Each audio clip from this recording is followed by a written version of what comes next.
Hello and welcome to another edition of Zombiepalooza Radio. You're going to be here with a couple of new guests, some familiar guests, and of course, Dead Door William. Hello. Dead Door William, hi. How are you? I'm doing dead, and kind of dead. We're doing good. I'm glad you're doing good. You know what? I want to get a shout out. Well, a couple of shout outs to a couple of people that are just asshats. You know, we're going to start off with our hashtags tonight. Hashtag ash hat or ass hat, whichever you want. And actually we got three of them. Some happy idiot decided that they didn't like the cover on my husband's veteran plates for his car. So they kicked it off. Wasn't that sweet? Hashtag number one, you shall be ran over. Hashtag asshat. Hashtag asshat number 2 award goes to the dork that threw a rock through our screen door. Wasn't that just so sweet of you? Bless you. Crunchy will find you. And then hashtag 3. Actually, this should be hashtag number 1 because it's definitely you did what? You said what? You asshat? I was at Walmart. You know, we're getting stuff. We practically live there, you know. And we're waiting in line for this cashier to be able to get this purchase taken care of, and it was causing some problems for lots of people and us. It was a little aggravating, but it is Wally World. So there was a little boy that was running back and forth from the parental and up front past us and into the main of where you know after you go into your cashing out. And the kid did it twice. Okay, so ran out, came back, and ran out again. And I looked at the woman because I didn't see any parental on the other end of that. And I said, that's a good way for your kid to get snatched. And she's like, yeah, you know, don't worry about it. And nothing's going to happen. And even if it did, so what? Really? No, that's not an asshat. That's just a dumb ass. Really? So, definitive asshat status right there. All right. God. I just, you know, I don't know. I don't understand. Okay, a couple of cool shout outs that are way cooler than you asshats. We got a friend of ours, his name, but he goes on his Facebook page, he goes by King, K-I-N-G, Nave, N-A-V-E.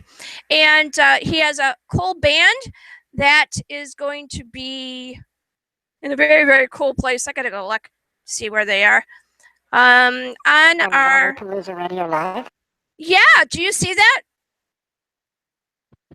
Yes. Yes.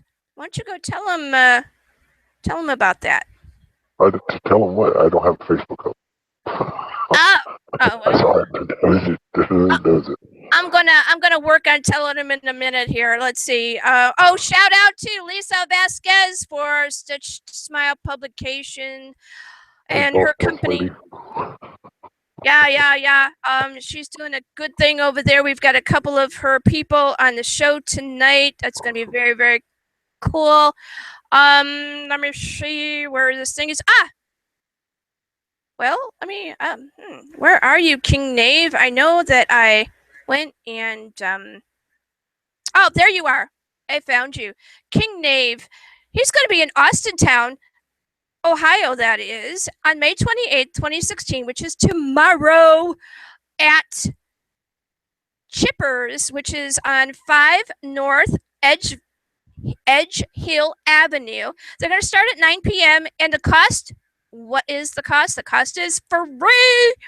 So get over there, listen to some cool music, Support our Free. creatives. Everybody likes free. No, right? Free. All right. Let's see. Another thing. This is going to be really cool. We are going to be Zombiepalooza Radio live. That is going to be at a horror hotel in Hudson, Ohio, June 10th through the 12th. Their event though starts on the 9th.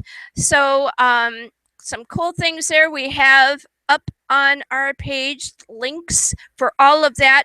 That's horror hotel in Hudson, Ohio, June 9th through the 12th, 2016. Be there. And oh, let me see here. I have just the sweetest lady. She was on our show a little bit ago, and she had something very cool on her blog. That would be Mercedes Yardley, and I posted a link up for her blog, abrokenlaptop.com, and you can see she wrote an article that says Zombiepalooza interviews sick Miss Murder. Check it out at brokenlaptop.com. All right, let me see. Is there any other kind of anythings? All right, Stitched Smile Publications has a hashtag for the next, I think about the next 20 more days. It is, are you all in? And really what this means is this company, Stitch Smile Publication, is a publishing house that cares about their authors. The backbone also of our company are the editors and everyone that takes care of the book when it has its manuscript all the way through the production of getting it out in post-production. And then the very interesting part of marketing them, we take a very strong opinion that the people that come to us that allow us to print their work are important. So hashtag are you all in? And if you see that hashtag, please go and like and share and pass it around. Let me see, what else do we got here? All right, we're gonna go over to Dead Door and see if he has any news for us. Well, one is one of our fellow colleagues. I want to give a shout out and send out prayers to him, Scott, our zombie guru. Yeah, go to radio, Zombiepalooza Radio Live, and put your prayers out for Scott. I know he'd appreciate it. We want you to get better, Scott. And to everybody that has asked about Scott Pearson, thank you so much. It is very important for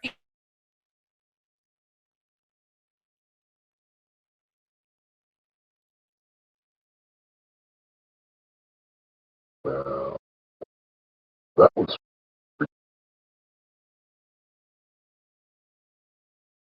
Pearson. He is on our staff, and he is head of all things green, and takes the second chair host position, and we wish him well. Anything else that you? This one is I'm going to try to figure out.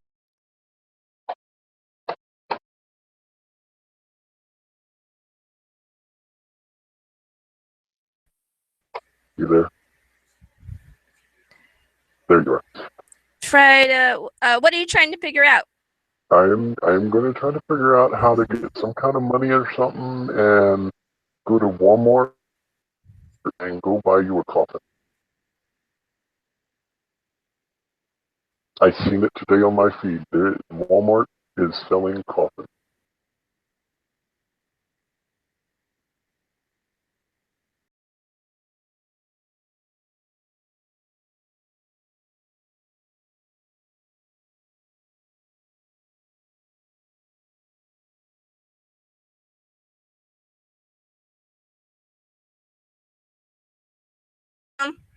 or see if there's anybody in your. I'm freezing up too.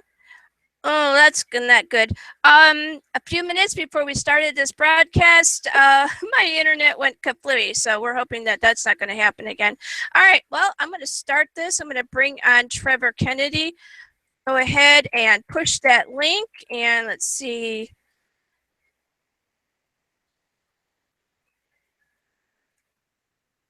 Okay, since we're talking now, you can hear me. A shout out to Laura Ketchledge too. She is making another zombie movie. It's very cool.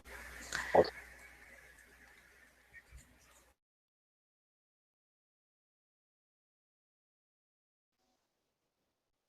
Hi, Terry. How you doing, Trevor? Oh, hello there. How's you? I am doing wonderful. Excellent. Welcome to the show. Thank you. Jackie is frozen up right now. Okay, yes. No problem. I can wait.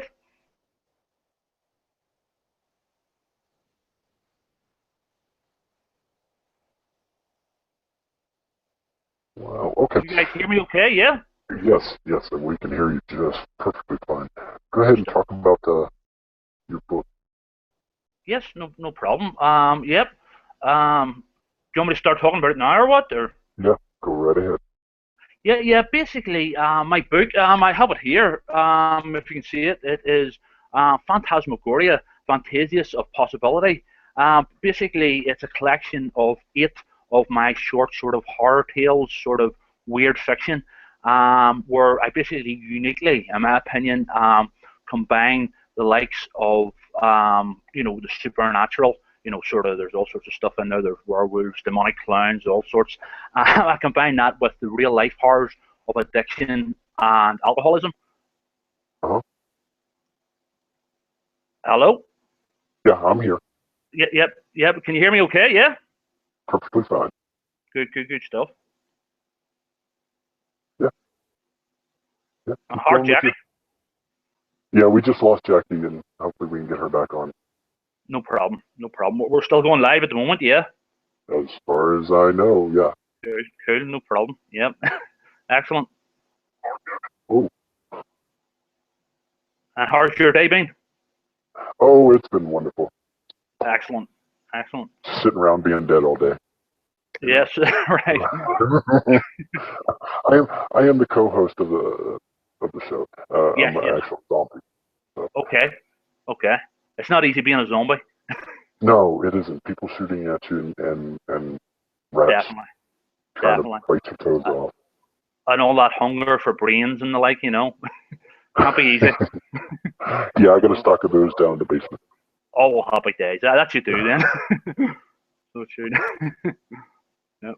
Let's see. What can we do with this? Let's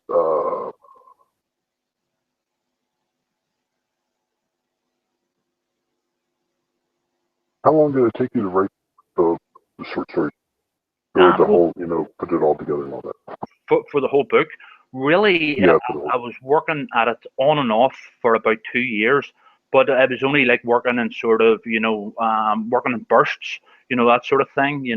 I would, the way I write, I wouldn't sort of, well, I would always write in some shape or form every day, but with the book, it was more what I would call binge writing, where I would maybe leave it for maybe a few weeks or a couple of months or whatever, and then go back and knock a story out like over a couple of days or so, So that'd be that sort of quite sort of tense, the sort of writing that sort of way. But on and off, it took me about 2 years to complete. Wow. What was the hardest part about writing this book? The hardest part, basically disciplining myself, actually sit down and actually actually go through the writing process and be disciplined enough to stop procrastinating. I mean, all the material was there in my head, but actually to not procrastinate and sit down and actually write the thing itself, But yeah, I got there in the end, and the sequel is on its way too. So Hi, Jerry. Hi, there she is. Hi, Jerry. Good to see you. Good job. Good job, guys.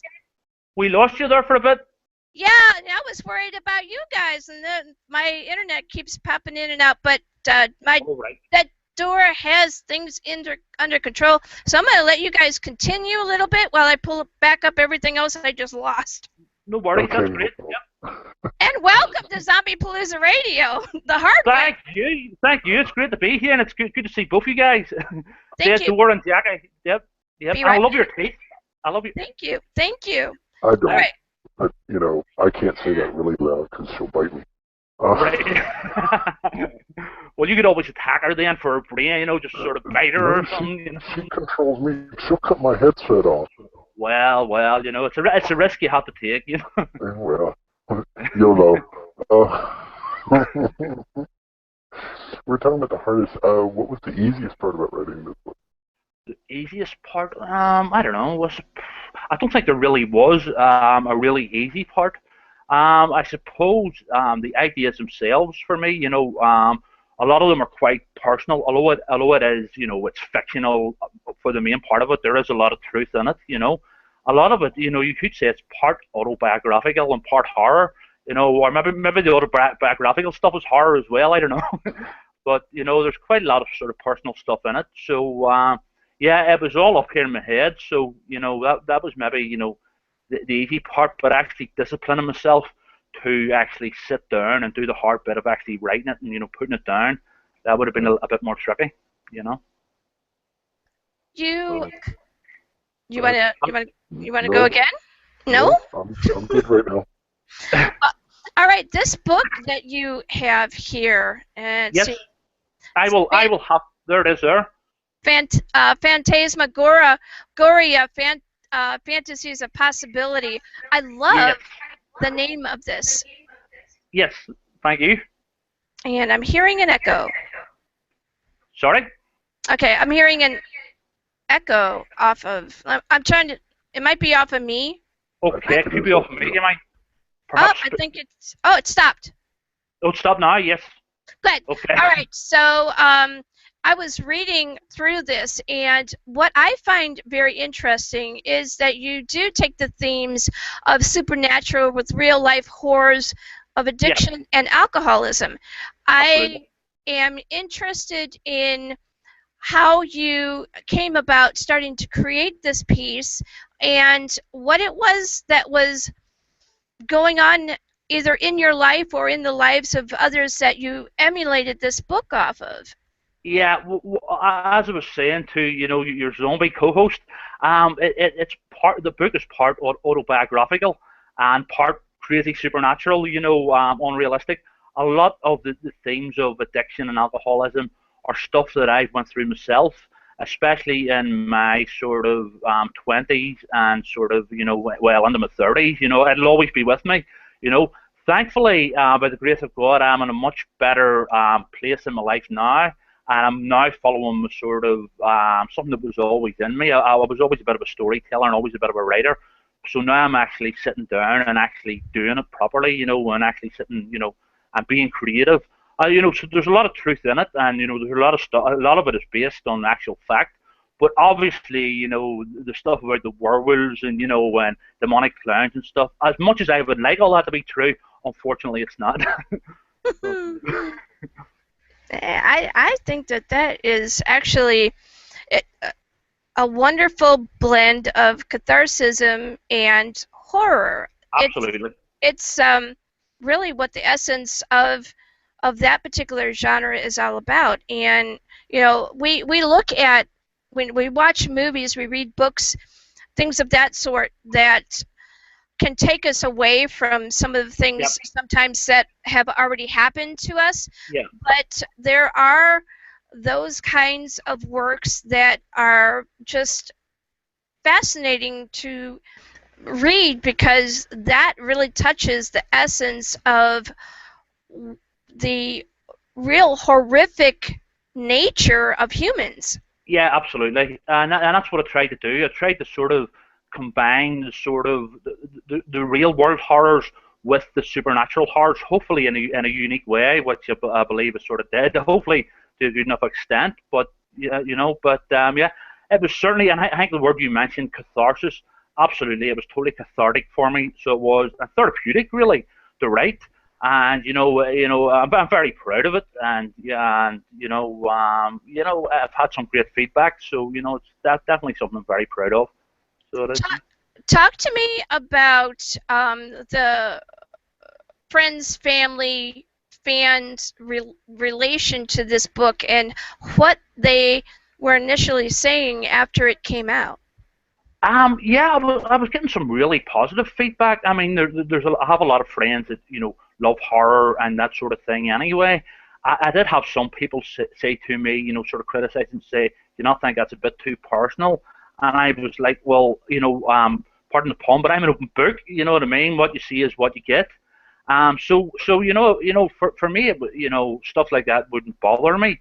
So I did get some. I was a bit nervous with some more, say, conservative family members who maybe, in the town, in one of the stories, you Mistopheles, Ballybrook. It's actually set. It's actually based on a place called Bestbrook, which is in South Armagh in Northern Ireland here, where my father grew up.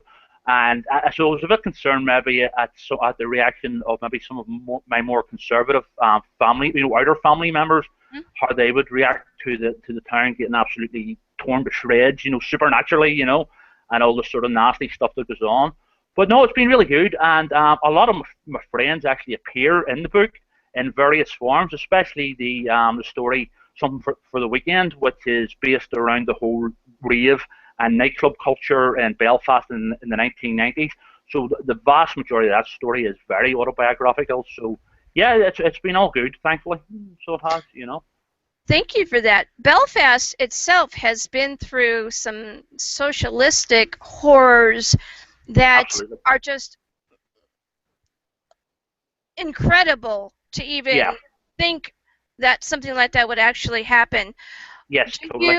Do you ever delve into any of the things that are going on either within your government or within social issues or things that mark just particular groups of people to be able to either process this or to be able to help other people process? Yeah. I mean, it's personally the way I don't actually I use Northern Ireland and Belfast, my home, as just a backdrop, really. I don't usually touch the sort of the history of violence or some of the the real life horrific stuff that's going on here, known as the Troubles. Really because it's been done so many times. There's been so many plays and so many films and the like that have already addressed these issues. However, I wouldn't rule it out in the future. You never know. Although, to be honest, sometimes it is a little too close to home, and I prefer the escapism of living in sort of fantasy worlds. Although there's a lot of truth, personal truth and personal stories there.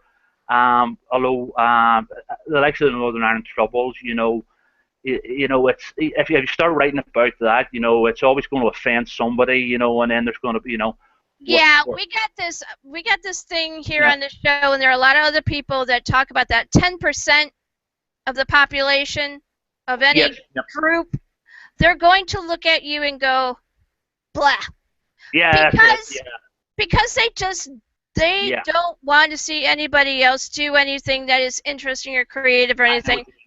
Or they'll make it like, what do you think you're trying to do? Are you trying to be better than us? Blah, blah, blah. All of that, you don't listen to it. Put in some headphones and just go about your business.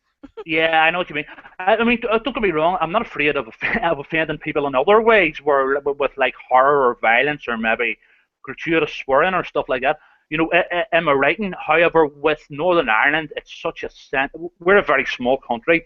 We're a very small city, Belfast, and to address the Troubles, I would have to do it very, very seriously and very carefully because it's such a sensitive issue. I mean, most people here in Northern Ireland have known someone from whatever so-called side who have been maybe killed or family members have been blown up or shot or whatever. So it's a very sensitive issue, and I would be very wary of touching it. I'm quite happy in my own little, sort of fantasy, sort of escapism type worlds. Although I'm not afraid of offending in other ways, like I say, maybe a lot of sort of horror and gore and violence or whatever, that's not a problem, Good. Yep. Cool. Very good. All right, so we're going to go a little bit into Okay. how you create, and we're talking Yeah. about the nuts and bolts, so to speak, Yes. of how you create. All right. Okay. So Okay. we're going to talk about dialogue. Right. Yes. Yes. Yep. All right. Okay. How do you go about creating authentic dialogue for your characters? I try to place whenever I'm writing it for them, I try to place myself totally in their head, and I try to write honestly from the point of view of the character. Obviously, I want to get them to, their dialogue, to fall into the storyline as well, that sort of thing. But yeah, try to write it as honestly as possible. I mean, I do use a lot of some of my stories. I do use a lot of colloquialisms, local colloquialisms, and even the story was there's a couple of stories, Here Be Monsters, and something for the weekend. I'm using a lot of sort of Belfast slang and lingo, which maybe people from not from Belfast wouldn't understand or wouldn't get properly. Okay, so let's talk about how, say, somebody in the States who has Yes. decided to pick up your book and Yes. they're reading through it.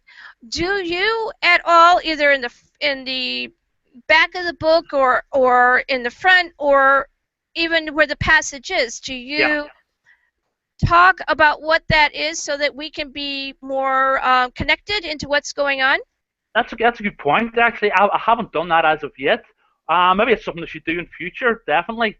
However, I do like to treat my readers with respect. I wouldn't like to sort of in any way sort of treat them, sort of dumb down in any way, and disrespect them. You know what I mean? So Right. I would, and I think it's good to have a bit of mystery and a bit of allure as well, where they'll maybe go off and they don't understand a sort of colloquialism, and they'll go and Google it, and then maybe they'll end up, learning, I don't know, maybe typing up a lot more about Belfast colloquialisms or stuff like that. I have an idea for you for your social media Okay. as far as a blog. Yes, yeah, yeah, that has been brought up before, yeah, yeah. So, on the blog, what I would do for people that want to know more about the work is Yes. to blog some of those colloquialisms and give them Yeah. a little bit more deeper essence of what it is to be in that particular area Yes. of the world that maybe they've never been to. Or Yep, totally. it also works with people who are familiar with the area, and it gives them a little bit more of a deeper in than what they already have. That Yeah. causes a connection to the fan base that you already have, Yeah, of and course. it makes it a little tighter. Yeah, yeah.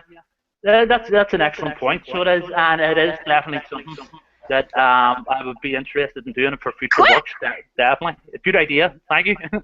All right, so we're talking about dialogue and how to Yeah. create it to make it authentic. And we're going to Yes. move a little bit along to the area of character. Yes.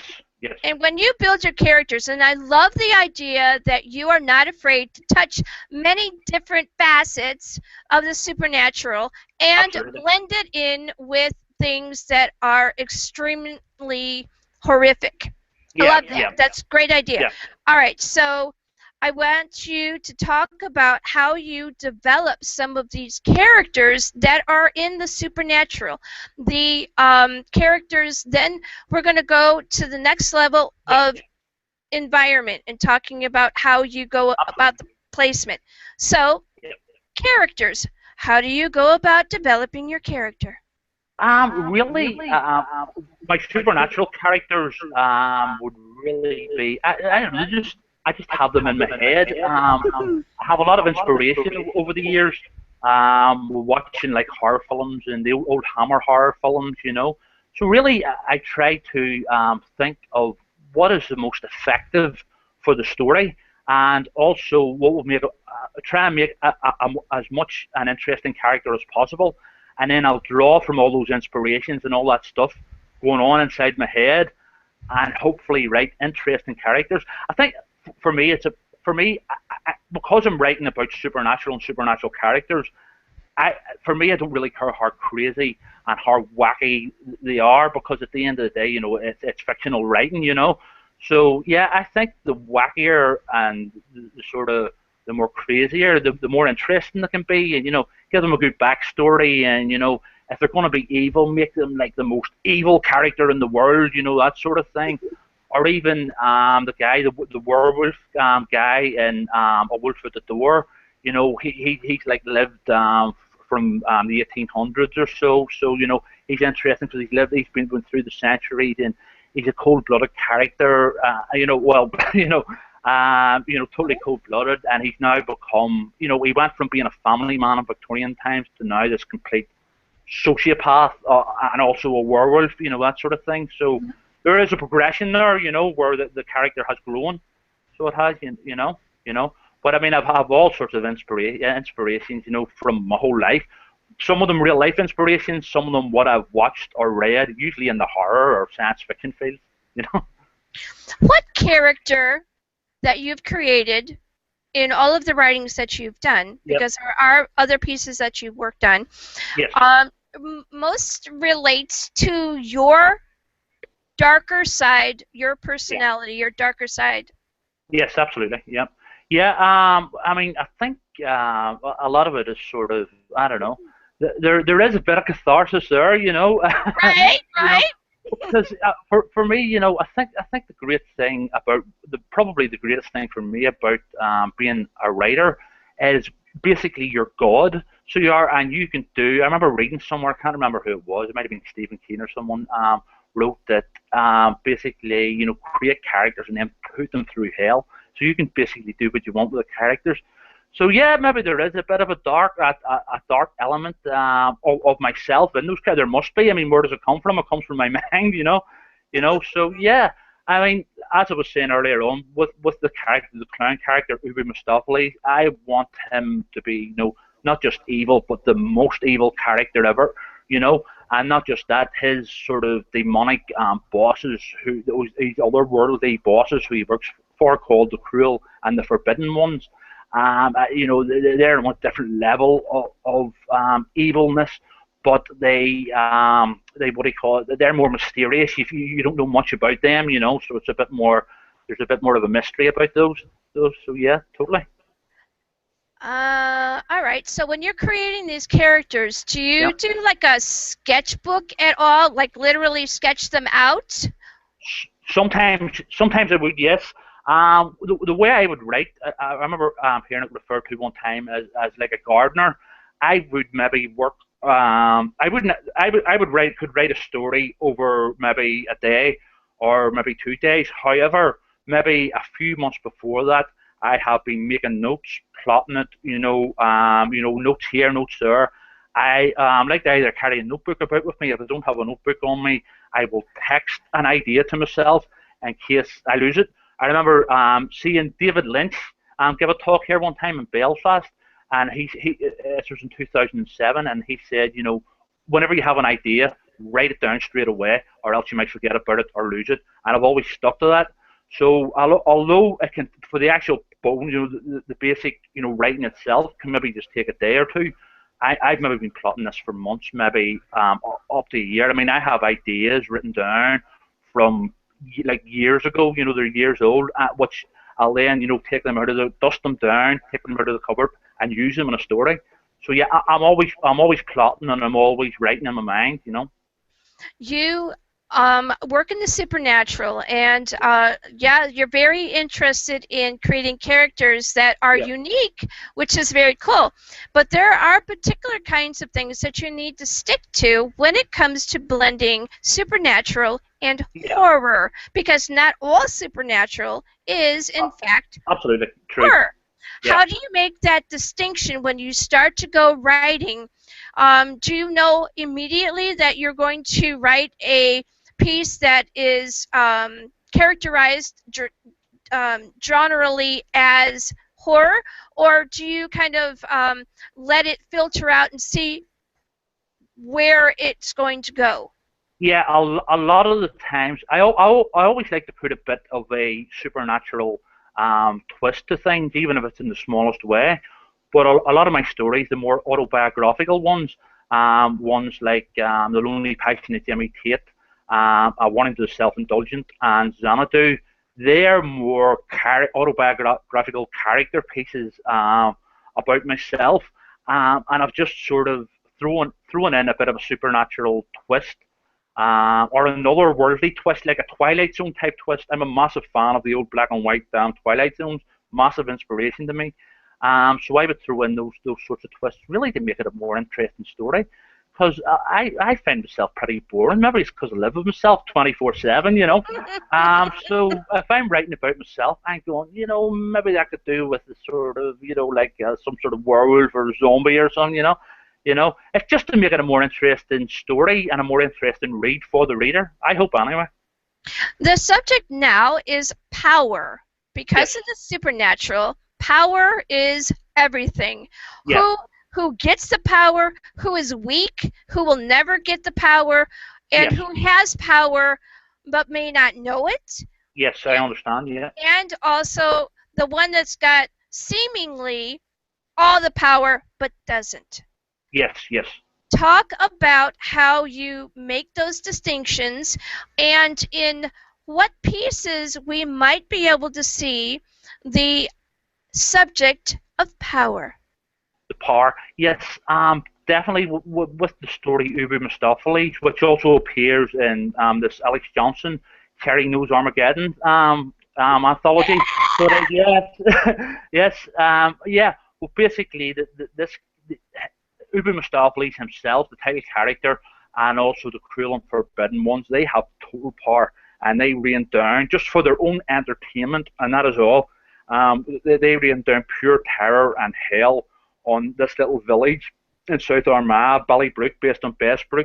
So they have complete power, and the residents of the village are, they are nothing. They are just literally the playthings of the gods, you know. However, in my more sort of, I suppose, autobiographical, serious stories, like Lonely Passionate Jimmy Tate, A Warning to the Self-Indulgent, and the final one at the end, Beyond the Valley of the Shadow, it's more where the characters go on a journey, and they have a sort of, they seem to have lost everything, and they have no power, and they lose everything at the end.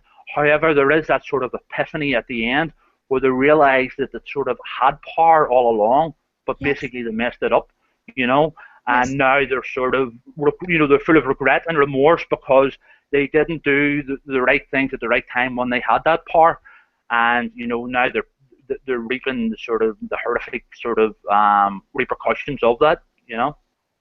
We're going to talk now about place or Okay. environment.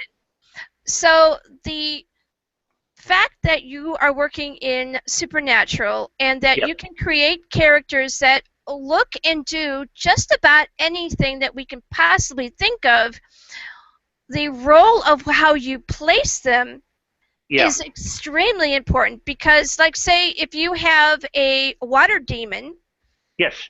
and you have a desert scene or a someplace that's very arid, that's Yes. going to look a little odd because then Absolutely. the water demon won't be able to assess water, which is what his power is. Totally. So, place. Yeah, really with me. I remember when I was a kid reading Stephen King, and he always sets his stories in Maine, which is part of America he's from. And I remember thinking, if I ever grew up and sort of, wrote sort of stuff, I couldn't set it in Belfast or Northern Ireland because that would be just boring, But as I've grown up, I've come to appreciate, Northern Ireland and Ireland as a whole. It's steeped in all sorts of folklore and religion, and it has these great surroundings of forests and woods. Even just beside where I live, the Cave Hill, there's all these forests and woods. So that stuff totally plays into, it's a great sense of, place for the types of stories I'm telling. So there is, there's that sort of, they're good for the stories. And I also thought it would be just pretty cool for all the places I know and all the places I grew up in and sort of I'm familiar with, just to totally terrorize them with sort of all sorts of ghosts and sort of monsters and werewolves and all that sort of thing. Because, as a writer, I can be God and I can do that. It's never going to happen in the real world. but I can do that with my writing, So yeah, it definitely it is important to me. Yeah, down. And then of course there is a lot of stuff like the stories about the nightclub and rave days, which are actually based on real life nightclubs like Yes. Charlie Haggerty's and Kelly's in Portrush. And the town of Shannon is actually based in Portrush, which is a little sort of seaside village up in the north coast of Northern Ireland. So yeah, I mean, I think Northern Ireland and Ireland as a whole is a great place to set all these sort of weird little tales. It plays into it great, I think. I think it's very cool. It's very fascinating. I love watching people create from different, not only mindset, but different backgrounds from around the globe, and would bring them Yeah, on. yeah, yeah. All very, very different. I'm interested because there is such a strong message, unfortunately, of violence there. Yes, yes, of When course. Yeah. when you create a horrific scene, Yes. does the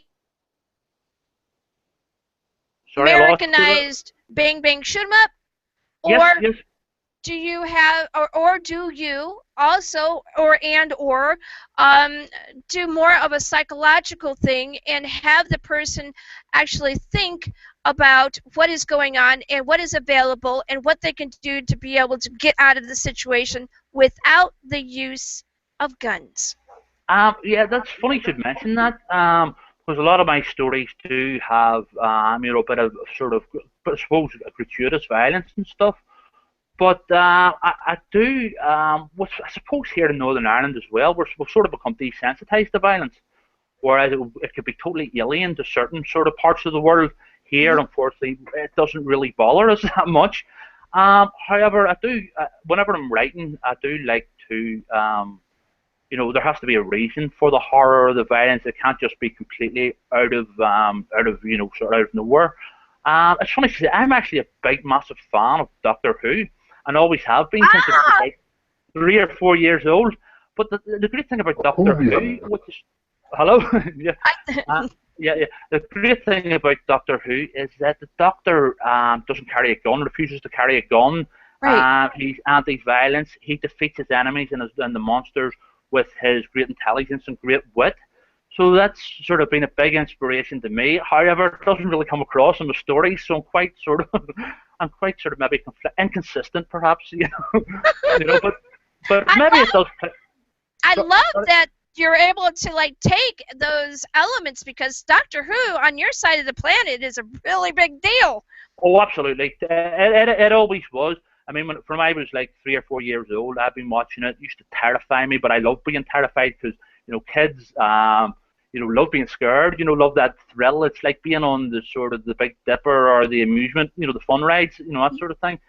But Doctor Who then went off the air, so it did from 1989 until 2005, and then it came back with a great gusto in 2005, and it's been absolutely fantastic and totally in tone and a great tribute to the original series as well. So yeah, Doctor Who's amazing. I think Dead Door would like to chime in there. Go ahead, DD. Absolutely. Hi, hi there, Hey, Dator. hey, I was just saying another Whovian. Oh, excellent. Yep, I'm in good company. Woohoo! We're gonna Um, hashtag Whovian. Yep. Whovians. Dr. Whovians. Doctor Whovians are we. All right, Um, hashtag Dr. Whovian. Go ahead, DD. Excellent. um, What's your favorite episode, DD? I haven't watched much lately. All right. No worries. Zombies, we don't watch, we just kind of roam. Yeah.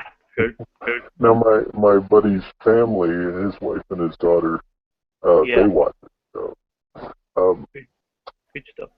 I want to go back to dialogue. When you do the dialogue, do you like sit in front of a mirror, or do you talk to yourself, or No. talk to somebody else? I would just write it down and make notes, that sort of thing, and sort of it's not even really a draft. It's just maybe on sometimes even with not typing it out, just actually with a pen and a piece of paper and just write it out. then I'll sort of talk it in my head, and does it make sense? Does it sound genuine? Does it sound, legitimate? Is it true for the character that I'm writing about, of course, as well? So yeah, for me, I would be a very sort of, I'm not into all the fancy apps and all this here. For me, I'm quite content to sit down with a pen and a piece of paper and write it there. Hashtag piece of paper and pen. Yeah, yeah, Yeah, old buddy. school. Old school. I know, very. Yeah. Let's see. I got another one. When you do write and to get inspiration, do you sit in a closet in your room? Do you be secluded, or do you want to be out in the open? No, no. With me, I don't plan it. Inspiration can come at the most unusual of times. A lot of the time with me, it's lying in bed at night, not able to sleep. I'd be thinking of ideas, writing them down, texting them to myself, getting very little sleep that night, but it's all worth it in the long run. I could be on a bus.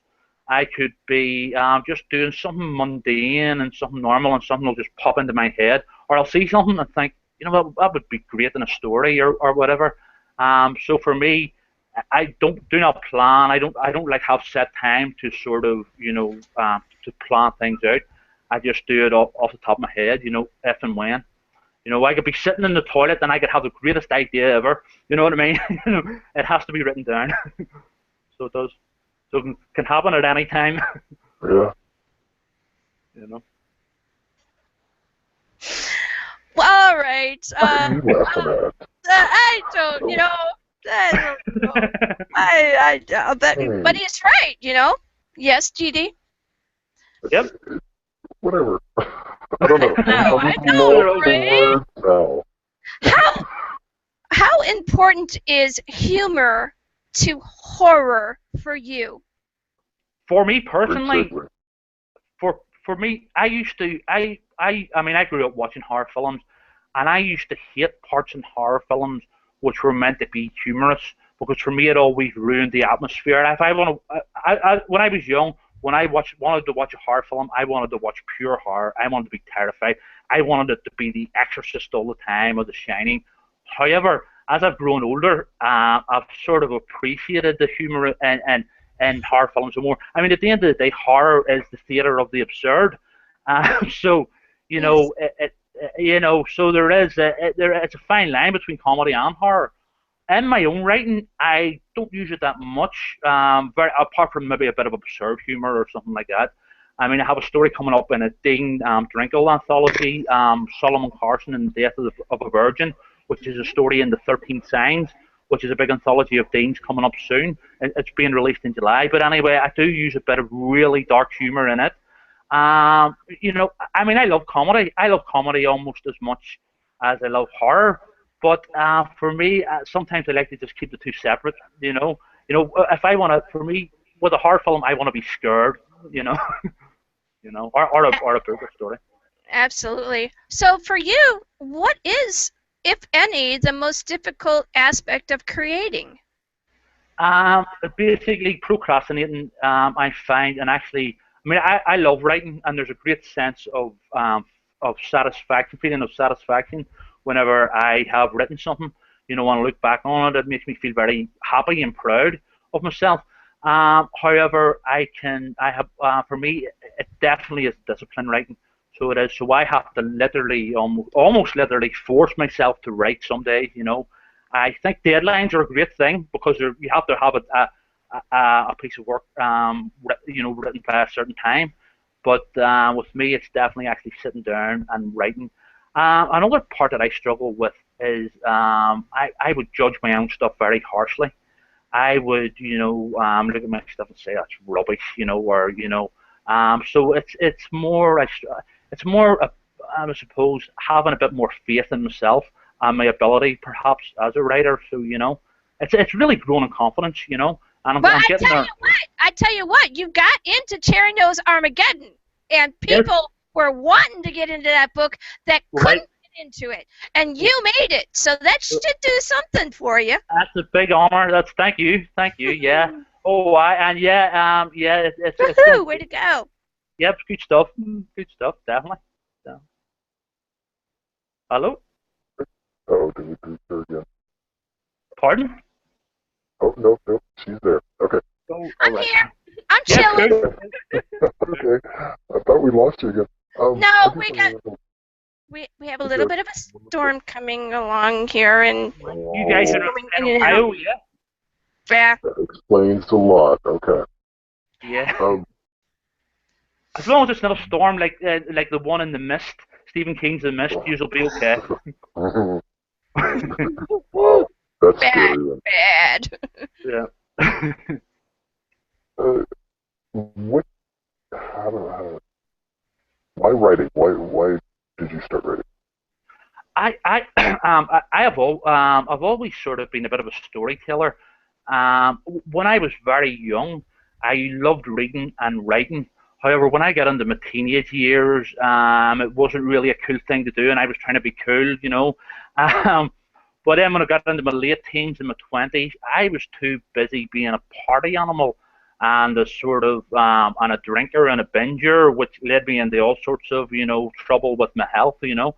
It wasn't really until my 30s where I started getting into recovery from my alcoholism and stuff like that, where I started writing again.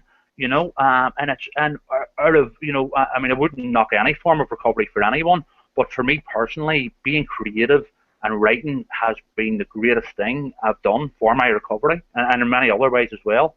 So I'm totally grateful for it. I love it. So I do. You know. Congratulations too Yeah, that you were able to drag yourself out of that true horrific place Yeah, totally. and come out being relatively unscathed. Yeah, absolutely. That's it. Yeah, I mean, there'll always be the sort of, the wounds. Some of them physical, and some of them, but a lot more of them, sort of mental, sort of scars. So, but in a strange way, I believe it as well. It's also given my writing a bit of an edge as well. You know, so it's actually helped my writing. Definitely, totally. All So right, it's given me a lot to write about too. and that's a big part of what this show is about because Yeah, it is allowing for people that come from all different kinds of backgrounds, whether they yeah, be good, bad, or indifferent, yeah. and show them that there is a better way to do things. Absolutely. Yeah, yeah. I agree with that totally. So it is good stuff. All right, so we've gotten now to 8:53 p.m. It's almost 2 a.m. where you are. It is indeed, yeah. I'm a bit And of a vampire anyway, so I totally understand. I get that. Oh, now I yeah, get why you two get along so well now. yeah. I know, right? I think Fellow his vampire. Yeah, I think his teeth are retractable. I have friends of mine that are like that, and they can go out in yeah, the regular public and everything's fine. yeah. Nobody I knows a pop thing. mine out at night and put them in a glass beside the bed. All right, so I'm going to ask you some Yep. questions. Okay. Yes. Go for it. Yep. Surprise, right? Cool. These questions are basically short answer. Yep. If it's a little bit longer, that's okay, but Okay. Yep. basically short answer. All right, so what is your favorite word? My scullery. Say it again. Scullery is it's an old word. It's an old sort of Northern Irish word which my granny used to use for like a Northern Irish word for the kitchen. So instead of kitchen, it's scullery. It's spelled Scullery. Fantastic word. I just love the sound of it. What is your least favorite word? My least favorite word. I don't know if I have one. I'll try and think. Probably. I'll tell you a phenomenon. The reason being, I used to find it really hard to pronounce it, but now I can with a bit of practice. But I used to hate that word because I could never pronounce it. Hello?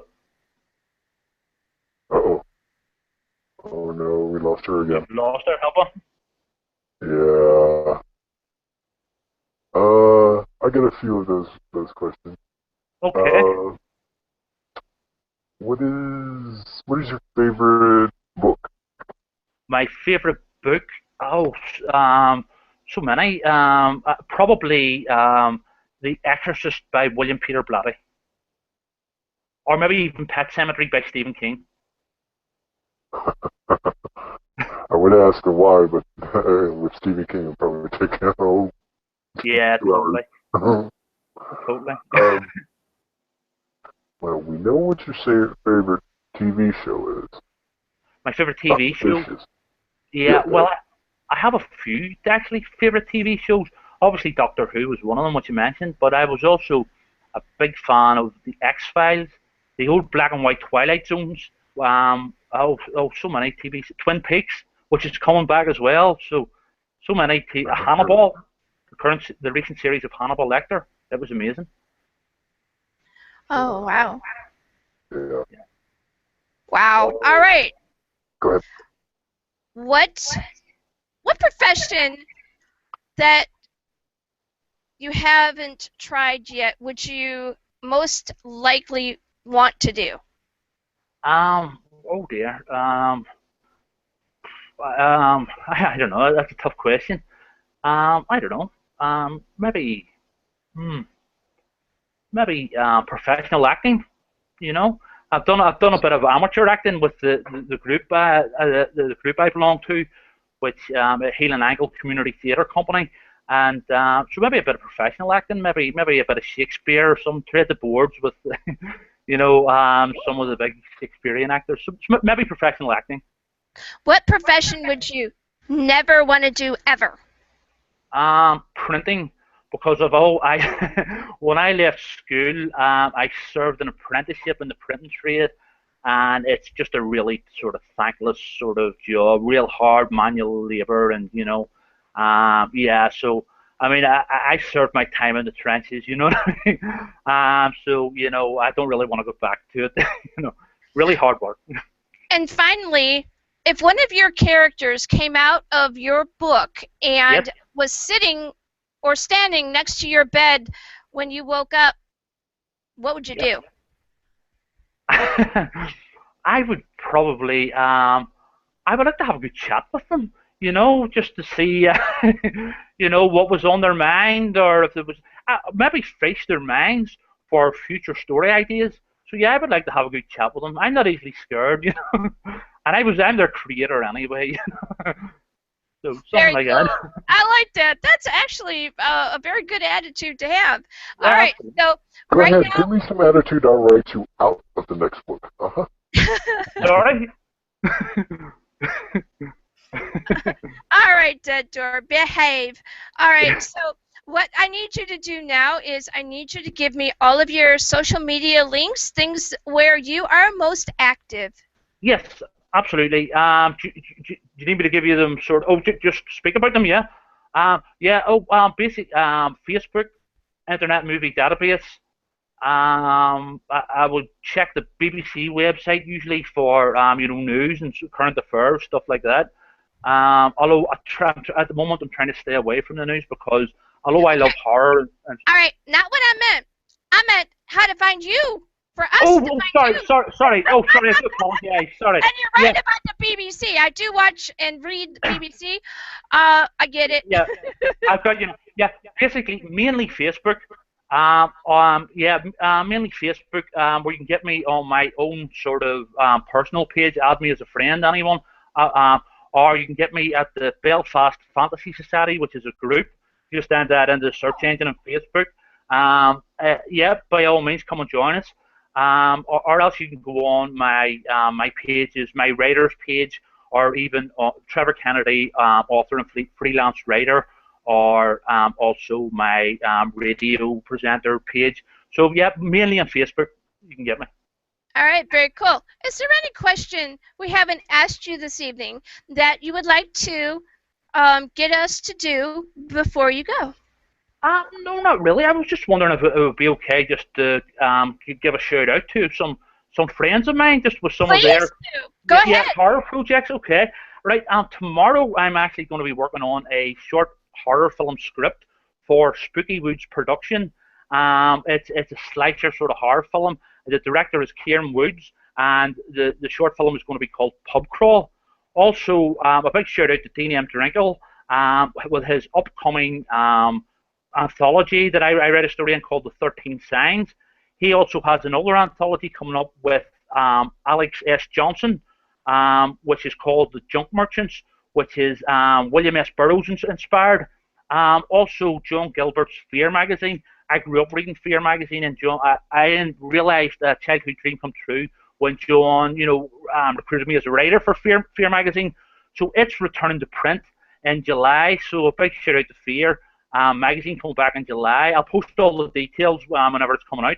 But also a big thank you to Alex S. Johnson also for bringing me on board with the Cherry Nose Armageddon.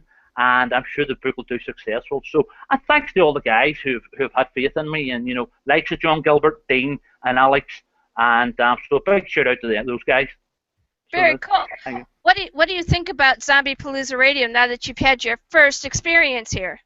I think it's great. I'd sort of listened in a couple of times before when Alex had posted the links, and yeah, I think it's great. So it is. It's a very cool station, and I also like that the questions you asked me were very challenging.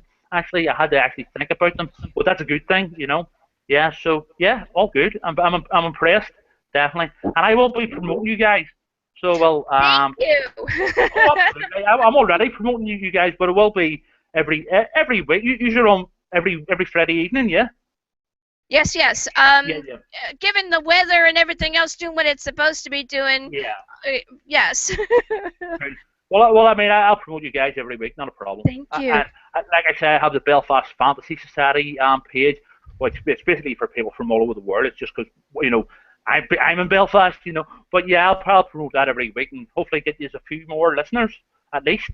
That's very cool. I know that there is a storm over in Texas on our neck of the woods, and I'm trying to get a hold of Veronica Smith, who is supposed to be on my second hour. So she still hasn't shown up yet. So, there she is. You got a couple more minutes. If there's anything else that you would like you and Dead Door to talk about while I talk with Veronica to get her on, go ahead and do that. Yeah, absolutely. Yeah, no problem. So, how long have you guys been going for? We're going 3 years, almost 4 this October. Excellent, that's impressive. So it is. Yeah, I do a bit of radio presenting myself for it's in Newton Arts here in Northern Ireland. We're called Fever 40. I'd never done radio before, and the boss of it, Eddie West, and Rachel Johnson, they give me an opportunity. So I'm really enjoying it. Something different. So good stuff. I'm 111 years old, and is that all? 3 years back, Jackie lassoed me with some bacon and dragged me into a radio studio, and here we are. Hey, Dead Door, he hasn't heard Crunchy. Is Crunchy around anywhere? Crunchy? Who's Crunchy? Yeah, he's around. He's... Of course I'm around. I gotta run the damn show. I'm the engineer. Oh, excuse me, chief engineer. Yes. I got promoted to 3 months ago. Yes, Excellent. you did. Excellent. Good to meet you, Crunchy. Oh, nice to meet you too, John. Yeah. Good stuff. Oh, I gotta go. Hi, Crunchy. Crunchy, think about him as, let me see. He could say anything about anything, and he can get away with it. Yeah. Good. But like, say, if me or Dead Door say and that kind of stuff like that, you'd be in trouble. Yeah. Everybody would lose their mind. That's but Crunchy does it, and it's all good. One rule for one and another rule for other ones, yeah. Not absolutely. All right. No, FBI, KGB, all the secret services would be after me and Jackie. Yeah, CIA. Jackie. NRA, CIA, Crunchy, ABC, all of them. Squirrel, Mulder and Scully. Says hi. Yes. Yes, very good. He's very good. All right, so we are now going to be moving into our second hour. We have with us joining on the call, Veronica Smith, and she's going to be talking about some of her works. I'm going to, at this point, say thank you so much to Trevor Kennedy for coming all the way from Belfast, Ireland, onto Zombiepalooza Radio. I appreciate your time. Oh, it was lovely, and we will definitely have you back here again. I loved it. Yeah, excellent. Thank you very much, and I'll speak to you soon. Thank you, Jackie. Bye-bye. Bye-bye. Morning. Yes, Goodbye. and good morning. Yes, good morning. Bye-bye.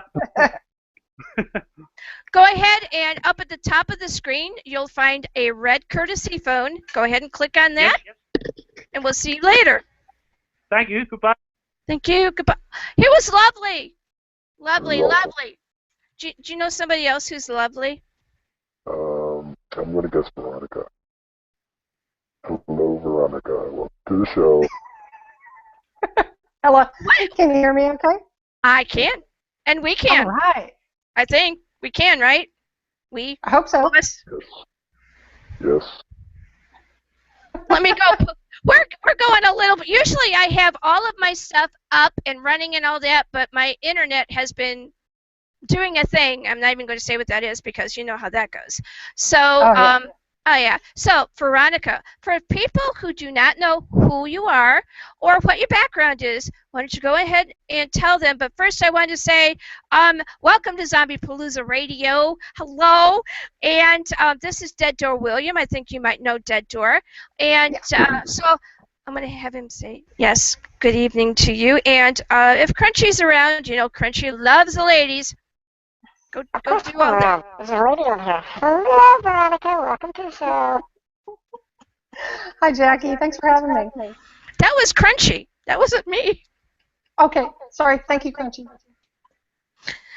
You haven't met Crunchy yet, huh? No, I haven't. Not a whole lot of people have met me. She doesn't know who you are. No. I'm the chief engineer squirrel here. Oh. I like And squirrels. I love ladies. Yeah. Have a fan. All right, Crunchy. All right, I finally pulled up your bio, and thanks for the Flora Entertainment, Crunchy. Say good nice, well, not say good nice to the nice lady. Good night, lady. Good night, Crunchy.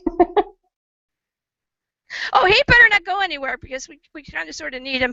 All right, so we have Veronica. I'm sitting over here crossing the wires. Okay, you done? You ready? Yeah, he's over there. Okay, cool. You see what I have to deal with here? And you think that, you know, that other thing that we do on the side of all of this other stuff, Veronica, is kind of, look, I have, for my staff, I love my staff. I have Scott.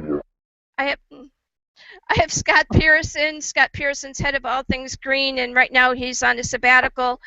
And he does my research.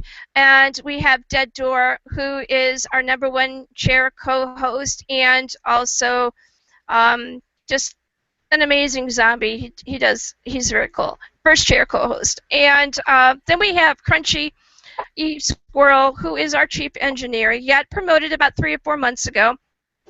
And he kind of like keeps the stream going and does all that fun stuff. But we're not here to talk about them. We're here to talk about you and this really cool thing you do for yourself called writing. Well, I try. All right, so the book that you have that is self-published or was originally self-published is called Chalk Outline, and currently it's being represented by Stitch Smile Publications and should be available soon, within the next couple of months or so. Yeah, I think a couple of months would be a good guess. Talk to me a little bit about why you enjoy creating in the written word, what it is like for you to do that, and then we're going to start digging into the idea of chalk outline. I've loved writing ever since I can remember, even as a little kid. I used to read all those Nancy Drew books, so I fancied myself writing my own type of detective books, and I wrote several of them as a kid. I just never finished them. And then as I got older, I started writing stories, and I never thought I could actually get published or do anything about it. And I tried, and I got published. And once you get published once, you just got to keep trying. I mean, it's like potato chips. You can't just have one. I know, right? And if I could have potato chips now, I would do it. But crunching in the ear is probably not a good thing to do. No. All right. So how do you keeping on the theme of crunching, how do you crunch an idea in the beginning when you first start getting that seed of, I think I have an idea for a book? Actually, what I usually do, like, I would come up with an idea driving home from work because it takes me an hour or more to drive, and I'd be running it through my head over and over and over, praying it all stay there so when I got home I could just type out the basics real quick, and then I would flesh it out as I went. Then I learned about getting a little recorder. You can just, it's a little USB about this big. You just turn it on and say what you want and then play it back.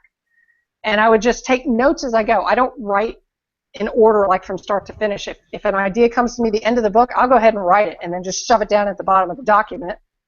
And that's usually how I do it. And then as I go, when I get it written, I just cross it out at the bottom.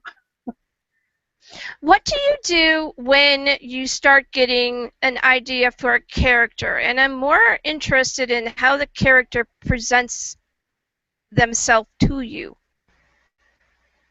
Well, they may start one way, but they end up changing too as I go. I mean, one of the books I'm writing right now is a post-apocalyptic zombie, and the guy in it was kind of just like, he was a major character, but he's turned out to be my favorite character, and I haven't made him out to be a superhero or anything, but he just seems so unbeatable and everything. I feel him in my head. In the apocalyptic genre, there is a move towards making the characters, especially the main characters, more humanistic and less of the superhero type.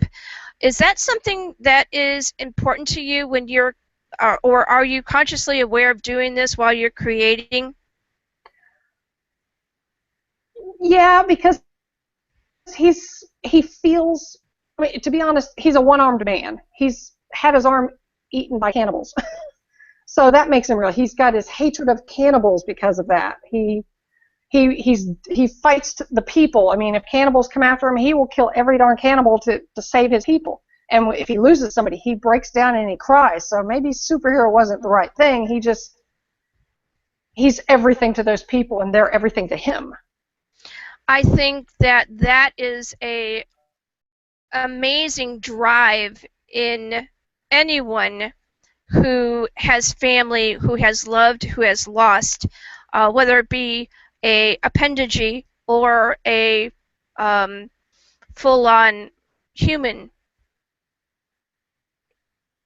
Allowing for the character to be as humanistic as possible also brings the realism to how you're creating.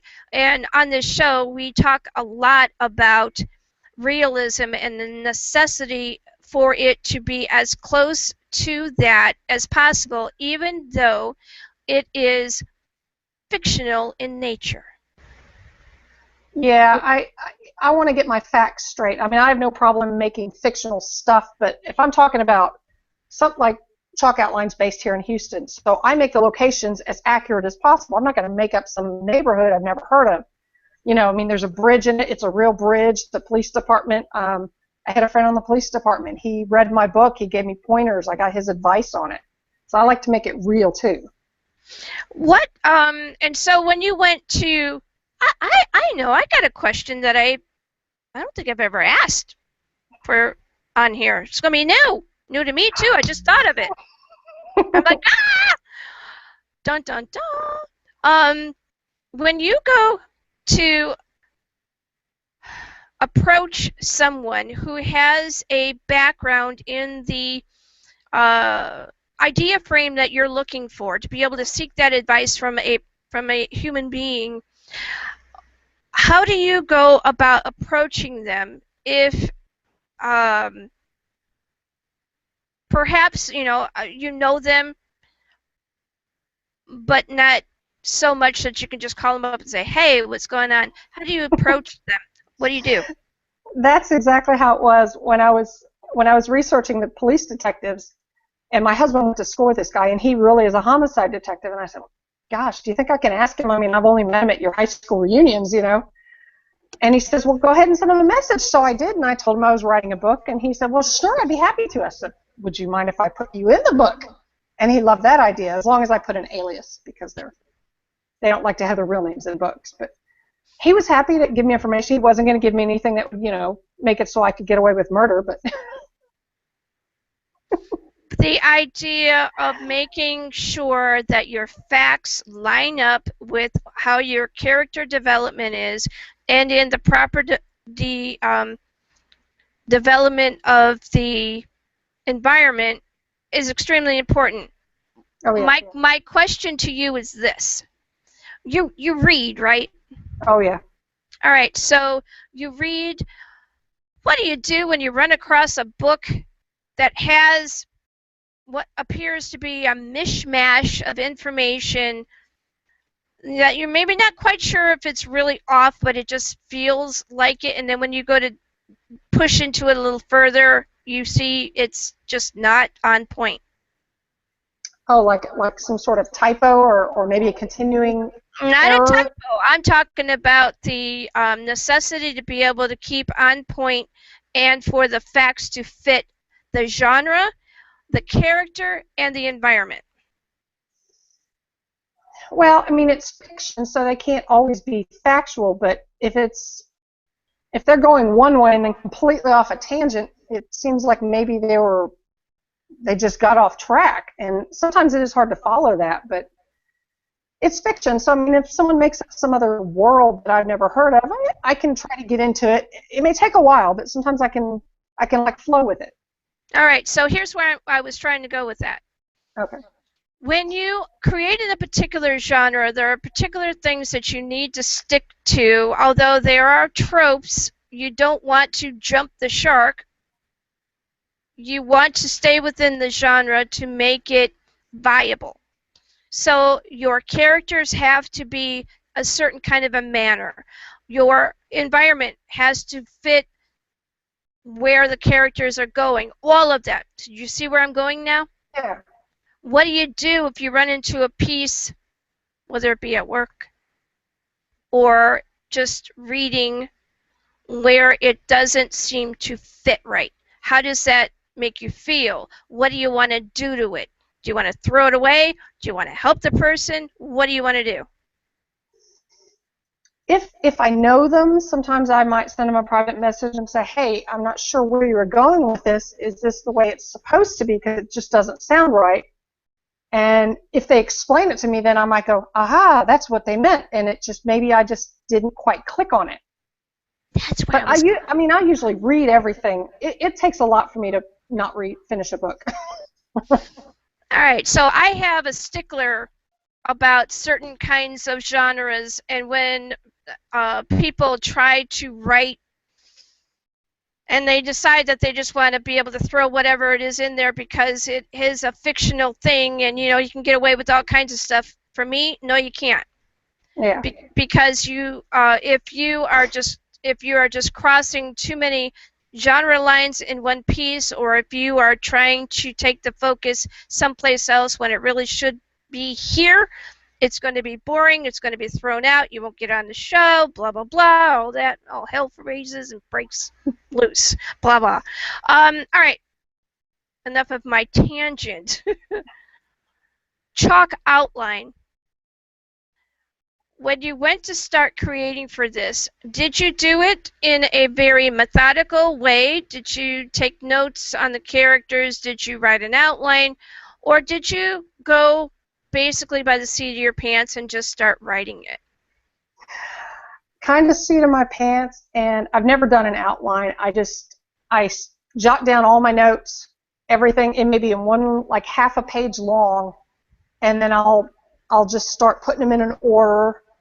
Chalk outline, in fact, I came out with the title before I wrote the book. I was listening to a song and it said something about a chalk outline. I said, wow, that would make a cool story. Wow, what if I put a woman who could see the victims in the chalk outline? And then I just started imagining the victim, and then the person who could do it, and then the police, and then the crime around it, and it just kind of evolved from there. And you see the way that you just talked about how you created it in a nutshell was a very beautiful thing, because it's one idea after another, after another, after another, and then it came together. Now, what was the beyond trying to make sure that your research was right, what was one of the most difficult hurdles that you had to get past to be able to get this finished? Well, it's a 30,000-word novella, and I've never been a huge fan of novellas reading them myself. I always liked full-length novels. At least that's how I used to be. And when I got the basic finish, I kept saying, oh, it just doesn't seem long enough. Maybe I need to put more stuff, and I kept wanting to put fluff in there, and I thought, no, that's just fluff. If I put that in there, it's just fluff. If it's a good novella, people will like it, even if it is only 30,000 words. So I had a hard time just letting go. I probably had it almost done for months before I finally decided, all right, we'll just self-publish it the way it is and not put junk in it that don't need to be in there. So that was the hardest part, was actually doing it. That's the other part of what we were talking about a few minutes ago, making sure that what you put into it is not going to detract from what you're trying to do. Yeah. I mean, there's other crimes in it because they're homicide detectives, but I don't want to fill it up with a whole bunch of crimes that have nothing to do with it. So I put just a few that maybe like gave him ideas for this one. So they were still related, but they weren't related. All right. So when you go to create, do you, and we're talking about the actual gathering of the materials and your mindset about what you're going to do with your notes and all of that. Once you've done that, do you find that you have to seclude yourself when you're creating, or do you find that you can basically create in any kind of an environment and it's okay? If I'm writing at work, I have to put on headphones and loud music. I don't want anybody bothering me at my lunch hour. That's just for me, and I'm typing and the whole world is gone. And sometimes by 1 o'clock I'm like, oh shoot, lunch is over, I'm not done. So I have to just scribble down a couple of notes real quick. When I come home, if I want to write, my husband's in there watching TV. I've got to come in the bedroom. I can't. I mean, I may go out there right away and say, hey, what do you think about this idea? Should I do this? And he'll tell me, and then I'll run back in here and do it. But I can't just write with somebody there. I like seclusion. Do you do the Hemingway method, or do you just go ahead and, do you drink tons of coffee? Do you drink tea? Do you drink? Tea. I prefer hot tea. Or a Frappuccino. I know it's the complete opposite spectrum of ice cold Frappuccino and a hot tea, but I like both of those. And that's the probably only fluff question you're going to get. So that was the gratuitous fluff question. In your world of Chalkline, who holds the power? Oh, the killer. Because if he keeps going what he's doing, he won't get caught. But if he gets careless, he might get caught. So it's more of a thriller to find out if the main character is going to be able to get away with what's going on? Well, he's not the main character. I mean, the two police detectives are. It's right. Just... Okay, yeah. I knew I should have went the other way with that one. Dead Door, why didn't you just go, that's wrong direction? Your main character is the one that goes and solves the crime. Yes, it's two two detectives and they're partners, and they solve crimes, and then they have the help of this woman, Jessica, who has been, she gets in the chalk outlines and can see what happened to the victim at the last couple seconds of their life. Because of the fact that paranormal is very close to my heart, and I've gone to crime scenes, I've done not the proverbial chalk outline, but I've been in that kind of a situation.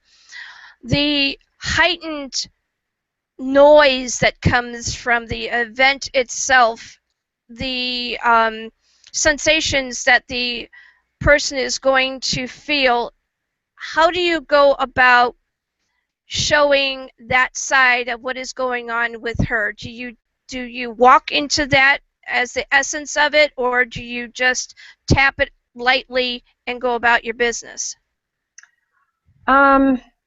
Really, like when she lays in the chalk outline, you don't see what's in her head. I don't replay that. She just comes out and she says, "Oh, this is what happened," or "Oh, I saw his face," or this.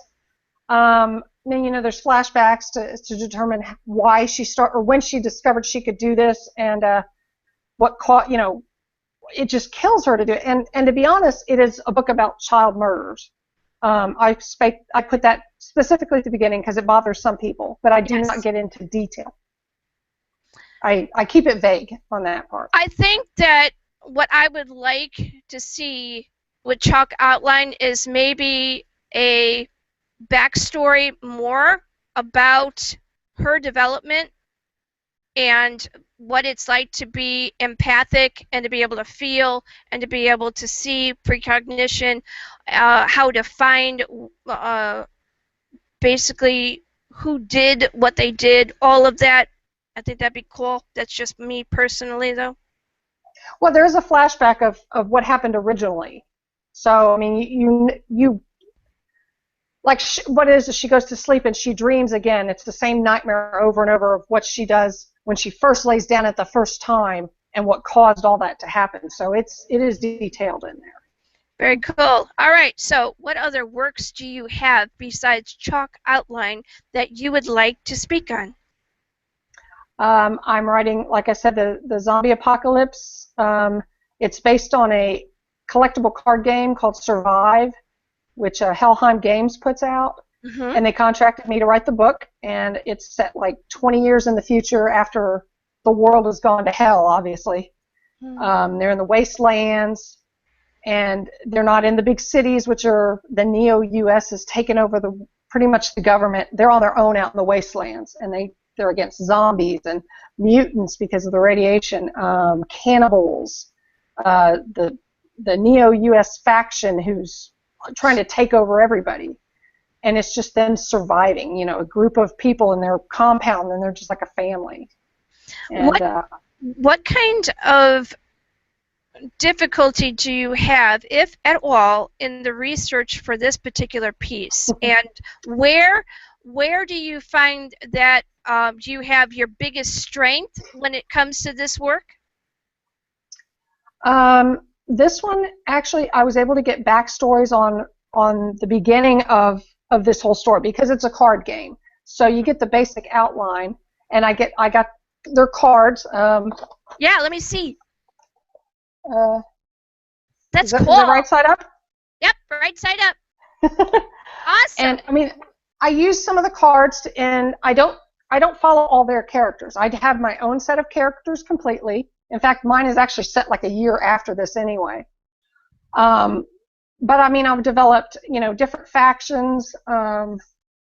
You've got Raiders, Resistance, which I kind of make that, it's kind of the same thing. It just depends on what they're doing at the time. Right, point taken. The zombies, it's not just your average zombies. Because it's set in the wastelands, radioactivity, you've got mutants, animals that are zombies, which I've never read much about that, but I could go with it. I mean, you know why you could go with it, because we've got Chernobyl right now going on. That was like what, 10, 20 years ago, something like that. There are animals that live in that area that are radioactive. That they are going to be probably creating some stuff that. Your DNA for an animal, no matter if you're a mammal standing upright or if you're four-legged, is not supposed to have high doses of radiation at all. Yeah. And that basically has been bred into their DNA because there have been generations of animals, because they don't live as long as humans. So it goes quickly. Yeah. So what would you do if any of your characters for this particular piece either stepped out of the ether and went up to you, good, bad, or indifferent? What would you do? Knowing you created them, what would you do? I would probably ask them if they thought I did a good job with them. Did I get something wrong? I mean, because to me, when I'm writing it, they're people. I mean, they're not just on paper. To me, they're people. They're out of my mind. They're just my own creation, like my children. What would you do if you got one that could not speak and was pretty far gone? Ooh. Um, And you mean knowing like almost, and knowing you created it. you mean like a mutant, or you mean like dead, like dying? I'm talking about having the possibility that something you created that was truly significantly horrific would come out of the ether and either see you in a place where you're comfortable to be at and you're okay, or it's in your bedroom and you were sleeping. Oh, like one of the cannibals. You mean like like one of the cannibal characters, maybe? Oh, see, I know how bad they would be. I would probably just shoot them in the head. There you go, double tap though. Make sure you do that. Oh, that's true. Because you don't want them coming back. Don't be screwed around with that. Make sure you double tap. Right, dead door. Well, dead door is probably. No, no comment. Zombies are people too. Sort of. Yes. All for zombie rights. I'm the new president. And he is. All right. So, what are 3 elements for you that need to be present to have a manuscript that you are proud of? Oh, it's got to be edited. Even if I don't have an editor chalk outline, I self-edited. I went over it at least 5 times. I know that seems excessive, but I'm kind of OCD about that. If I read a book, something stands out right away. It's got the timeline has to be correct. I'll go over, I'll take notes. I mean, like what I'm writing right now. I was just reading it on page 79. This guy died in 81. He was alive. I'm like, crap. I had to go back and fix that. How do you go about dealing with the loss of a character? Because I know for some people it is kind of a sort of a traumatic experience. I've cried when I've killed off characters. You get, again, they become part of you. I mean, when you kill them off, I don't know if George R.R. Martin feels that way, but I've actually cried when I killed off a character. And I want to make sure the death means something too. I don't want just somebody dying for no reason. You know, I mean, of course some will. It's a zombie apocalypse, but they don't all have to be like that. Some of them have to be for like a heroic or a real, what's the word I'm thinking? Cause? Yes, something for a good cause. All right, so no gratuitous sex, blood, or rock and roll in her works. Sorry, folks. Well, no, there's blood. It's zombie. There's not. Truthfully, I don't put a lot of sex in mine at all. So. And I did say gratuitous there. I didn't say it wasn't there. I said it's not. It isn't there. It isn't there for a non-purpose. It is purposeful writing. Hashtag purposeful writing. All right, purposeful writing. I take notes very often while I am doing interviews, sometimes for my personal amusement, other times to put hashtags up to, inspire people. Because part of what creating is for most people that come onto the show is that idea that they are going to inspire someone else to do either something like what they've done or to just create in general. Finish that out. Well, I mean, I'm no expert and I'm no famous author, but if somebody who wants to start out writing asks me for advice, I feel pretty good. I feel honored that they think my writing's good enough for me to give them any kind of advice. In fact, a friend of ours, their son, he's like 20 years old. He wanted me to read over one of his stories and give him some hints, and he was asking me how do I get stories published. So I gave him links and I did what I could to help him out, kind of like what I did when I first started out. Being able to encourage our youth to be able to create is especially important in these days and times because they can get so distracted by the social media junk and the video game junk and all of that. And please don't send me bad emails saying not all of it's junk. I know that, but for the most part, like that, you got to take your head out of the game, so to speak, and get it into creating something. It helps also the creative process. It helps you in other ways. How does it help you in other ways to be creative? I just, no holds barred. I mean, some of my stories are a little beyond. I got psychological horror. I do some extreme horror. My husband had a nightmare one night, and instead of being supportive, I just said, okay, give me the details. Said I wrote a short story. He said it was spot on. It scared the crap out of him when he read it. I like to be able to just I could turn anything just into a story. I mean, I don't know if you remember me telling you about, Lisa was talking one time about a Sherlock. That's what it was. It was Sherlock. It was an episode called The Abominable Bride, and she mispronounced it and called it abdominal. And I thought it was so funny. I just started laughing, and I immediately thought, oh, hell, that'd make a great story. So I wrote a story simply from the title. We love you, Lisa. She said it. She did that. How important is humor in psychological horror? Little humor's good. Too much humor, I'm not fond of. I mean, we're not talking about funny haha. We're talking about that gallows humor, and that's where I'm going with this. Go. Oh, irony. Oh, yeah, I love irony in it. I've got a story called The Lottery Ticket that's in a book called Oddisms, and it's full of irony. It's about a man who wins the lottery and slowly goes insane. And I can understand that that poor man. I can hear him talking in my head right now. What methods do you find useful to being able to either connect to your muse or to that whatever that thing is that helps you come up with ideas? You mean like how do I help focus on that?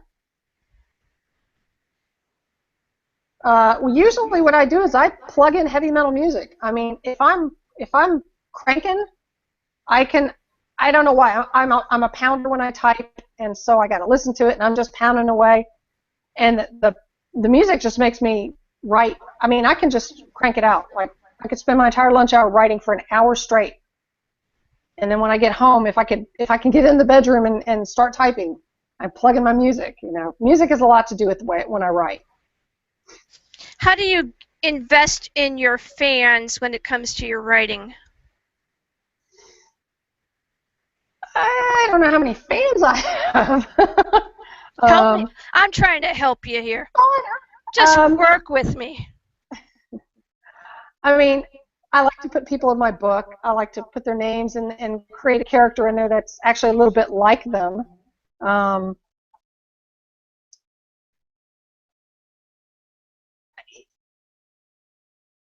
I'm trying. This is my first interview. I like to, sometimes they live or die in there. A lot of people like to die in books. I don't know why. Well, I've done it 3 times, so it's kind of fun that way.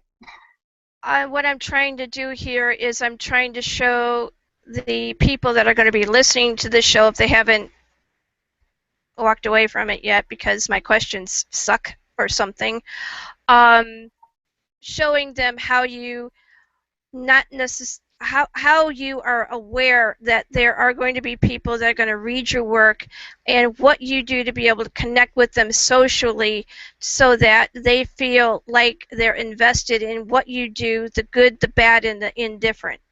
That's where I'm going with this. You see? Kind of, yeah. I mean, I got a Facebook page, got a WordPress.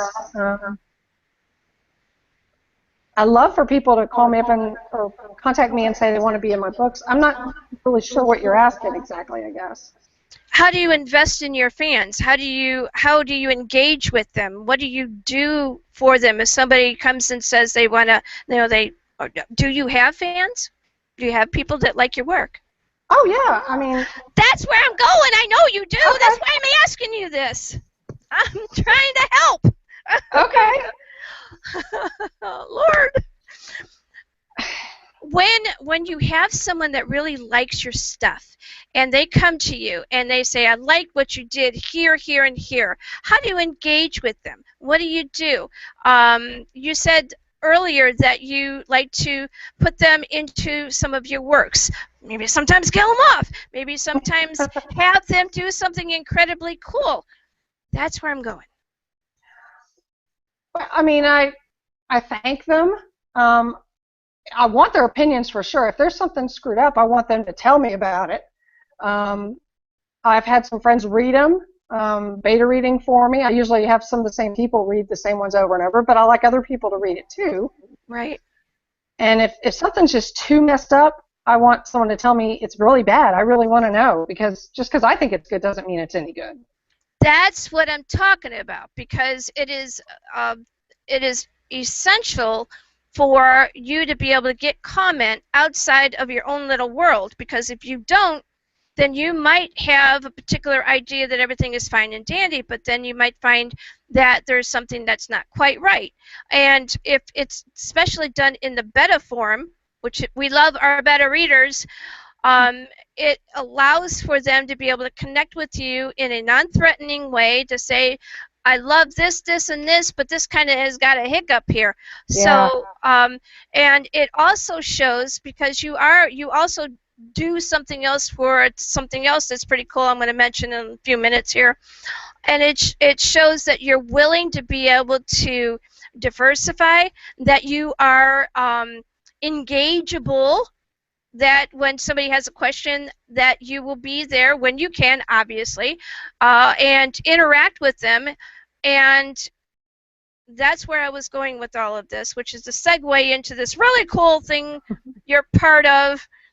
That took me forever to get around, but I wanted them to see who you were before I mentioned that, which was why I did what I did. Oh, thank you.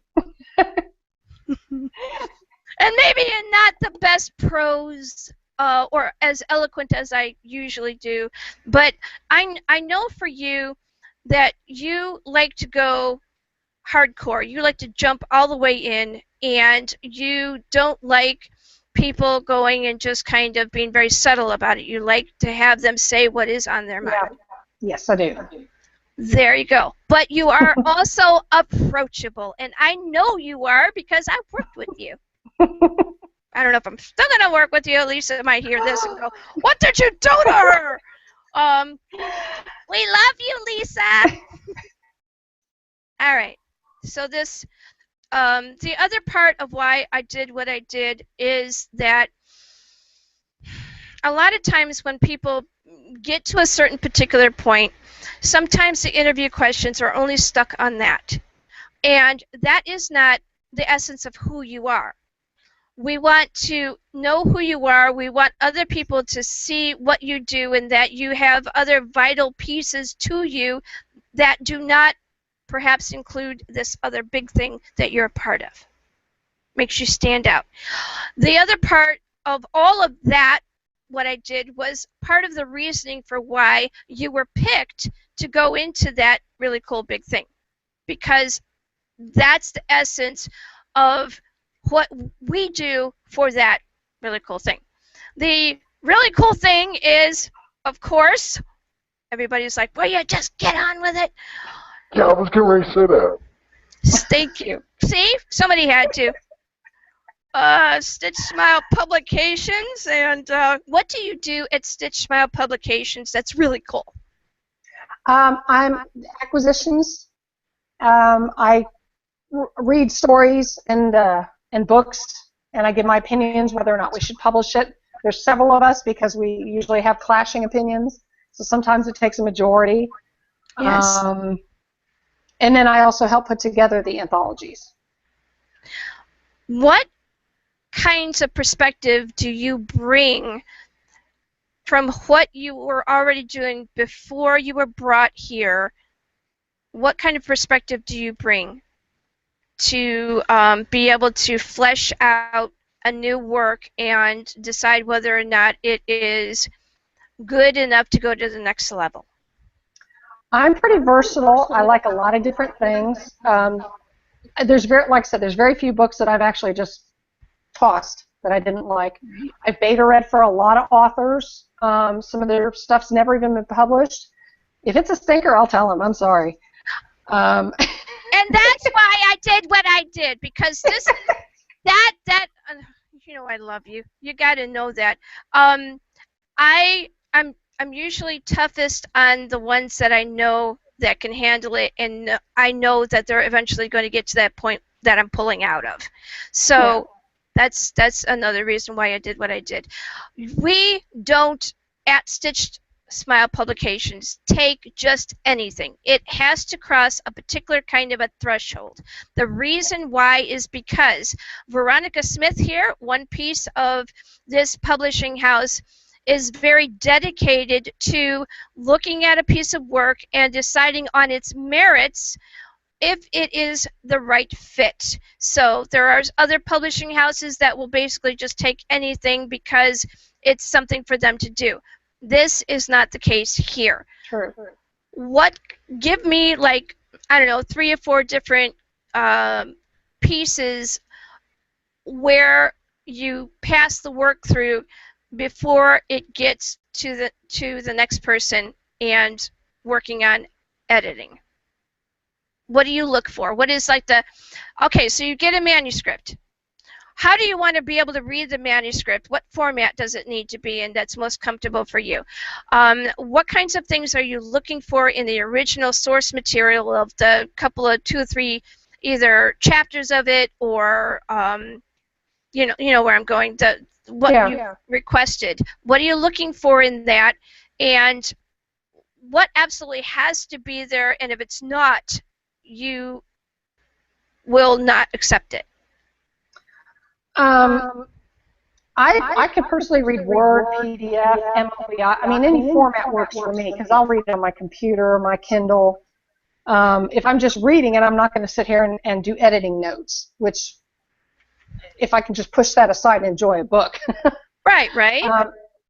But if it's a couple chapters, it's got to catch me. I mean, if I read those first 3 chapters and I'm still like, what the hell is going on? I have no interest in it. I don't want to read any further to it. I mean, now, something that catches my attention right away, even if it's iffy, I will still want to read it because it caught my attention. Right. What kind of things in it that do you feel, especially because this is mainly a horror publishing house, what kinds of things in that very small section of the work need to be there, say in the beginning? I do a lot of discussion about that, the importance of that first paragraph. Talk to me as an acquisitionist about that first paragraph and how important it is to you as a company. Well, I think the main characters should definitely be introduced at the beginning. Enough background so you get to know them. If you spend a little time on them and too much description on the world around them, I get bored personally. I prefer the characters more so than what's around them. I mean, I still want to know what they're doing, and of course, knowing that, let's say they're in London as opposed to Italy might make a huge difference. But I don't need to know, like, that the streets were cobbled and the horses, like, pooped on them, or all those fancy details. I don't need all that. I want to know about the people and the meat of it and what's going to happen to that person or what they're going to do. That, to me, that catches my attention the most. And when you're talking about that particular idea, I know that is important to you, especially in pieces like Chalk Outline, because that book has been acquired by Stitched Smile Publications.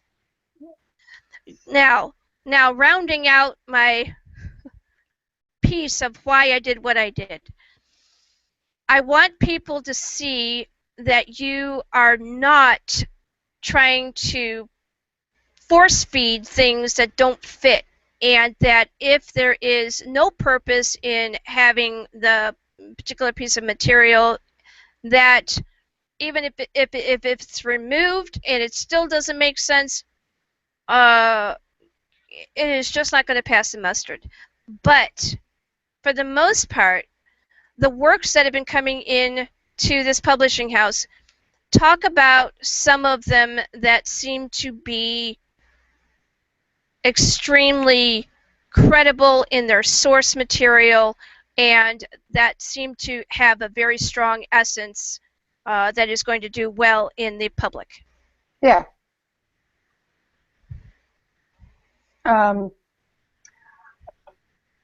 mean, you know, fiction can have things that are surreal, but at some point, surreal can get beyond what, oh, that's just too weird. I mean, nobody wants, I like weird, I like dark, I like twisted, but it still has to make sense in that twisted world. Okay, the question was more geared towards what have you seen coming through the doorways of Stitched that fit that criteria that you feel will do well in the public? Oh, well, let's see. We've had there was a couple of really good stories. I can't really get into too much detail about them, but I mean, right away they jumped out and they just caught me.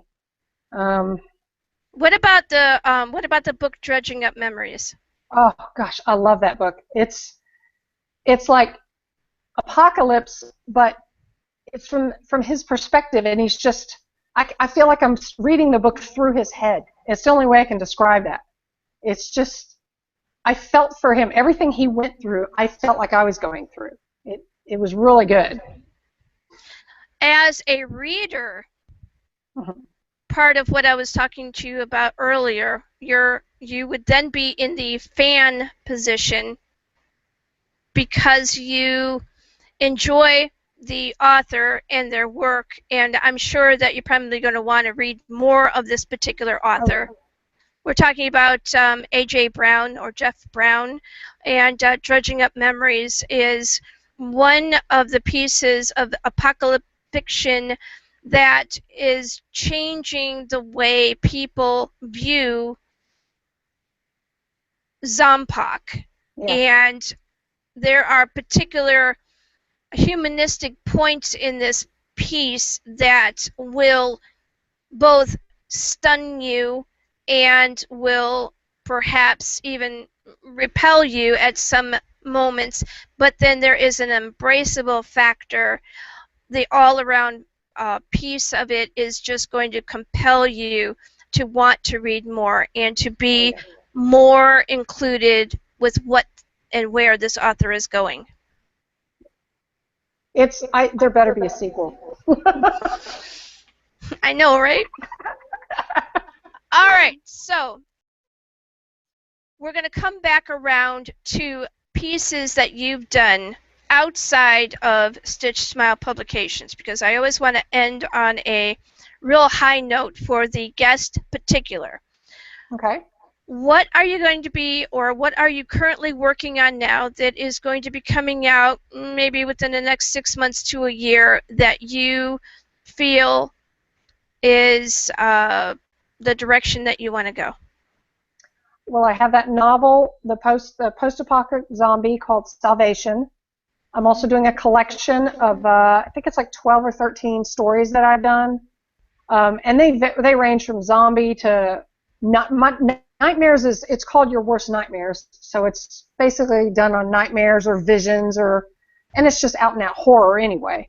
And so that one is done, but it needs to be edited and looked at and everything. But I'm on my second draft of Salvation, which the drafts take just as much as writing the book. Talk a little bit about the blood, sweat, and tears that goes into the process of editing. We talk a lot about the creation of the concept to get the manuscript, but not so much about the editing process. Talk about what that's like for you as an editor. Well, regular editing, I mean, if it's my book, it's more than just editing. I'm going through timelines. I'm going through to make sure that like this matches this and that person is supposed to do this. I use Microsoft OneNote. I love the tab feature. I can make people, dates. I keep everything organized like that. And I usually do that first, and I go through and then I add stuff, and then I go through the entire thing again, and that's when I go through for editing. I read the stories, their lines. I might restructure the sentence, go through my grammar, and get rid of the stupid double spaces after a period. I heard about that. Yeah, only a single space, please, after a period, especially when you are sending in material to Stitch File publications. That's just a PSA there. Carry on, please. But Word has a feature. You can set it so when you hit the double space, it'll put a little green mark and warn you. I started doing that. That's good idea. I get that. I really do. I won't go into why I get that, but I do get that. We're old school. What? Right, and we still particularly have ideas of the way grammar and the way punctuation is supposed to be and all that. And there's nothing wrong with that. True. But all right. So talk a little bit about what it's like for you to have to evolve just in the grammatical area of writing when it comes to sending stuff out. Well, the very first time you read it, you're also reading it the way it was in your head when it came out. You've got to start looking at it from the other person's point of view. And a lot of times I'll look at something and go, oh, that sounds so stupid. And so I'll erase the whole line and retype it a different way. Or sometimes I'll just take it out. I mean, I have no problem deleting an entire paragraph or chapter if it sucks. But then there are certain particular ways that are changed that make things a little bit easier. But I don't know who they're easier for. I think they're more easier for the person putting the thing together that's going to put it in a book and all that. We love you, Lisa. Oh, formatting? I had to format chalk outline myself. I had a friend he had a book telling me how to do it. Oh my gosh, that took me forever to do. That'll be the Bible of how to format, and you're like, but I need this in like 48 hours. Oh, good luck with that. Yeah, 48 hours? No. No, it doesn't. The other part of the editing process, I know in this particular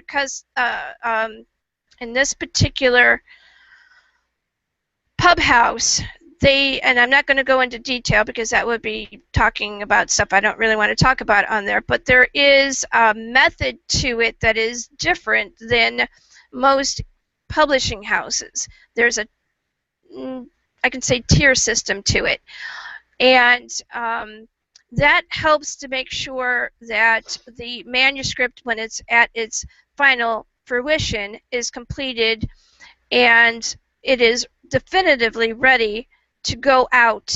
Now, chalk outline. Do you have any kind of a blog or any social media or anything that is dedicated to any of the characters at all in this book? No. Do it. I'm just saying, Okay. just do that. People enjoy being able to see more insides. I mean, look at how they are with movies, all right?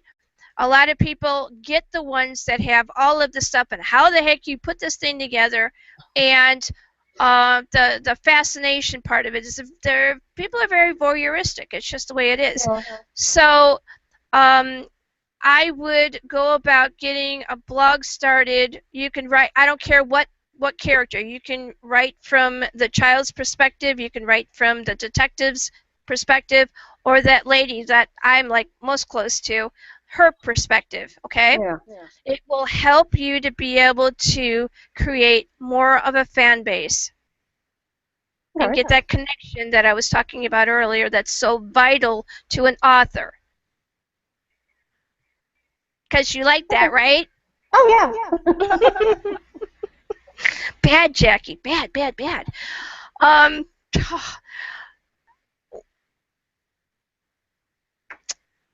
What are you most proud of that you've done within the last couple of years that does not involve becoming part of Stitched?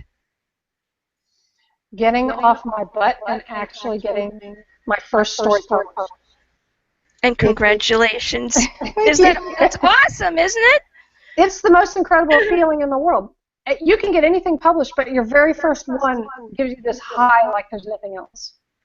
That's part of the reason why people go out there and create. And you know what? It's 10 o'clock, and the interview is actually come to a close. What I need you to do right now is I need you to give us your social media and any other talking point that you might have that we haven't covered that you want to make sure that people know about, like if you're going to show up anywhere to do book signings or anything. Let's see. I have my Facebook author page. I have a WordPress. I have an Amazon page. Do you have those links? Do you put them up, or do I need to say them out, or how do you want to do that? It's video and links and all that are really important, and if you can tell me what they are specifically, it would be really great. Okay, so like spell it out. Okay. My Facebook can be found at veronica.smiths.author. Amazon is author/Veronica Smith. Okay. WordPress is kvzsmith, wordpress.com. And that's all I have right now. All right, very cool, cool, cool. All right, I need my dead door to say his final comments and or goodbyes. Veronica, it's been wonderful having you on the show. Can't wait to get you back on. I want to pick Thank your you, brain a dead little door. bit.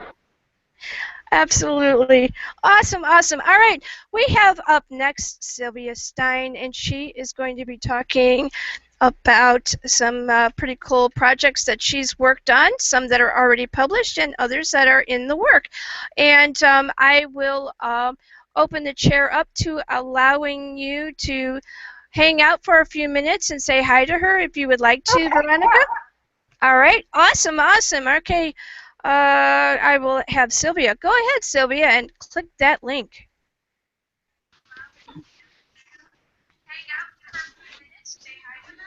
Okay, and the YouTube link, Sylvia, go ahead and mute that. Well, mute the YouTube. Hi, can you make sure you mute the YouTube link so that we don't have me in the background? Sylvia, go ahead and mute that. Hi, Sylvia. All right, Sylvia. Okay, so here's the thing. You have the YouTube that's playing right now. I need you to turn that off, back out of it, so that it's not playing. I've done. There you go. Hi. How are you? Good. Good. All right, I also need you to sit up closer so that we can actually see you. You're a little in the dark there. Okay. Gotta turn on the light. Yes, that would be a good idea. If you have to go do that now, would you take your headset off so you don't rip it out of the everywhere? It looks like my big fat Greek wedding. Remember that? Yeah, I know, right? I love that movie. I love that movie. That was the best part of the whole movie. Oh, there you go. All right, I've been wanting to do that for a couple of hours now. Just get my hair out of my face. Okay, I'm here. Oh, well, hello. How are you? Good. Good, good. This is, we're going to be having you on for about 45 minutes. You know that, right? Yes. I've been listening to everybody today. So. Cool, cool. All right. So, Veronica Smith. Hey, Veronica. Yeah. Hey, Sylvia. Stitched. Is there anything that you would like to say to her before I go on to interviewing Sylvia, Veronica? Just have fun. Jackie's so much fun. Yeah, you did great. I love listening to both. She did. Both of them. Yeah, she I really loved did. it. Thank you. Thank you very much, Veronica, and Thank you, Jackie.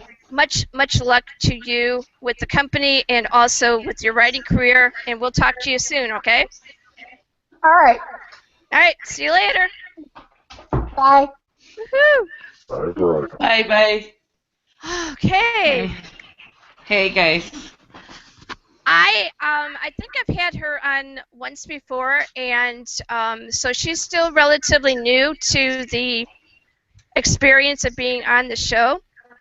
And I've had you on, I think, once before too, right? No, this is my first time. All right. we're gonna let you have it. Now, I still am hearing myself. I need to make sure that you don't have the YouTube channel on anymore, and it's just Google Hangouts, and we're just doing our thing. Make sure you can have the Facebook page open, but That might not be the Wi-Fi. YouTube. No, the YouTube. I only have Google Hangouts. I right. took out the other one. Okay, Sylvia. For those who may not know what your background is, you are, yes, an author, but give us a little bit of a background on the genre that you create in and why you enjoy writing and creating in the written word. Well, thank you. That's a good question. I am a writer. Well, I've always loved writing, passionately loved writing since I was a kid. And, well, thankfully, as I got older, I always had an itch for it. Like, I became a teacher. I did a bunch of other things, but writing was always at the forefront.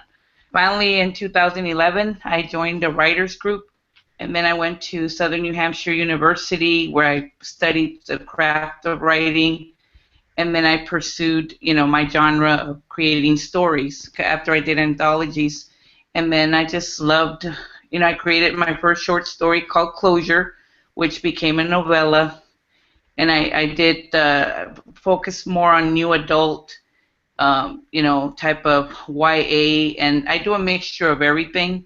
I don't want to label myself to one genre or to one specific area because I think I'm open to doing different types of stories as long as I like the characters. Because my next one after the Closure series, I'm going to focus on a big thriller, which is great that I listened to Veronica because I'm going to probably be bugging you and her a bit next year for this thriller because it's totally what you haven't seen from Sylvia Stein. People know my Closure, my YA, and I've been pushing the envelope a little bit, but never really going beyond that point. But it comes a time where writers have to do that, and I feel like I'm not limited to just one thing. I'm open to, as long as I like what I'm writing, I'm gonna focus on it. How do you come about that openness to be able to create in different genre and to create in different styles? Because, and the reason why I ask you that is because there are some that say that for an author to become very good and have authority in the craft that they're doing, they should stick to one. But then I do have on the other side of things writers and authors that decide that being able to be diversified and understanding the levels of the different kinds of language and the different kinds of ideas is important. So because you come from that kind of background, talk about that. Well, for me, it's like I said, I have heard that before, where there's authors that will write romance and they stick to just romance and paranormal and horror, and that's great, But I think that as author for myself, I keep an open mind of where my character's gonna go, whether it's a YA, a new adult, or a thriller, which you kind of, if you have a niche for these characters, for me, I always do outlines for characters. And I'm like you, I write on paper. Everything I do is on paper first, paper, pen. Surprised I don't have my paper and pen because I'm always with paper and pen. Get ideas, write them down, and I actually write everything down. Then I put it in the computer. See. So for me, the characters start talking to me. I know people probably think right now I'm crazy, but I have characters in the middle of the night wake me up because there's an idea coming in your head. You kind of feel, and I relate to the first author that came on, Trevor, I think it was. Yes. He talked about how how his characters, you gotta feel what's going on, and Veronica said the same thing. And I feel, like Sarah, when I created Sarah on Closure, I had to feel the emotions of the alcoholic journey that her father's taking, and I had to take it all in. And yes, while it's fiction, you really do have to make, for the reader to believe it, you have to go through a timeline and make sure that you don't leave any plot holes. So I think that for us authors, you can create any genre if you really want to. You can. It's just you'd be surprised at what you're capable of doing if you just give yourself a chance. Don't ever, if you want to stick to what you stick to, that's great. But if you want to create other stories, don't ever limit yourself to, I can't do this. If you really feel like you can, you will. That's all I can say about that. And thank you for that. And here's where I want to go with this. You have a master's degree at Southern New Hampshire University. Yes, I do. Going to school and learning textbook method is different than being in the real world and creating characters. How? It's different because certain classes, there's specific ways you have to write, so you have to stick to that style. And while you're doing for me, I consider what I do as an author my freestyle, like a free writing. It's more of I'm not looking at, and I do worry as an editor, of course, we have to worry about grammar, but when I'm creating a story, I'm just writing. I don't really focus on anything but the content of what I'm writing. That's basically what I do first. Now, when I'm in student mode, which when I got my master's to turn in an assignment, because I'm going to be, if you want to be a professor, that's I have. It's like you have many hats, like you do, Jackie. You know this very much because you do so many things all day, and Lisa too. We love her. Yes. You all have different hats you wear, and I wear a different hat when I'm a student. When I'm taking my classes, but when I'm an author, Sylvia, the author is somebody completely different in the sense that I'm free writing, and that's how I would distinguish that. When taking my courses, yes, they do develop your writing, but I don't put the two together. I kind of separate them. I don't put them all at once, if that makes any sense. It does, and thank you very much for that. So, chasing clarity. Yeah. I'm interested in having you take us from concept to post-production of this work. And I know that that's kind of like it isn't kind of like, it is a very long process. But what I'm most interested in is when you were first getting the seeds for Chasing Clarity, what kinds of things were going on in your life at that time, and how did you find time to start the seeds for this work? Okay, and I'm glad you brought that up because Chasing Clarity it was during SNHU. I was taking classes, and I found that I couldn't get any writing done, like aside from what I was doing for school after I did my anthology. So I needed to focus on something. I don't know if you're like me, but when you watch a TV show, you get hooked to these characters that you really feel for. And that year, 2013, there was some tragic deaths of beloved stars. And there was a particular show I was watching, and I remember when one of these characters really died. He died of an overdose, and it hit me really hard. It really did. And it was hard because I have a family, I have a husband and kids, and it was just kind of like I couldn't understand why I felt so dumb in the dumps about a character, but he really died. It wasn't a show just on the show. It was a real person that passed away. So I started taking notes, and I started feeling it, and I created Clarity. That's what it was called at first, Clarity. And I created it about a girl named Mia losing a beloved person in her life. In this case was Leo. And it started in 2013 as a third-person narrative. And then I entered National Novel Month, and I had like a little outline of it, and that's when I finished it. I finished my first draft, which was everywhere. It was all over the place. And then in 2014, I put it away because it was every time I kind of got it out, I would feel pain, like Veronica commented on feeling like you actually cry with these characters. Yes. I was getting very emotional, but just by thinking about what his mother must have felt to lose him, how his family felt, the person he loved, and it was just painful. So I put it away. Then after I did Nano, I finished it. I actually was a winner that year because I did my 50,000 words, but like I said, it was a mess. It was all over the place. Then in 2014, I went back to it, like mid-2014, I started working with another friend, Lynette Lee. Shout out to her, another author friend, and she also was my editor.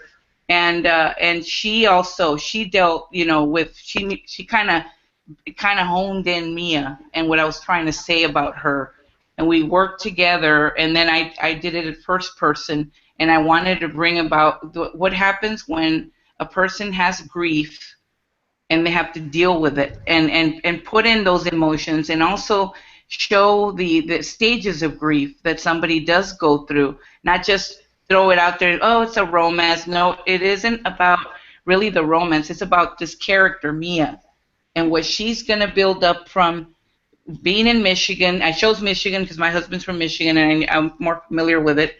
And then taking her to because I love New York. I love all that Broadway stuff and stuff. I'm a girl. I'm a girly girl, and I have that side too.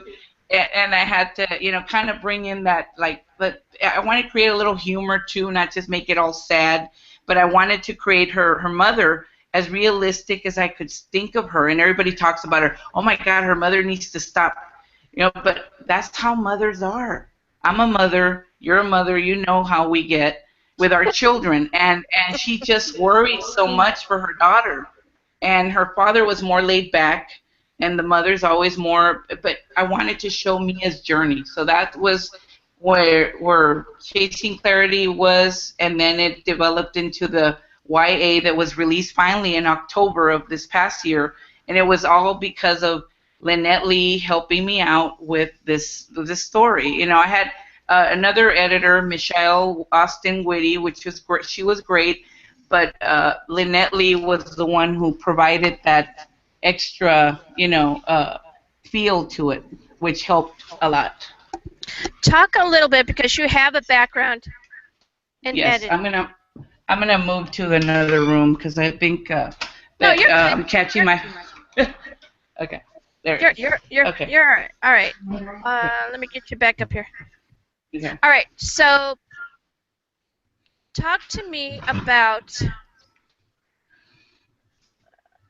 the voice of the editor when it comes to looking at a piece, whether it be yours or it be something else that is brand new to you. Talk about the voice of the editor that comes out, not the, what do I want to say, not the overcritical voice, but the voice of substance and clarity of the piece.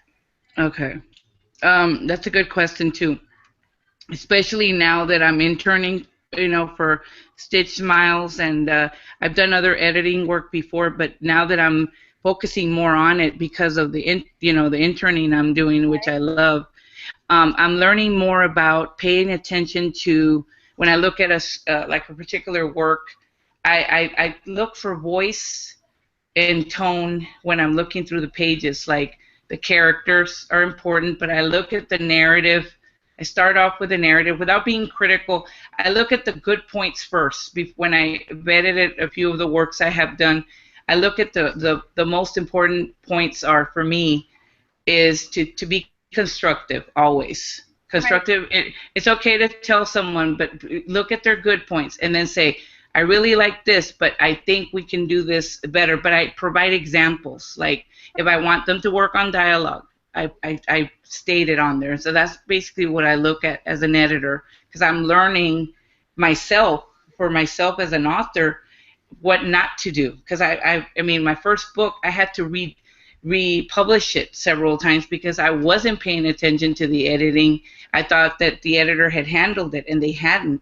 And then I'm the one that looked bad. So as a indie author, it's very important to be careful about those things. Let me take that point and maybe expound a little bit on that. Mm-hmm. You know what it feels like to have a piece go through a couple of different renditions and then finally get something that is usable. So your perspective when it comes to what you bring to SSP is that you don't want that done to somebody else. No, I don't, because I went through it, and it doesn't feel good when, of course, we have to learn. Veronica pointed out something really, really big when she was on the interview. She said, we have to be willing to take, criticism, and I do. But when you look at your work, because it's like a baby, that it's your piece. When you see it published, just like my first anthology with the writers group, just to see my name among them and to see a story being published feels so good. But it's nerve-wracking when you're going to push that button to publish. Please make sure to get other beta readers. That's been like my saving grace with books now. To look at your work, get another fresh pair of eyes besides your editor, because you will miss those things that somebody else may not see, and you want to be critical. You want to make sure that you're doing your 100%. Everybody has a mistake here and there. I'm not going to lie. There's even big books I've seen that have it. Yes. But we still have to try to be, you want to present yourself as your very best. Like when you do any work, do it 100%. Do 100% for your editor. When you're an editor or when you're an author, you expect the same thing for you. So that's basically how I look at it. Let's go back to Chasing Clarity. And we were talking about how you were going and you were producing this piece. So talk to me when you, what was going on when you were about midway through the book and you basically had to stop for a while. Talk to me about what was going on in your life and how that either affected what you were doing at the time or how it helped propel you into finishing Chasing Clarity. And that's good. I had to take a pause because I think I was getting overwhelmed. It's kind of like when you have to balance your schedule as a student, as a mother, as a wife, everything. And I wanted writing time, but then I was thinking I was like not paying too much attention to my children, or something was going on. I'm always too hard on myself on everything. If I don't do something, I feel like I'm not doing enough. So I finally had to kind of look at the writing, and I said, do I need to keep going? Do I, or what is it? My husband said, take a deep breath, think about why you wrote this story, and then go with it. I kid you not. This man is a great. I mean, I'm glad that I married him because he is a really big support. I have a very good support system here at home, and if it weren't for him, it's kind of like when you have to have someone shake you a little bit to kind of bring you back. Yes. And yeah, I don't know if you've had those moments, but you have to have that person the sounding board that kind of brings you back. So I kind of closed my eyes and I said, I really do want to tell this story. And after that, it was like I went back to it, and it was like I could do it. It was just, I think I was just putting too much pressure of what I thought I couldn't do, but then I was able to do it. So it was kind of like you just need that moment of clarity, and it's funny that I named it that because I needed that moment and that peace, and of course my faith as well, which does always help. Yes, and then you finally came to the point where you entitled it Chasing Clarity, which I find is extremely apropos to your life as it was, and then finally coming to fruition, allowing you to be able to say, this is done. And it's full circle, and then I finished school. And then I released so it all came together. I get goosebumps right now. I don't generally get them, but that because it's a beautiful thing. Now you have this piece as a YA. Yes. Talk about the importance for you to write for young adults and what that means for you. I wanted to do YA for a long time. I just didn't know how to go about it because I'm a big fan of John Green, The Fault in Our Stars, and I've liked his work and what he does and what he brought to that story. And I wanted to do something realistic, so I thought, bring awareness that, when a young person struggles, like Mia, she's just graduated high school and she loses, someone that's very important to her. They knew each other, they were friends, they were sweethearts, and then tragedy strikes. And And first I was like, how do I do this? I'm not going to make him get sick, so what do I do? And I of course, I said, well, I guess it's going to be the tragedy with an accident that's going to happen to. And then I had seen, I don't know if you're familiar with this piece, if I stay. Yes. Yeah, and that movie brought me to tears. The book, I read the book, saw the movie, and I'm very critical about movies when I read a book. So the book, it really has to hit. So I did that. I did a lot of research on that, and then I said, okay, let me do Chasing Clarity, and then I put those elements in there. But it was all based on hearing about, and Stephen King talks about this. You hear something in the news, or in this case was a character that passed away, and I created this story over that. People ask me, did this happen to you? But then I came to know people that went through this, that they have lost a young person, has lost someone, and I had people reach out and say, thank you for writing this book. I felt really good. I felt her journey, and this is where I like when people to come. I love mentoring others, and I love when other people come to me and say that. That's what makes me. It's not about the fame. It's about getting that person, even if it's a few or one person that comes out and reaches out to you. Thank you, because I felt better because you wrote this. So that's what helped me. That's what I was achingly trying to do during that last hour, bringing the fact that these people care not only about what you produced, but that it touched them in a particular manner, whether it made them happy, sad, or angry, or whatever it was, that emotional response, that helps to glue the fan base into what you're doing and to care about you as an author, so that you can start to build a base. Exactly. Now, the other part of that is, I do believe that you didn't necessarily write it for someone else to read. I think when you started doing this, that you wanted to do this because it was something that you needed to do. Yes. And then when you found out that it was actually touching people to that extent where they felt emotion from it, what was that like for you as the creative? It was you can't really put it in one word, but I could say that it felt like I'm kind of speechless now, because the first time I heard, you really touched, that made a difference in my life. Mia, I loved her. I felt for her. I felt her pain. For me, it was just like a moment, like, I kind of looked up at, and thanked God, and I said, I really am blessed. I can do this. I can create these stories.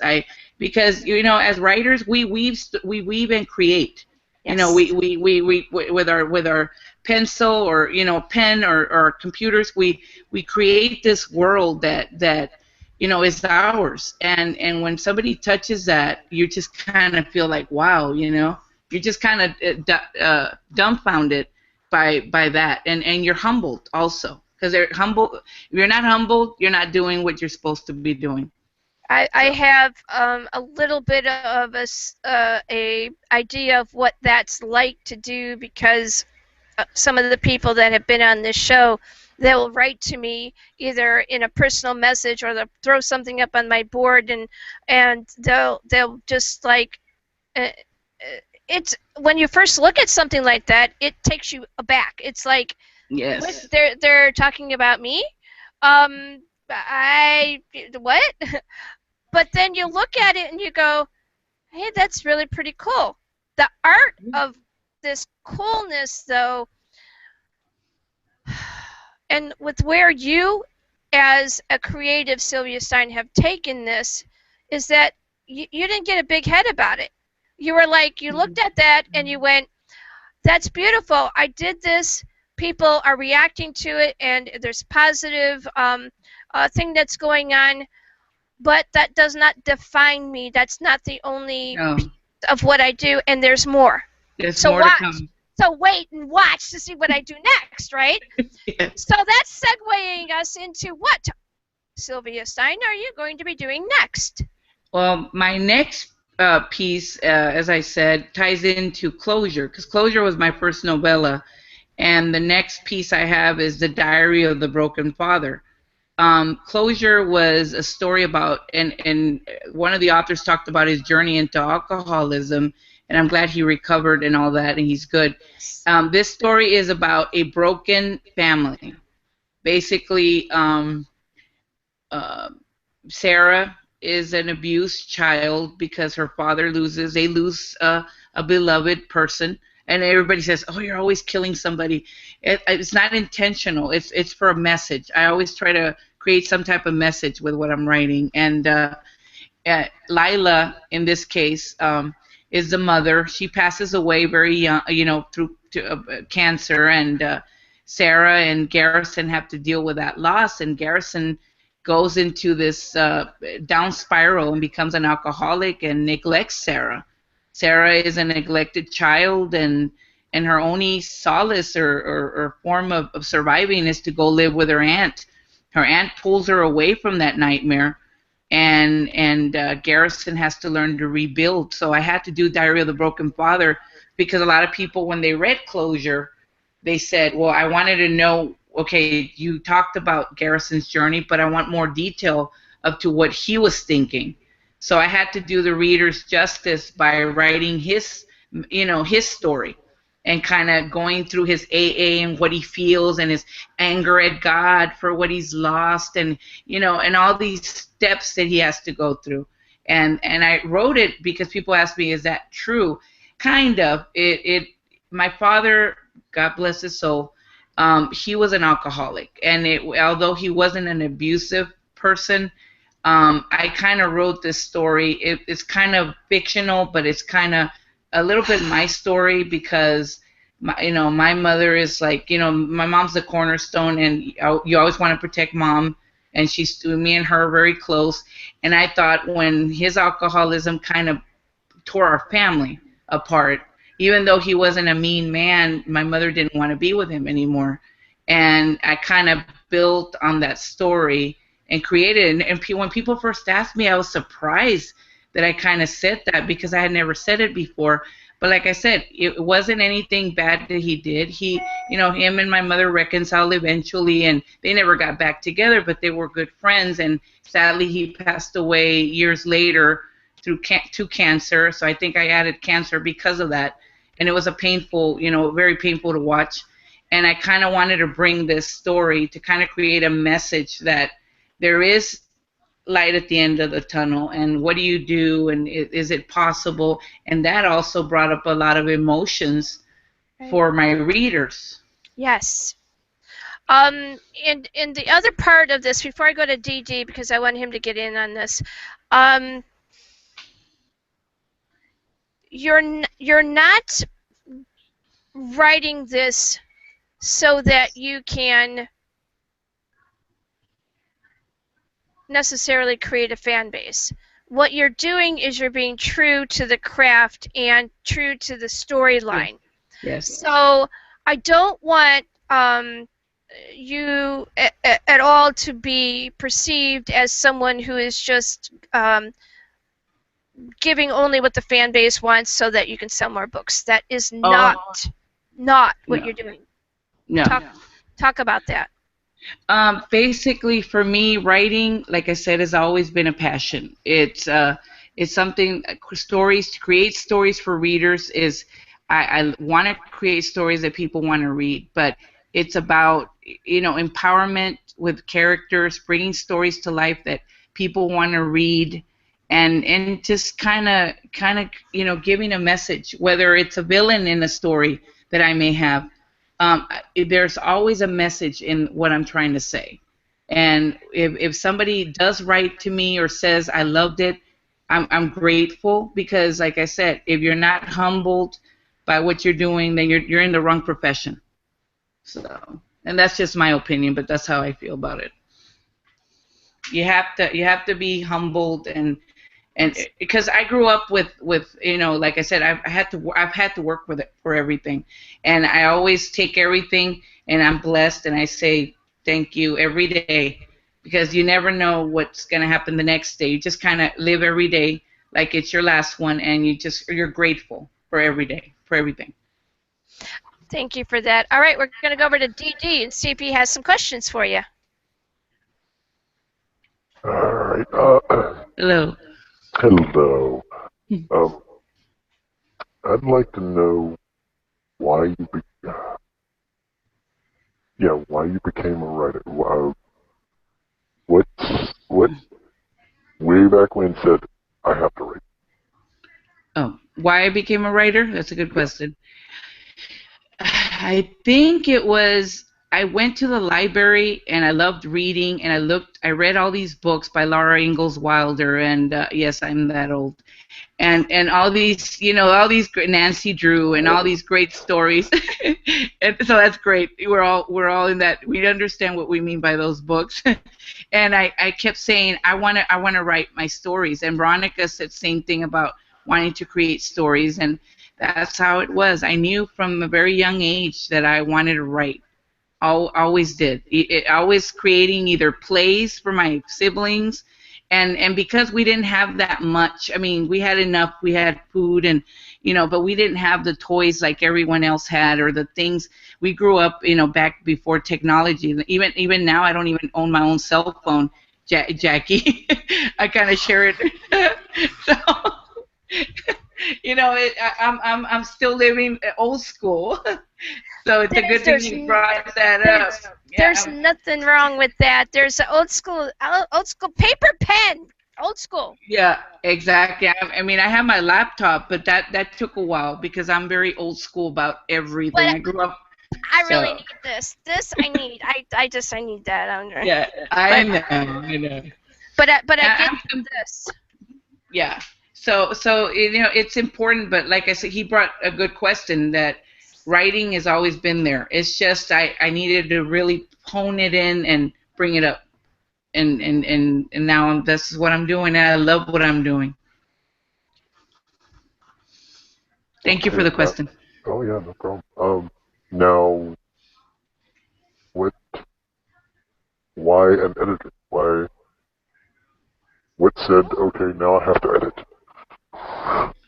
Okay. Well, for me, because of what I touched up on earlier about me having such a hard time with my first book, with having to republish it, and I wanted to work on not if on my own stories, but if other authors ever asked me for their input, in which they did, I wanted to be able to help them with their own manuscript, and editing was a big part of it. And then doing it here and there for other authors, but now with Stitch, and I've only been doing it like 3 or 4 months, and prior to that I was doing it, voluntarily, and I kind of, this is where I'm supposed to be, when they lead you to a path and you're supposed to be, editing is at the forefront. So I wanted to do that because I love also giving writing tips to other authors, and that editing is a big part of it. Thank you for that. All right, so we're going to go now. Thank you for the question. Oh yeah.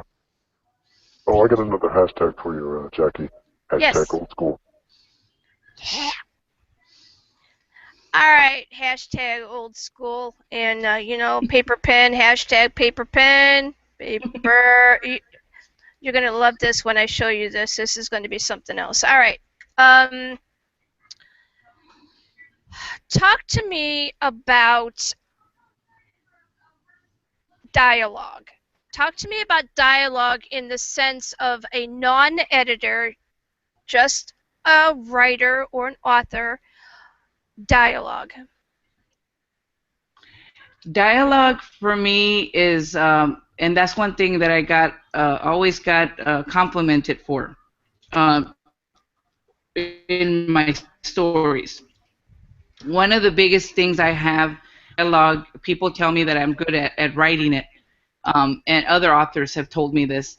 I look at it kind of like what the first author talked about, kind of having a conversation with your character, but also set up the characters, and this is one thing I love about writing the Dazzling Dialogue book, but it's more about creating like they talk about an agenda of what you want to write, and for me it's more of an outline of the characters having the conversation. Like because when I first started, another friend of mine said, Christopher Burlett, a shout out to him. He said, Sylvia, you put a lot of quotation marks when you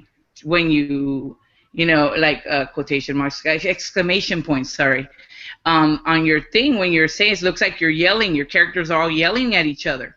And I said, you know what? I hadn't realized that. So then I went back and kind of started putting the characters and kind of putting them in a dialogue situation where they're talking, but you don't necessarily have to repeat everything. If you know that Lila or Sarah or Garrison are talking, you don't have to necessarily she said, he said. You don't need to do that because you know that they're the only ones that are talking in that scene. So you can add a transitional like Sarah looked over to Garrison and said or something, kind of to create an action to it. And this is how I deal with dialogue. It's not specifically, it's just an author. I kind of piece of paper, I write the characters that are going to be in this scene and go from there. And music is a big part of it. For me, movie scores from Zimmer, Hans Zimmer to Ennio Morricone or all these John Williams, any of these, as soon as I listen to those and I put my characters together, the scene is there. And you just kind of go with it. All right, so that's a great way to be able to go into the next topic then. Mm-hmm. The topic of pacing. Mm-hmm. The music score, as you were describing, it helps to give atmosphere to the dialogue and the environment and all of that kind of stuff. But pacing in a book, you don't have music. You don't have a musical score. So how do you go about making sure that the elements are there so that you can get from one section to another and it looks like the timing or the pacing is right? Okay, well, I don't write anything unless I have music. I'm like Veronica. Music has to be playing anytime I write. I can't write when it's quiet. And of course, I get secluded. I get in an area by myself and play my music or my headset or whatever. And because we don't have that when we're writing, the best thing I can say is this are very important when you're in your scenes. And the way you look at it is, if you look at a movie, and a friend of mine, also Lynette Lee, another big shout out to her, she said to me one time, the way I look at when I write is, it's like a movie. When a movie is playing, and you look at the scene, and she says she turns the volume off, and just kind of looks at it like a silent film, and from looking at what the characters' emotions are, she kind of just goes with that scene. So ever since her and I, go back and forth, we just kind of sit there and kind of do our own writing prompts, and we kind of write down, okay, where do you want Mia to be? Is she in New York? Is she here? What is the emotion? And you just kind of picture it in your head. It's all about creating it and then adding the elements that are necessary to carry that scene. I have an idea. Dead Door, his handler, Dead Door's handler, is an actor, and I am interested in seeing if we can get Dead Door's perspective as related to what we were just talking about from a person who watches an actor perform. Go with that, Dee Dee. Lost the question. Okay, so here's what we're going to do. Sylvia had talked about what it was like for her to create the scenes. It's very much like a silent movie or a film playing in her head and watching the characters and how they interact with each other.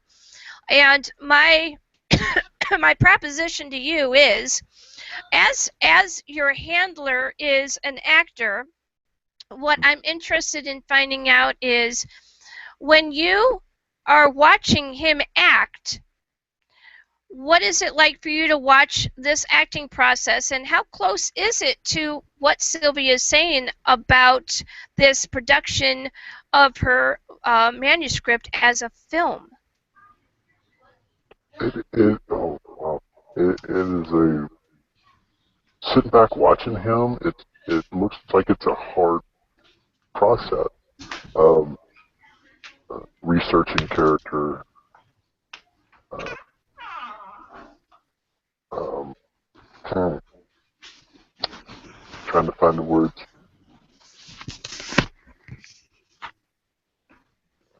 You're not nice. You make a zombie think hard. I haven't had my professor this week. Oh. Oh boy! All right, so I'm going to help DD out here. Yeah. That's okay. I'm Help gonna him out, DD. Jackie. Help him out. All right, so I mean, this show is going to be Jackie puts people in corner phase 2. No joke. All right, so that's how my mind works. So my mind likes to see different perspectives. Now, all right, so DD, your handler is an actor. When you're watching him on the set, you can't really hear necessarily what is going on. So it's almost like a silent film, right? Right. Okay, so you're watching this action, and you're watching the production of this particular piece that he's working on, and then later you get to actually see it in film form. You're sitting there either watching on big screen or you're watching it on television. Is it truly like it? Do you think that creating a manuscript is a lot like what it feels like to be on a set watching actors? Yes. Very much so. Yay. You have to spell it out for me, but yes. Why do you think that it's like that? What can you relate to that to say express why you see it that way? Because when you're, well, now I'm thinking of as a reader, not an author, but if I'm sitting reading a book, my mind is making that movie up with all the words that the writer has written down. That's yes. That's where I'm going. That's where I'm trying to get to. Good job, DD. That was awesome. I did an extra arm this week. You took the words right out of my mouth. All right, so I'm going to give DD a break here. I don't know where these questions are coming from because they're not coming from my books, and I usually have my books open, and they're not open right now. All right, so we're going to go to, you've gotten the manuscript, you are getting the edits finished. What is it like for you to be in that final stage of a written work right before it goes to having it in post-production where it's in book form? It's nerve-wracking. It's happy. It's all the emotions in one. Like you're excited because it's coming out, but you're nervous too. I get nervous every time I publish my stories, and it doesn't get old. It no matter from the first story to my newest stories, and then when I do my thriller, every story I take and I love each part of it. So for me, emotions into one. The day before, I kind of just take time for myself because I don't want to drive everybody crazy.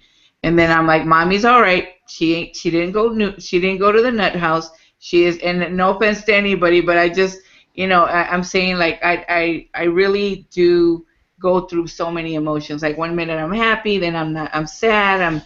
So I just kind of, my husband says, well, play some rock music that'll calm you down. And stuff like that, because he's a big, like Veronica, he loves rock music, all types, and it does help, it all the advice that somebody gives you. But I said, Mommy's all right. She need to take a little deep breath, and she's okay now. But it is emotional, and it's just rewarding in the end. You want to make sure that what you produce is the best of your ability, and the Yes. tension is there on whether or not it's going to be accepted. Because although we were talking about earlier, you did that one really cool thing, you're not going to go and be so egotistical that anything I put out there they're going to love and blah, blah, blah, because that's not Yeah. always the case. Yeah. So Exactly. that's part of the reason why there is that emotional roller coaster that comes out on every piece that you have Yeah. so far. It also is what keeps you grounded. Yes, it is. Very, very grounded. All And right, if it so weren't for that, you need your family to keep you there. I have a quick one for you, Sylvia. Have you ever had, going through all these emotions and writing it, have you switched a song and then it totally switches the story where you don't want to go? Oh. Yeah, it's a good question. Like, you mean like a song that kind of takes you somewhere else, you mean? You're talking about that pacing and put on a song and then Yes, it yes, takes you somewhere where you don't want to go. yes, yes, it does. Yeah. Yes, it does. That's what's coming out in my thriller coming out next year because the girl has an alter personality. So yes, it's taking me to very dark places. So yeah, it's yeah, depending on the songs. I'm listening to more dark songs for this newer book, which is for next year. But I'm already starting the outline, and I yes, it's totally changed my stories in so many ways. Hmm. Yes, it has. I am interested in, let me see, what am I interested? I'm interested in all kinds of stuff. What Thank do you for the question. Yes. Good job, Dee Dee. Thank you. Absolutely. All right. So, what do you do to be able to improve on your writing? Read. Lots of reading. Even though I read, I try to read more books because every time I read, I feel like I learn new things, like more what things, or I look up writing books. Like this is why I do a small podcast, an audio podcast for writers. I started it for the purpose of giving advice for authors and kind of directing them in different, not just promos, but their interviews. Bring about like yourself. I'm excited to bring you on and anyone else that wants to come on.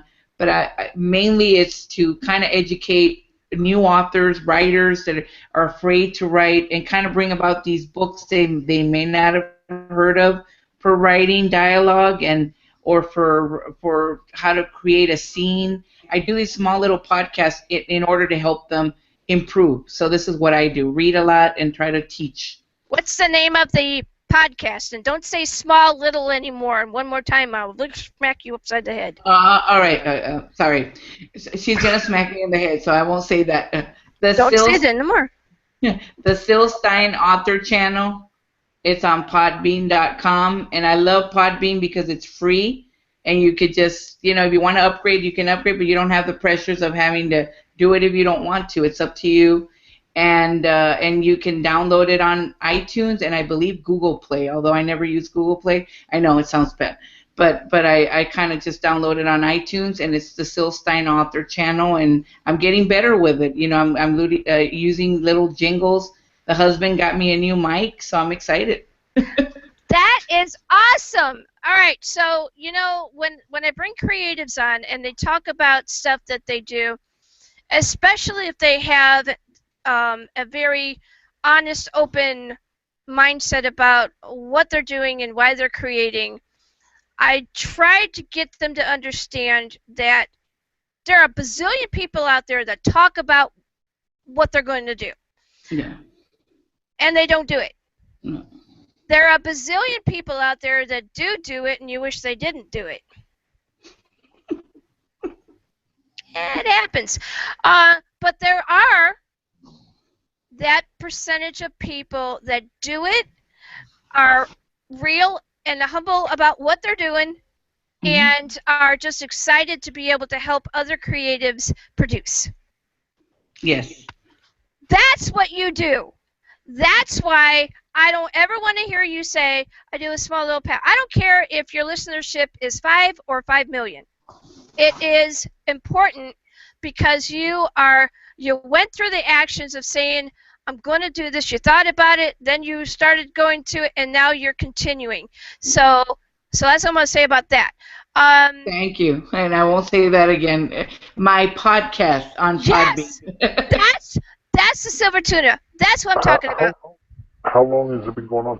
I started it in January, and I kind of just started playing with this, through Spotify and using the voice memos.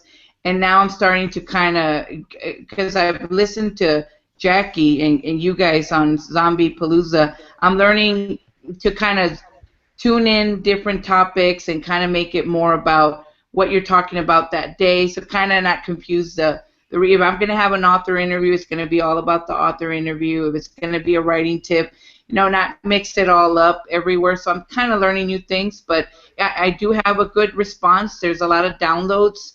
People are tuning in, so it says, obviously they like what I have to say, and I'm learning more as I go. Very cool. That is just that is because it just is. It's just awesome. All right. So give me one good reason why someone should submit their manuscript to Stitch Smile Publications. Because you guys rock. Well, you all are awesome, but you take the time to really work with the author. I can't tell you how many authors have said this, that you guys just really care. It's if like Lisa, shout out to her, Lisa Vasquez, and all the Stitch family, Becky and Brandy, and all the authors, and of course you, Jackie, teaching me with the marketing. I'm also doing that with you. I'm learning a lot. Thank you.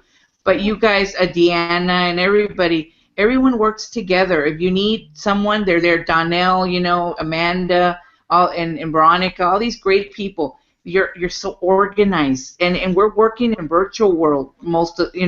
That's what we do. And if an author, if they really care about you they will give you their 100%, and they will take care of you. And this is why you should publish with Stitch. And I'm learning so much as an intern. I can't tell you so much stuff I'm learning. It's crazy. I never thought where I would get to now. In the few months, and I hope to grow even more because, like I said, I'm learning something new, getting better, and I'm just really happy being with this, with you guys and everything. All right. So, what have you learned about yourself as a human being when it comes to writing and producing as a human being? I've learned to be humbled, to be grateful for the gift that God has put me on this earth to do. I feel like everyone has a purpose, and mine is to write stories. And I just feel like, I'm very blessed in my life. If you had asked me my favorite word, that's my favorite word, blessed. We're gonna. She's pushing the groove here. But Yeah, all right, since we're here and I am opening my book here. But sometimes, and lately, I have been switching up some of these questions, and that would be mid-flight too. So just be mindful of that. All right. So, what's your least favorite word?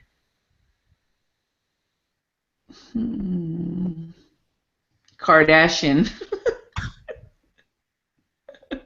I'm probably going to hear hashtag on that, but I don't care. I'm tired of that word. Specifically that show. We're going to move along now. But right, she's right. What turns you on creatively? I think when organization. When you're creating a story, to have everything, your ducks in a row. I'm OCD about that. For anything, people that know me will tell you that. You need to be organized. If you're a mess, I try not to roll my eyes, but I do. What turns you off creatively? When people are whining about how they want to write, but they haven't even started to write, like you give them all the tools to write, but they don't. They say they can't and they won't, but they have, they ask you all these questions, and if you're afraid, I understand, but if you know where to go, and then they don't never do it, that turns me off. I just feel like, you ask me, I'm giving you the tools. I know you're afraid, but at least try. Write a little paragraph, whatever. Take your time to do it. You can, if you really want to do something, you will. All right. What noise or sound do you love? I love the sound of coffee in the morning. When I have to pour it and it's pouring, if I could have that sound, that's my favorite sound. It just is. What sound or noise do you hate? My husband snoring. We're gonna move along on that one. What profession other than what you have already done with your life would you absolutely love to give a good go at? I would love to be able to create films. Well, mostly like screenplays, or write a Broadway play. One of the two. What profession, under no circumstances and even threat of death, would you not want to do? Exterminator. Yuck. Ugh. And the last question, if heaven exists, what would you want St. Peter to say when he opened up the pearly gates? Oh, that's a good one. And they've asked it before, and I don't know what to say. I think he would just say, "Come on." I would love for St. Peter to say, "Here's your dad." He's that. Yeah. Aw. You got something. You really have a beautiful way of looking at how your life is and how you are aware that other people are affected by what you do, but you still keep it real, and I just adore that about you. Thank you. Also, I'm very thrilled that you are part of Stitched Smile Publications. Thank you. I love being here. You bring a essence to it that that would be sorely lacking if you ever did decide that you wanted to do something else. So let me think here. Is there any question or any subject matter that we have not touched on that you would like to do within a minute's time? No, I just wanted to say thank you to you, to D. Is it DB? DD, double D. DD, and for taking the time to talk to me today, to bring, to talk about everything that I'm about, and also to Stitch Smile Publications for taking me in, and all my readers and all you listening. And I hope I get new people to tune in to me and know more about what Sylvia Stein's about. Thank you. Thank you very much. Sylvia Stein is a beautiful soul. All right, we're going to have DD say his final comments and or goodbyes while we go searching for our next guest, Druscilla Morgan. Woohoo! Oh, I love the name already, Druscilla. Sylvia, it has been a wonderful time talking to you, and I can't wait to talk to you again. Thank you so much, Dee, and I appreciate you guys. It's been awesome. All right. Break a leg on your podcast. Bye-bye. All right, we're going to go over to Druscilla Morgan and ask her to please click that button so we can bring you on. I'm very excited to be able to bring on Druscilla. I'm going to, please, Double D, let me know when she's inside the room. I got to go over and pull up her So where did my stuff go? It's there. So, Sylvia, how was your first time? It was great. I was a little nervous because my husband was kind of snoring in between, so I was a little afraid people were gonna hear him. So I kept moving. He's real tired. He works really hard, so I can't really say anything. All right. You know what? I don't have her email, Gmail, whatever. But I know that she is on her way. I'm hoping that everything is set up the right way. I think it's still good. So we're still live. I know, but I need my next guest. Yeah, So, you know, Double D, why don't you go ahead, since we still have Sylvia here, chat away while I go see if I can find her. Pick some more brains. Okay. There's no hard questions like the ones Jackie gave you. I got an easy one for you. How about a favorite book? My favorite book is To Kill a Mockingbird by Harper Lee. Nice. I learned about the great literary works from a professor who just passed away in May, Mr. Erickson, English 5. He taught me all about the great books, A Streetcar Named Desire, To Kill a Mockingbird, all these, The Great Gatsby by F. Scott Fitzgerald, which is another one of my favorite books. What did you say the main advantages and disadvantages of self-publishing against being published? Okay, that's a good question. And this is another reason why I love Stitch Smile Publications. They're changing the way people view self-publishing. Or like the indie authors are, in some cases, we've been viewed as, because I've had experience with this when I published with Amazon, how a lot of people view as self-publishing as it's not really, what is it, the word? I've had a few authors, not a lot, but they think that traditional is the way, and which it is.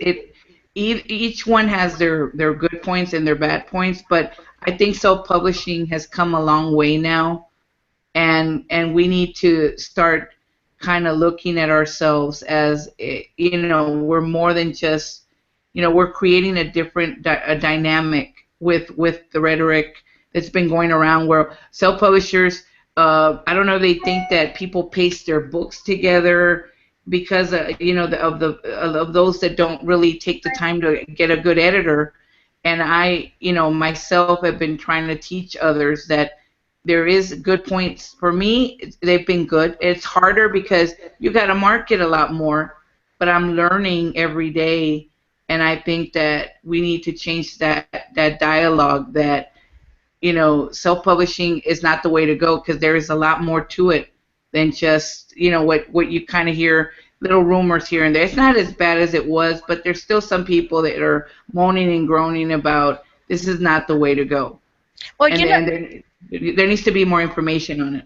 You know what? I saw an article, I don't know, 3 or 4 days ago, talking about the fact that indie publishing houses and indie presses, and also people who just self-publish, they are all lined up in that same field, that the main publishers are looking at them now and going, oh, we're losing authors to these indie publishing houses. Yeah. And they're kind of like twisting their head, going, "What the heck happened here?" Do you have anything that you might want to say about that? Well, that's the thing, that there is, I hear in certain authors that I know, and I'm not going to say any names, but there is good points and bad points to every whether it's self or there's a lot of pros and cons for each one.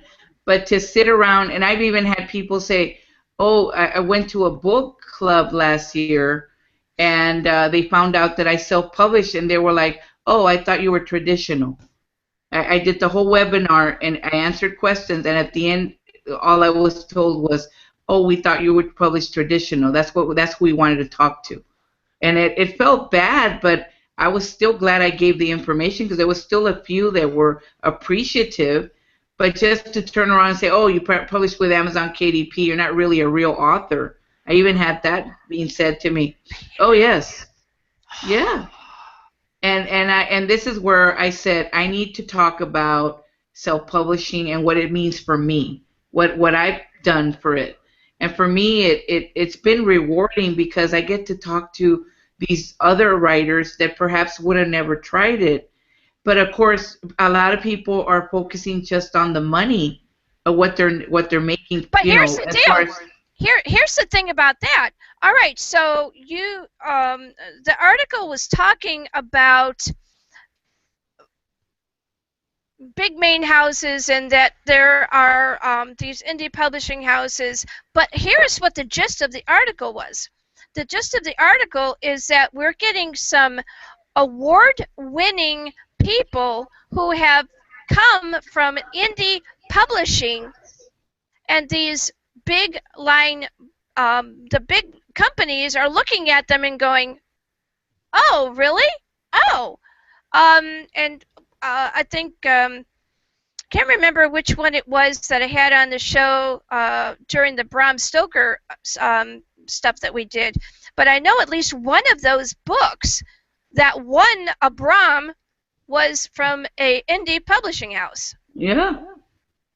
It's changing. I think that eventually indie authors are really making a difference. For me, they're all making a difference, and we're starting to break out more.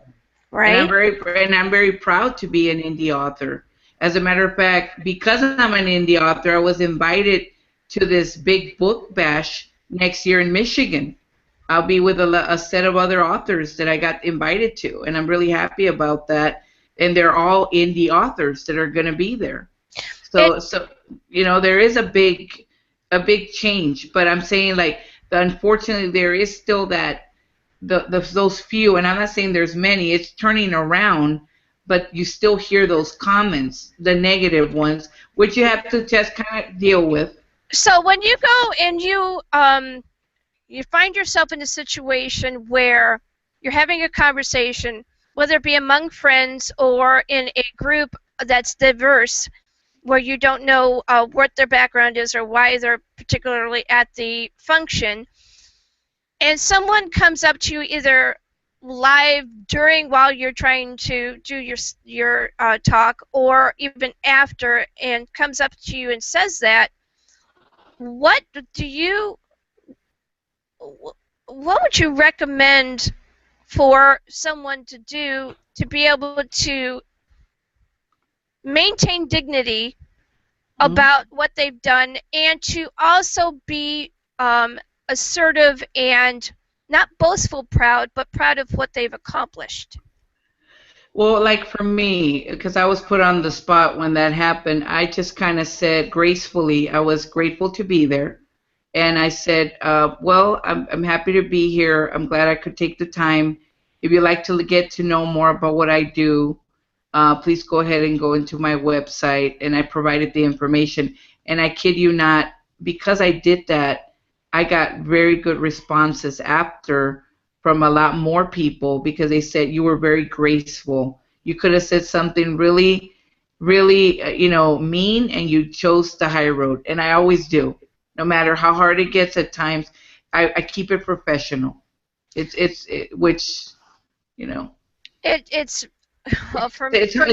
hard. It's hard, but you.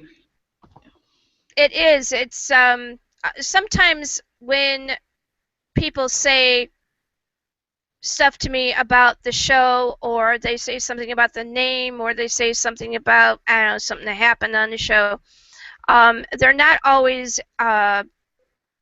Well, let me say, they can be very real, and they don't always mind their mouth, or come to it from a truly inquisitive manner. They can get rather ugly. So, for me, I'm very raw, and depending on what's going on in my life, I can either be as charming as you possibly can think, or I can come off and I can just be straight. And I have learned that there are certain particular times when both are okay. Yeah. It's not okay, though, to do that when you're at a professional function.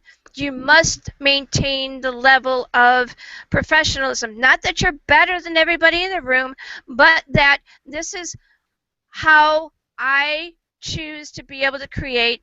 And if you don't prefer this, or you think that it's beneath you, I'm not going to try and change your mind, because trying to get into a situation with them, trying to show the benefits of doing something like this isn't going to work. Their mind is already shut off.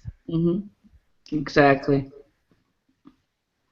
So it just, I guess it situation dictates, you could say, like whatever situation you're in dictates the what's going on, and you have to kind of deal with it. But you're right, in a professional manner, you just kind of have to keep it professional, and that's what I chose to do.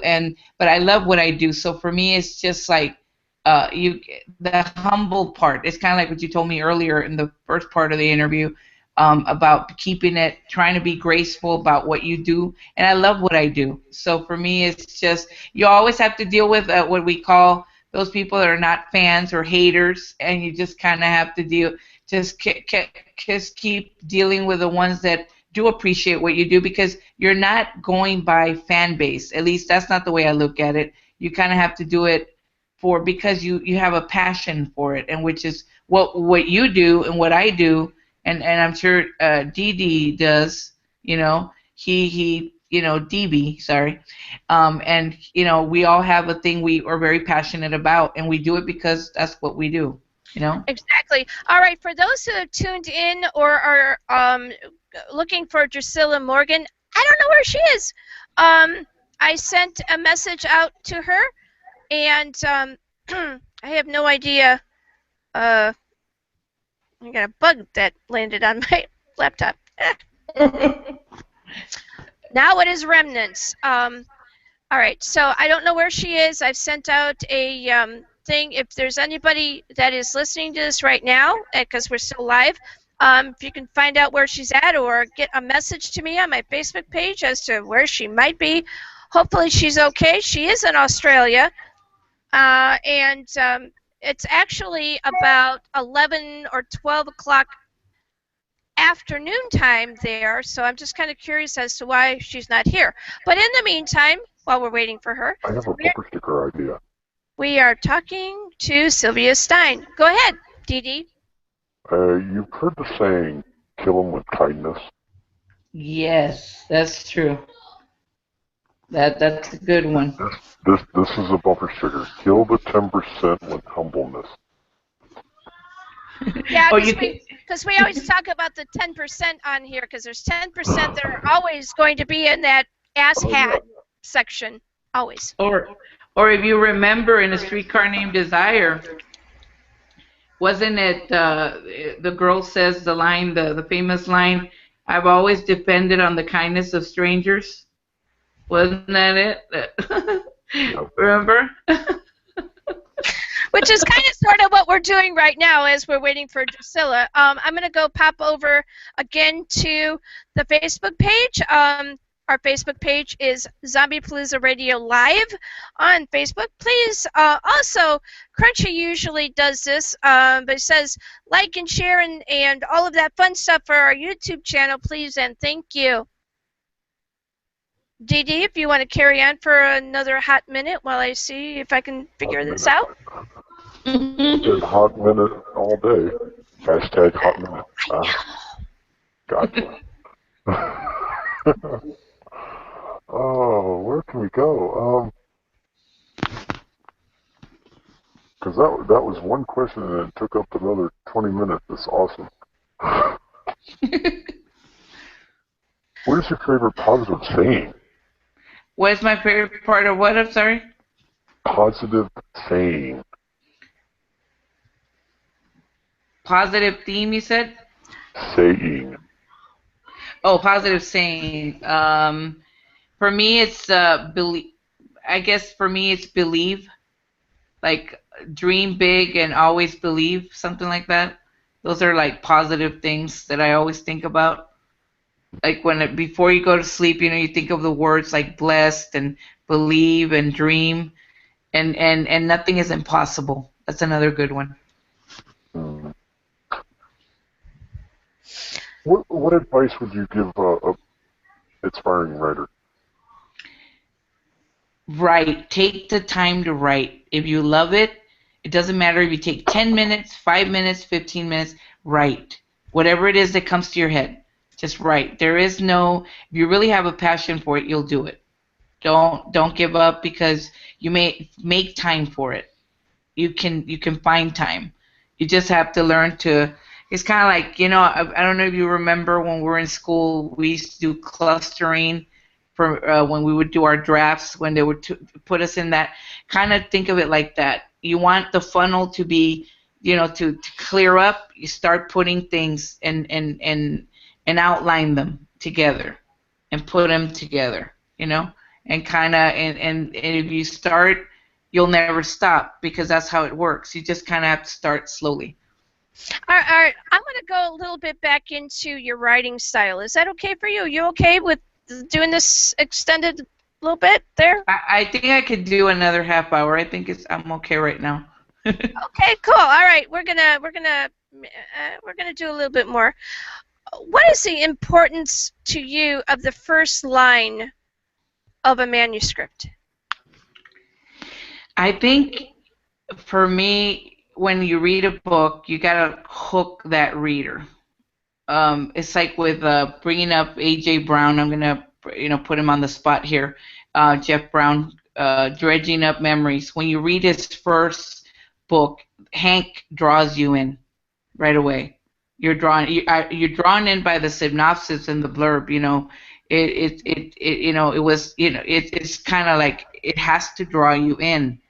If you don't create the connection, it's like when I wrote Closure, I had to create Sarah and Garrison to be characters that people wanted to read more about.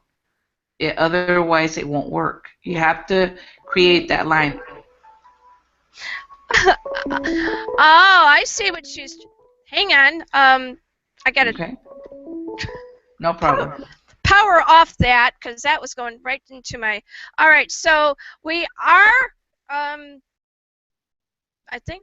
Let me see. All right, hang on. Druscilla is actually trying to connect through the wrong way to do this, and she might not know that. So, all right, Druscilla, I need to give you a link, and you need to get back over to your Facebook page so that we can bring you on. So let's see if I can, because she's not responding to her Facebook messages. Go ahead. Let's see. What are we going to do with you? What kind of writing techniques have you found useful? For me, writing techniques, I just kind of, that work for me is outlining. Like when you outline a draft or characters, that's what I use. Always write everything down. That's what works for me. If that makes sense. Absolutely. And a big shout out to Becky Nerone Heath and Lisa Vasquez. They're both listening and watching. Yes. Don't get nervous. It's all right. We love you, Lisa. We've said that, I think, about. I don't know. You know what I'm going to do? I think. Yes, we do. We're going to give away maybe I don't know, what can we give away? I'm thinking maybe some bookmarks or something from Stitched Smile Publications. If the person can tell us how many times we have said "We love you, Lisa" during this 5-hour broadcast. And we'll see what Lisa does, and that would be Lisa Vasquez. She is the CEO of Stitched Smile Publications, and thank you for your words of encouragement. I appreciate that. All right. And, So, and I hope she's safe because I know they were dealing with another storm. So yes, and I saw some tornadoes that were going through there, and I'm like, oh my Lord God. All right. So, have you ever had a scene where you've written it and you looked at what was finished and then you decided, I can't believe I did that, and I don't know where that came from? yes, it has happened before, especially with Diary of the Broken Father. That one is I just sent beta reads to some people today, and when I first did it, I couldn't believe the first chapter. I read it to some author friends, and they stayed quiet. Like they really pictured, and my teacher did too, because I had to do this in my last class. You have to write like a novel, or that's your last class. You have to work on a novel and publish it, or try to get it published. And when I first wrote that chapter, I pictured Garrison in a dark room, like he was dealing with his alcoholism, like the demons had stricken him. And when I wrote it, that's what the moment. And when I finished, it was like I went blank, kind of like, I don't know if you've seen Old School, and Will Ferrell does that debate with that guy. He kind of loses a little momentum, and I bring a little humor into it. But I'm saying this because I blanked out. I just blanked out, wrote it, and then I was like, oh my gosh. And then I read it. I didn't know where it was going to go, and I left people speechless with that first chapter. And I said, oh, good. That's where I wanted to go. So, felt good. I was at a commencement for my 14-year-old who had just finished graduating from 8th grade, and one of the speakers had said that they Sorry. All right, I'm going to go back to my screen and look to see what's going on over there. There you are. They were talking about, what were they talking about? Staying in the moment for the one thing, but I lost my train of thought because of the noise that was in the background. And did we lose sound on you? Because I don't hear you. No, I was saying something to my husband. I didn't want to interrupt. That's all right. Don't worry about that part of it. All right. Gigi, where was I when I was trying to come up with the question? Do you remember? Really? You fry my brain and then ask me a question like that. I'm lost too. All right. I don't want to lose control of what's going on here. No. So, if you need to go, it's okay. I understand. Yeah, I'm gonna have to go. Something's going on with. I have two boys, and they're supposed to be asleep, and they're not. Sorry. It's Friday night. Where are they gonna go? Did they get school in the morning? No. Mama's gotta put her foot down. Yeah, I gotta go put. It's always mom who puts the foot down, right, Jackie? Well, you gotta do what you gotta do, right? All right. So, thank you, though. We did get about a half an hour out of you. That's extra. We appreciate that. Gotta figure out what the hell I'm gonna do now for half an hour. Thank you so much, though. I wish I would have been able to stay longer, but thank you so much. You're all good. Thank you. Bye-bye. All right. Bye-bye. Bye. I appreciate you. Good night. No problem. Bye-bye. Okay, go ahead. All right. You never know what is going to go on this show, right? I mean, my hair is all everywhere, and you should probably know that if my hair's everywhere, shit happens. Thank you. All right. Oh, you know what? You know what that reminds me of? All right, I got you. I was at my hairdresser's the other day, and I have been going to her now for about, I don't know, 6 months or something like that, maybe a little longer. And you know, as you talk, you ask about what kind of stuff you do. And so, you know, I told her about this show that I do. And so she goes, I'm going to watch it. I'm going to see what happens. And I see you, Victor. All right. I'll come to get you in a few minutes after I'm done. She goes, I don't get the show, which is fine. And I was like, I was sitting there and she's doing my hair. And she goes, I don't get it. And I'm thinking, did I drop the ball somewhere? Did something happen where maybe we're not doing, you know, good production, or what happened? She goes, no, it wasn't nothing like that. It was in a good way. And I went, how to not get it, but in a good way? See, here's what she got hung up with. The radio show's name is Zombiepalooza Radio. Now it's Zombiepalooza Radio Live since we've hit YouTube. And she's like, I got thrown by the name. And I was like, okay. So I said, it wasn't what you expected, so what did you expect? She thought it was going to be more towards the humoresque, kind of like comedic, very off the cuff, almost R-rated. And I'm like, no, that's not what we do here. That's a bar night with Crunchy. Which doesn't get aired. It doesn't. Right, exactly. No, it gets ugly every once in a while.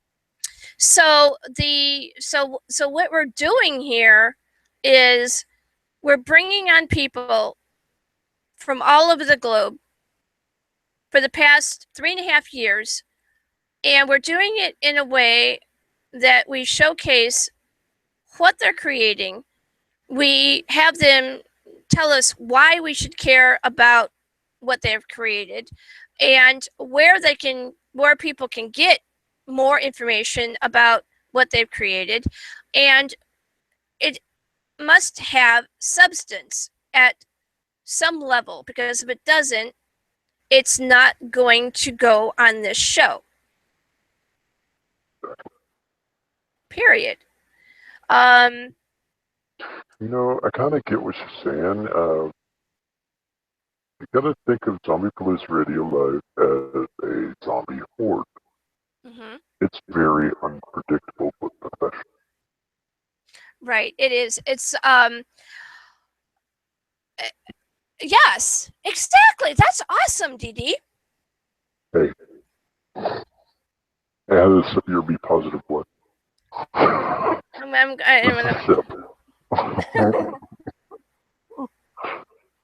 Now you know why producers drink.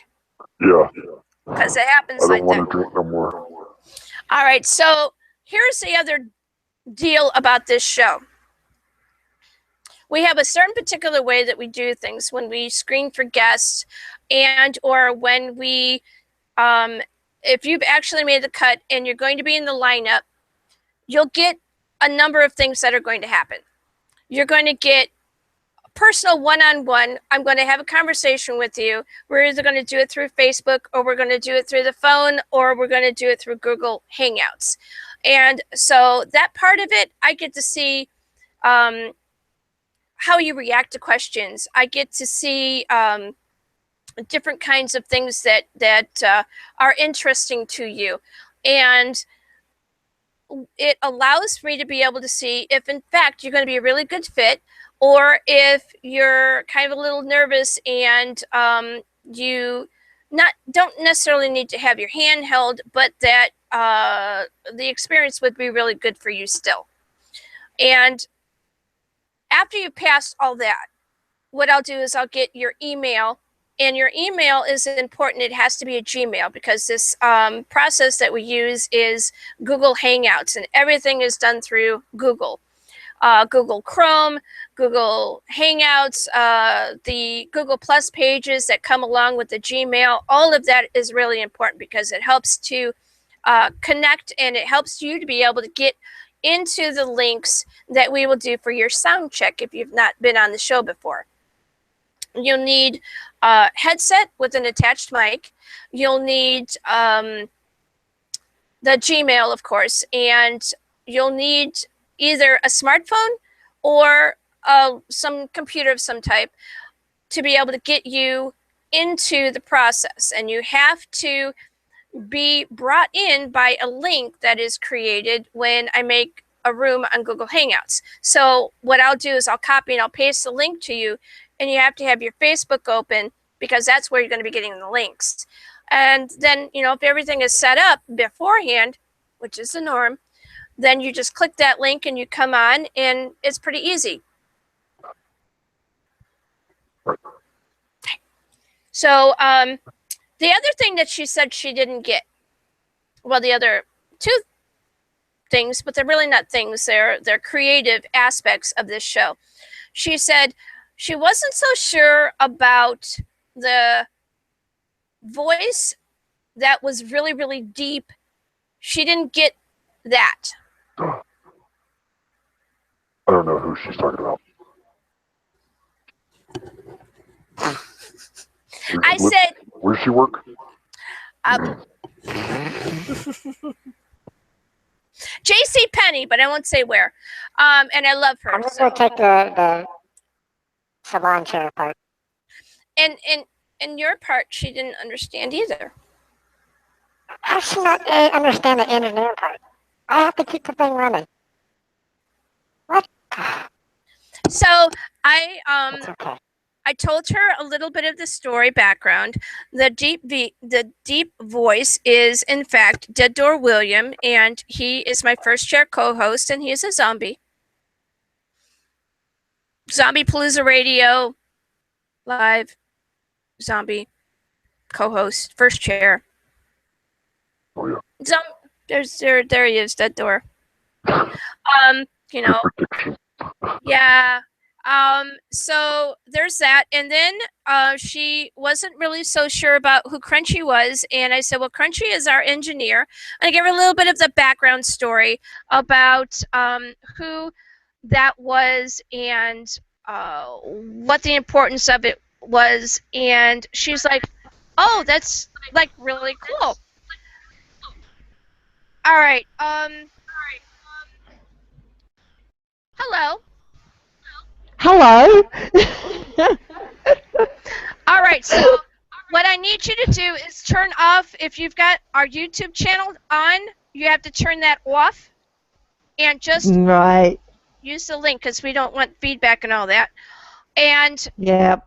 I'm only going to be able to have you on for about 20, maybe 30 minutes because I can go a little bit into the last hour, up to about 10 minutes after. This here is the lovely Druscilla Morgan. Thank you for being able Thank to you. come with us. We appreciate you. How you doing? I'm good now that I'm here. Very cool. All right, so Druscilla Morgan comes to us from Australia. And what part of Australia are you from? I actually live in a small town on the border of New South Wales and Victoria. I'm originally a Sydney girl, though. What? All right, we got a lot of people actually that have come from Sydney, Australia, and I think maybe even one other that has come from where you are now. Oh, really? Yes. All right, so I didn't get an email from you for your background information or anything like that. So what I'm going to do is I'm going to ask you what your latest work is, and we're going to go from there. All right, lovely. My latest work is Blood of Nyx, which is my debut novel written, co-authored with Roy C. Booth. And it's a vampire tale, basically, of love, blood, and betrayal. And it's the first in what I hope will be a trilogy. All right, so and whom is it published by? It's published by Indie Authors Press. Woohoo! All right. what is it about this particular genre that you enjoy so much, and what can the reader expect from this experience reading Blood of Nyx? Okay. Firstly, I adore vampires. I have always loved vampires. I see vampires as almost an analogy for the human condition. Um, and I find a lot of parallels that I can relate to with the vampire existence. So I think I'm mainly drawn to that because I can relate to it on some level. And what people can expect from this book is it's again a bit of an analogy. It's a story, but it's also a bit of a look at the human condition and the state of our world. I like to relate things to reality as I'm telling the story. So people bring their own experience to the story as well. So I'm working about a lot, and what's in that book is relatable to readers. And there also to be very characters and understand where they're coming from. And feedback so far is going. That's great. Yeah.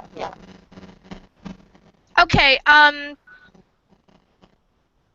yeah, it's internet feedback. She's coming from Australia, but do you have a headset with an attached mic? Because that's part of the other problem. This is it. I think the problem is our abysmal internet in Australia. That's better, though. Whatever you just did there, Okay, I'll just hold the mic. I think that'll work right there. All right, thank you so much. We got, do what you got to do, right? I am interested in the Blood of Nyx coming from the human condition. There are a lot of different kinds of social aspects that you can explore that are important to just regular everyday people whom maybe relate to this particular either lifestyle or this particular desire to be able to conquer. Talk about that. Okay, well, there's two main characters which I focus on in Blood of Nyx. And one of them is Lucius, which is the antagonist. He is very much the one that needs to prove himself, almost to himself, by amassing power and controlling others. It is the way he feels good. The other character is Margaret, and Margaret is particularly a personal character for me because Margaret is coming through some struggles, discovering her identity, and she finds herself in a situation where she's basically powerless. And so she has to discover a lot in herself that she hasn't yet known about, which is buried deep within, which she has to access to overcome those obstacles. And I find that is a pretty much relatable experience across the board. I think most people at some point have found powerless, and they need to draw on something within themselves which they may not even know they have. And so poor Margaret, I mean, there's times, to be honest, I wanted to slap her. There's times I got really frustrated with her, even as I wrote it, but I couldn't write her any other way because it's a journey. And so at the times I wanted to kick her up the butt, I had to give herself a kick up the butt. So, and then it has to still fall into the context of the story. So she is a character that really struggles to find herself and to overcome the incredible darkness that envelops her life out of nowhere. And that's something that for me has been very much a theme of my personal life and of people I know, is sudden experiences that overwhelm us and completely change our circumstances so that we almost have to reinvent ourselves, yet stay true to ourselves to overcome. And so it's a little bit, the theme really for me as I was writing was, in order to defeat a monster, do we become a monster? And it's pretty much a common theme throughout the whole series. Do you find that it is a necessity to become that thing in which haunts you, or do you think that there is a way to be able to explore that thing and come back out even more whole than you went in? Absolutely the latter. I think you can come up against a monster, and really the ones that are most fearful are the human monsters, not the vampires, but you can come up against a monster of any type, and I think you can delve into what makes that monster tick, and you can try to understand that monster, and then you can use that information to either step into that world or to come at that world from your own perspective and your own understanding. And so that is Margaret's constant struggle in Blood of Nyx, is to come at that world without losing sight of who she is. She's become a vampire, but she doesn't want to lose sight of her humanity. She doesn't want to lose sight of her heart, and so she clings to that, almost like a life raft. I find that there are some people that are within the vampiric that decide that in real life that is how they want to live their life, and there are very set moral values that are within that particular group of people. There are certain things they will never cross, and then there are other things that they look at it and they rather flippantly go, well, it's for the sake of the greater good of the group or of the situation. Do you deal with Absolutely. aspects like that, and how so? Well, again, in Margaret's case, she's quite powerless until it involves her coming to the rescue for someone else. And it's at that point where she realizes she is the only solution, she is the only option to lift this darkness. It was a point of necessity. It was a point of her humanity coming through in such a way that it did affect others and it did release others. And I think that, as part of a human experience, is very important. We often step out of ourselves, not for ourselves, but for someone else. I'm involved in a lot of activism, and particularly animal activism, and I tend to find my higher self when I'm dealing with those areas, rather than if I'm even trying to bring myself into in or out of a situation. It's always easy to be heroic for someone else. I think I found my mentor. I just hit upon your WordPress, and I've been looking for a mentor for almost a decade now, because the one that I had, she passed, and you know. Oh, I'm sorry. She's a very good woman. Her name was Betty Erdman, and she was very much this essence of what you're talking about here. I've seen your WordPress. You're a Druscilla Morgan writer. .wordpress.com. Please, for those who are interested in her work, please go over to WordPress and share and like her .com there. All right, so you see yourself as a creative shapeshifter. I would like you to expound on this from the viewpoint of a dark warrior that's going in and being able to help people draw the essence out of them and show them what they really are in the light. Okay, that's a really interesting question, and as most of yours are. And really, for me, the shape-shifting aspect is being able to shift into a certain mode when you're writing. It's telling a story, but then taking that story and making it relevant in a certain, how can I say it, in a certain expression of someone's life. So I could shapeshift into writing a romance novel and still make a difference. I have written romance, I've written sci-fi, I've written fantasy, I've tried for different genres. I keep coming back to horror, I guess because I'm a horror gal. And I think a lot of that is to do with my goth background. I mean, I was so into the goth scene. I still live in the 80s in my head. I'm still there. I've never left, and I'm not so sure I want to leave. But for me, the 80s was very much a part of it. It was very much a part of being that dark warrior and looking at the world and the state of the world. And even now, the world's in a mess. Let's face it. It's not pretty. It's not a pretty sight.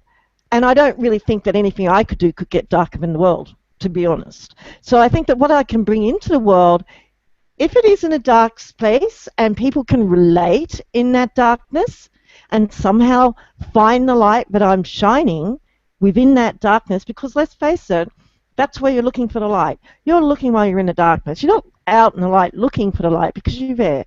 But if you're in the darkness, that's where you're searching for that light. It may be a little glimmer. It may suddenly hit you like a spotlight. I guess for me, being that shapeshifter is moving into those worlds where my readers are. And it could be the most subtle emotional world, which I may not personally have access to, but something in my characters picks up on that world and draws that reader in, and suddenly they recognize themselves and they go, oh, wow, wait a minute, yeah, that's how I feel, or wow, that's very similar to what I'm going through. And then that little light, that little tiny light in their darkness, while they're wandering through my darkness, can connect. It's like shining a torch when you're in the cavern, when you're in the dark basement, and you're shining that torch, and everyone's following you, and it's like a little chain thing where they're all hanging on and going, where are you? I can't see. And you're the one with the torch at the front. And it's all on you, but every step is important, and every step they follow you is important. And if someone misses a step, we could lose them. So for me, it's about connecting and shape-shifting through the characters into my readers' worlds, because that's who I'm trying to reach, and that's who I want to connect with.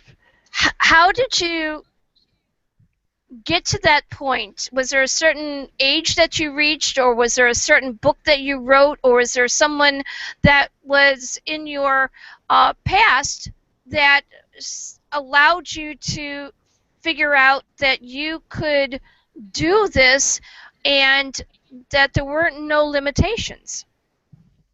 Well, one thing I love about any sort of creative art is there are, to my thinking, no limitations.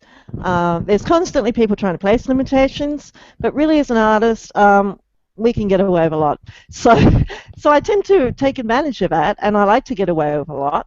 I like to challenge people. I mean, the relationship between Margaret and Lucius, for example, is a little dodgy. I mean, I honestly didn't think I'd get it published initially. So George has been very brave, George Salgado Reyes, in publishing it.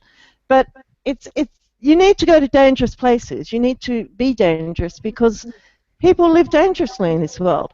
And I think for me, I went through my own dark place. I lost a lot of things that were important to me. I lost sight of who I was. And I had to come back from that. And it was a very dark place from which I never thought I would come back. So having done that, I recognize now that if you have one or two people on that journey with you, you can make it. You can make those steps and you can keep walking forward. And so I try to be that in my writing, just that little shimmer of light, that little person that goes, hey, you're not alone. You're not alone. And these are my characters and they know how you feel. Step into their world, and in a sense, you're stepping into your own. And so it's constantly, for me, there's not a lot of difference. To me, it's all one. It's like a cycle. It's a circular thing where everything goes around and comes around. It really does. And if it doesn't, then I'm not reaching my audience, I'm not reaching my readers, and I'm not doing my job as a writer. So it's really important for me to make that connection. If I don't make that connection, I feel I've failed. If I make it with one person, and everyone else hates the book, great. You know, that one person makes it worthwhile. Mm-hmm. I do recall I did an exercise in a writing course, and it was quite interesting. We had to write an excerpt, and it's on a book. It ends up it's for a book I'm working on now, which will be quite full on. And it's not a vampire book. It will be a serial killer book. But in writing this bit in the course, two people had to review it and critique it. And it was interesting. I got two completely different reviews, two completely different critiques on this piece. One person got it, loved it, went, oh, this character's this, that's that, oh, wow, yes, I can see where you did that. The other person went, I hate this. I hate this. This was boring as batshit, excuse the French. You know, so, and I went, that's interesting. And then they listed everything they hated about it. And, you know, I hated how it went from cute kittens to bloodshed. And I went, oh, really? Oh, really? Did that disturb you? That's great. Awesome. That's great. I'm glad you hated that because it made an impact. It made an impact. Okay, I don't mind that you hated that. I wanted the kittens and the bloodshed to be an absolute contrast that threw you out of your chair. Okay, if you ended up being, ew, I don't want to read that, so be it. But it still threw you out of your chair. It still made you comment, hey, what's with the kittens and the blood? What's with all that? Good. That's all I wanted. Reaction. Reaction. The other one that got it, it's funny. It was really heartwarming to read a great critique and know that someone got it. But the one part she said, I wasn't sure if a narrator was male or female, which was deliberately ambiguous on my part. But in the end, I went, I'm going to make it a little more obvious. So the one thing I drew from the positive critique was the one negative. And the negatives in the negative critique, I saw as positives. So it's a funny thing with writing. It depends on what you're trying to achieve. And sometimes you can achieve it in ways you don't expect. And that really is up to the reader. That's 100% up to the reader. Thank you. I'm sorry about all of those blings that were coming through there, but there were people on Twitter going and talking about the show and sending out links and stuff. Oh. So, woohoo! Woohoo! Keep sending people. making an impact. Great. I love the idea that you can see the robustness in the person who just said they hated it. What is cool about the way they did it was they listed particular points. When you get someone, we're not talking about people that don't even read the book and say they hated it, or they complain because, oh my God, it was a horror book and I hate horror. So why did you pick it up and read it? Yeah. If you were rock bottom upset about anything that is in the horror genre, there are particular books that you need to stay away from because you will find it offensive. Yeah. Yeah. What do you do? And I really have to question. Sorry. No, go ahead. I just have to question why someone would even, if you know you hate horror, and you go into that genre, you're looking for trouble, okay? You're looking for trouble. You know what you're going to get before you get there. And then if you're then going to go, oh my God, the blood was dreadful. Hey, of course it's blood. It's horror. Welcome to it. So I don't get that often in my own, feedback. I think people know what they're in for. I tend to, there's bloody scenes in mine for sure. My vampires definitely aren't sparkling, but there's also a lot of other aspects to the writing as well, and I like to go into the psychology of it. I did study psychology. I'm a trained welfare worker, and in the course of that studied psychology. So I have to say that in a lot of my writing, be it character development, even dialogue, and just in the writing of scenes, I do draw a lot on that psychological training and experience because it is real, and you can bring that into a character. I want my characters to be real and authentic, so I don't want someone reacting in a way that just wouldn't even ring true. So I find that actually is really helpful, and it's helpful because it then you can get your readers to ask the right questions too in doing that, and in doing that help them find their own answers. That's the thing. They have to find their own answers. I'm not answering anyone's questions for them. People bring from a book what they find there. I love that part of it, what you did there. Very often we talk about the psychological aspect of the book itself, the characters, how people, when they read them, they become active participants within the dance of the characters going on. They don't. There is room for the voice of the reader if the author does their work correctly, especially in this genre. You want them talking. You want them saying, I can't believe you just did that. Not you, the author, the characters. And then when they start to get involved in that world, that's where you know you've got them. And you have them in such a tizzy that they must absolutely finish that book.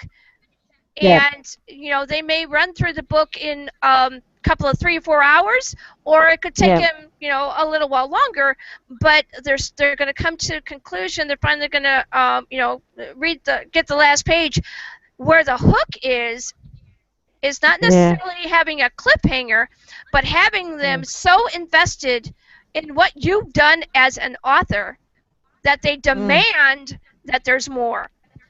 Yeah, and that's what So I'm finding. I know that you've reached that point, that people are doing that. What is it like for you to get people, and I'm not talking about the psychotic whack jobs that are really out on the left or right field. I'm talking about the ones that are borderline the middle. What is that like for you when they say, we demand more? We want to know when this next book is coming out or whatever you're working on next. It's massively rewarding. I have to say that as a writer, or as any creative person would say, it's massively rewarding to have someone be so invested that they care. It's as simple as that. They care. They care. I've had someone comment about the main character, Lucius, and they said that, you know, he's this intriguing sort of creature, and he's evil, he's terrible, and yet that's not all there is to him. And they have a constant need to know more about him, and they want to see where he goes. So I think it's as much as wanting to see, yes, people want to see where the story will go, obviously. I've left it in a place that leaves it very much, you want to see where that goes. But I think it's always more, you want to see where the characters go. You want to see what they do, who they become. Do they break out of this terrible cycle they're in? How do they do that? That for me, I love people and I love people watching, and I think most people are like that. And so if you become invested in the character, you need to know more. You need to know. It's almost like having a friend that you want to follow up and go, hey, what's happening? Wow, what happened with such and such? Oh, wow, did that really happen? That's what I want. I want that experience of someone coming back and going, oh, yeah, I want to catch up with you. What's been going on, mate? What's been going on, Lucius? Hey, Margaret, how you going? Have you beat that guy up yet? That sort of thing. I really want them to feel it and be there. Right, be there right in the action. And to also, so when you create, though, do you create in the sense that you're very aware that there are going to be people that are going to be reading this, and you want their reaction, or do you create in the essence that you feel this need to be able to put this on paper, and if people like it, they like it, and if they don't, well, then that's okay because it's finished? Very much a second one, because one thing I did learn in psychology is you can never predict someone's reaction.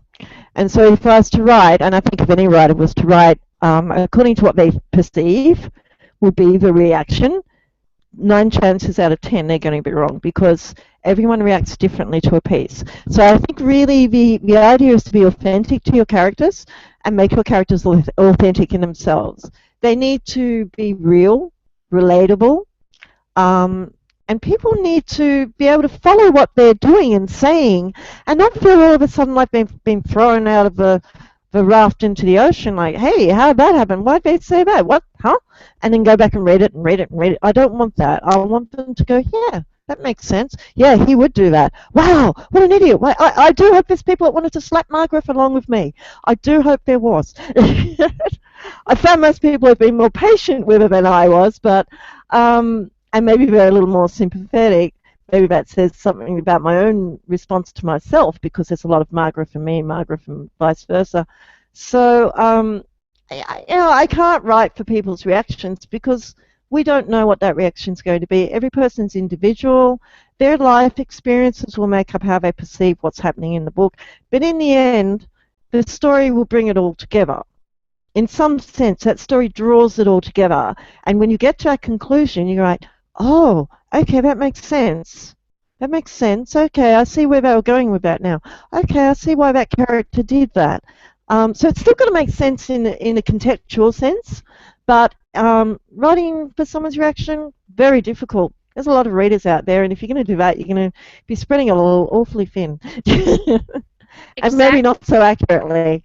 Right, exactly. All right, so when writing a novel that involves the supernatural, it's necessary to create a framework for what you've invented within that particular world. There are a set of rules that need to be maintained for consistency and for credibility.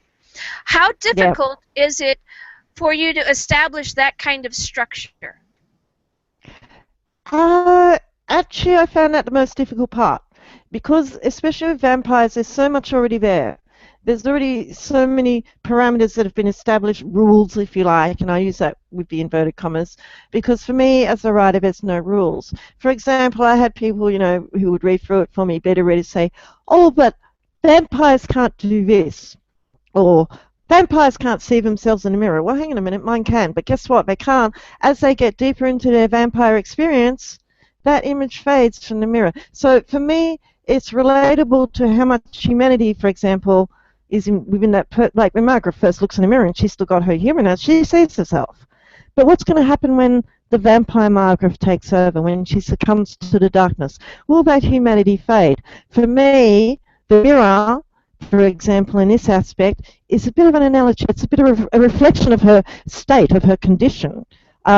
So about losing sight of herself. It's that symbology. And I think as a writer, you have the freedom to do that. You can mess with stuff. My vampires eat garlic. They love garlic. They walk into Italian restaurants and they feed their faces on garlic. Okay. They're good with garlic. I love the idea. I love the idea that you're taking what people perceive them to be and shift it on literally on their proverbial, I'm going to say this word, I usually don't, ass, and get them to see that what you think, what you were told, all of that isn't what it is at all, because that part is the myth of what the vampiric is. And here, what the actual horror part of it is that regular people would expect them to act a particular way, and when they find out they're not doing that, that's the horror aspect of it. That's the challenge too for them as a reader. They need to work. I mean, look, a good book will make you work to a point, I think. It will challenge you. If it doesn't challenge you in some way, you're going to be bored out of your brain. You're going to read that and go, oh yeah, that was okay, and move on to the next one. I wanted it to stick with them and then sort of go back and go, wow, yeah, that was a bit disturbing, or oh, that was a bit unusual. Okay, I really can't quite get my head around that. I don't mind if a reader can't get their head around something immediately. Come back to it. Think on it. Go a little deeper into the book, and it might make sense then when you're 2 chapters in and you suddenly go, all right, okay, yeah, now it makes sense. But yeah, I think it's important as a reader to challenge on every level, but not to the point where it's hard work either. I mean, you want your reader to enjoy the story. You want it to flow, and flow is very important. But there's got to be some sort of a challenge, I believe. When our readers aren't stupid people, not at all, and we shouldn't treat them as ridiculously stupid. And I do find occasionally that happens. So I try to steer away from that. And thank you for that. And thank you for the non-sparkly things, because that's really irritating. Oh, right. Isn't it? Oh. So let's go to, because we're not going to stand on that one. All right, so the vampiric, there is, you have a couple of options with this. You can go very historically accurate, or as historically accurate as possible, or you can take some from the history and add to contemporary with what we have now. What do you, I guess, let me see, a couple of questions coming to mind. Where do you see if somebody was going to, and I know you're not going to like this question, if someone was going to come from the outside looking in and they tried to typify what kind of vampiric you create in, what do you think they would say? I think they would say traditional. I really do think they would say traditional. And I'm saying that within the context of what people perceive as a traditional vampire. Mine aren't. Look, the series will go into current times, contemporary times. At the moment, it's not there. In the first book, it's basically from late Victorian era through to Prohibition era. That's the era that covers. I do bring a lot of real history in, and a lot of people have enjoyed that, actual real-life history, which I think can establish and root a character in a certain time and a certain attitude. And so in that aspect, you know what to expect from the behaviour. So obviously, if I'm writing about the vampires in the Prohibition, and then in the third book I'm writing about vampires in the 1960s, there's going to be significant differences. But those are what I can exploit as a writer, and that's what I can develop into a story as a whole. And so writing, the challenge has been writing an actual vampire saga that goes through different time periods, relating it historically to those time periods, and yet remaining true to the vampire form. I think one person that actually was brilliant in this is Poppy Z. Bright. Poppy's a writer that influenced me massively. Lost Souls was kind of the beginning for me of wanting to write a vampire book. I just fell in love. I read that and I fell so deeply in love. So, and in that book, they are traditional vampires. Right. They actually are, but they're traditional vampires placed in a modern context. And look, even Anne Rice did it with Lestat. I mean, it's possible to do it, to take the traditional vampire and put them into the modern context and still remain true to that form whilst allowing it to evolve and change.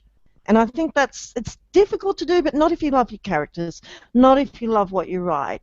Then you tend to do it almost naturally because you love that initial essence and you don't want to let that go, nor do you want to pollute it, but you do want to sometimes enhance it and make it relevant. I've had a little bit of a theme going through the context of the show since it started about power and who has it, who doesn't have it, who wants it, who has it and just gives it away, who has it and doesn't know it. Ah, interesting. The psychological aspects of these kinds of textbooks or I don't want to say textbooks, but it's almost to me like a textbook because Yeah. I get where you're going. Yeah. it has substance to it. What you do. So I'm interested in your theme of power, and I want to know how it relates to you as an author.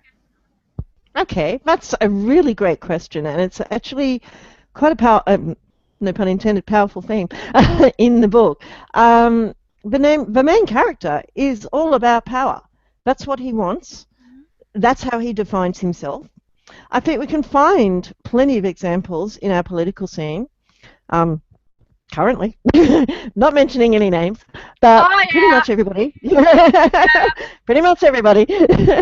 And really, for me, I wanted to explore that in this book, and I hope I have, and I'm beginning to. Certainly in the next book, in the second book, it will come into force, because in the next book there will be political plays, and the vampires will be involved politically.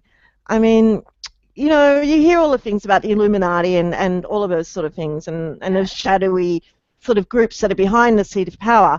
I don't doubt that there's elements behind the seat of power at all. In my activist work, I've come up against things like that.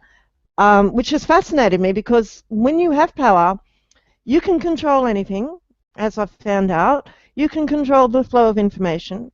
Yes. You can control what's on the net. I've seen entire videos removed by law enforcement agencies because they don't want the information in that video being disseminated or discussed. Right. And that is just completely removed from the net. So that in itself is, again, it's a thing of power, which is perhaps a little more scary than the obvious power of, say, our politicians up there waffling on and saying how great they are.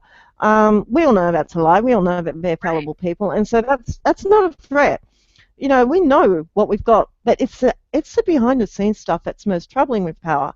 And I think I know I will be exploring that in book 2, particularly because it is a really important aspect for me, because it's those subtle underminings of our own power as people, as a collective, which leaves us vulnerable. Like, for example, media power is very much onto fear. Let's make everyone fearful because, hey, much easier to control. Divide people, easier to control. I mean, all of these are themes which can come to the fore in horror, any horror. It doesn't matter whether you're writing zombies or monsters or vampires. All of these themes can, because let's face it, power is something that so many people want. It makes them feel good. It makes them, feel good within themselves, and a lot of them are straight out narcissists. Let's face it. Hey, I should be in charge of the world because I know best. I mean, that's scary. Yes. It's Yeah. do you find it to be challenging? And I'm not talking about challenging as an author trying to get words to paper. I'm talking about challenging as it comes to the characters that seem to appear to you that have particular set ways that they do things. Do you find any of that challenging to have to deal with them? Because number one, you created them, but they too eventually evolve to have their own voice, and they're going to get to that aspect where you're going to look at this and go, what are you doing? I actually love that side of it. I love that. I'm very much, look, I began as a pantser. I didn't even start with a plot outline in the first book. I just pretty much waded in there and started writing. And I've heard a lot of people, like, as in the earlier interview, where people say, I see it as a movie. I'm very much like that. When I'm writing, the entire scene plays out. I see everything. I see everything in the room. I see the actions. I hear their voices. I hear what they're saying. I don't cut the dialogue out of that. As I hear what they're saying, I just write it. And then later on, I might go back and edit it a bit. But for me, it's about the character speaking. And it's about following my characters. I'm kind of a puppet here. People see the author as a puppet master, but sometimes I question that. I'm like, well, once my characters, if they come to life and they have their own life, hang on, who's at whose mercy then? And I tend to think, hey, I'm the one here who's at the mercy of my characters. And so if, I hope Margaret wakes up and changes. She better. If she stays where she is, I'm going to have to boot her somehow. I don't want to have to do that. I want her to wake up and suddenly go, wait a minute. No, enough's enough. Enough's enough. This is the point at which I've had enough. Now that will come out. I haven't got a specific point, even in my head. It's there. The whole situation sucks for her, but there's going to be one factor, one thing that pushes her over the edge. Okay? And that one thing will be what pushes her to change. And I've got to go with that. I've got to just swim along with it and go, okay, Margaret, yep, I'm just here for the ride, honey. You just keep plowing along there. You give him some stick back, girl. And I'll be her greatest cheerleader. But she's writing it now. You know what I mean? She's writing it. And there does come a point for some authors where you have to basically sit back, strap on your seatbelt, and watch what the hell happens, because you're not in control anymore. You're just not. That's right. And I don't think that's a bad thing, because if I know where my character's going all the time, then there's a scary chance my reader might know where my character's going all the time. And I don't want that. I want to be surprised.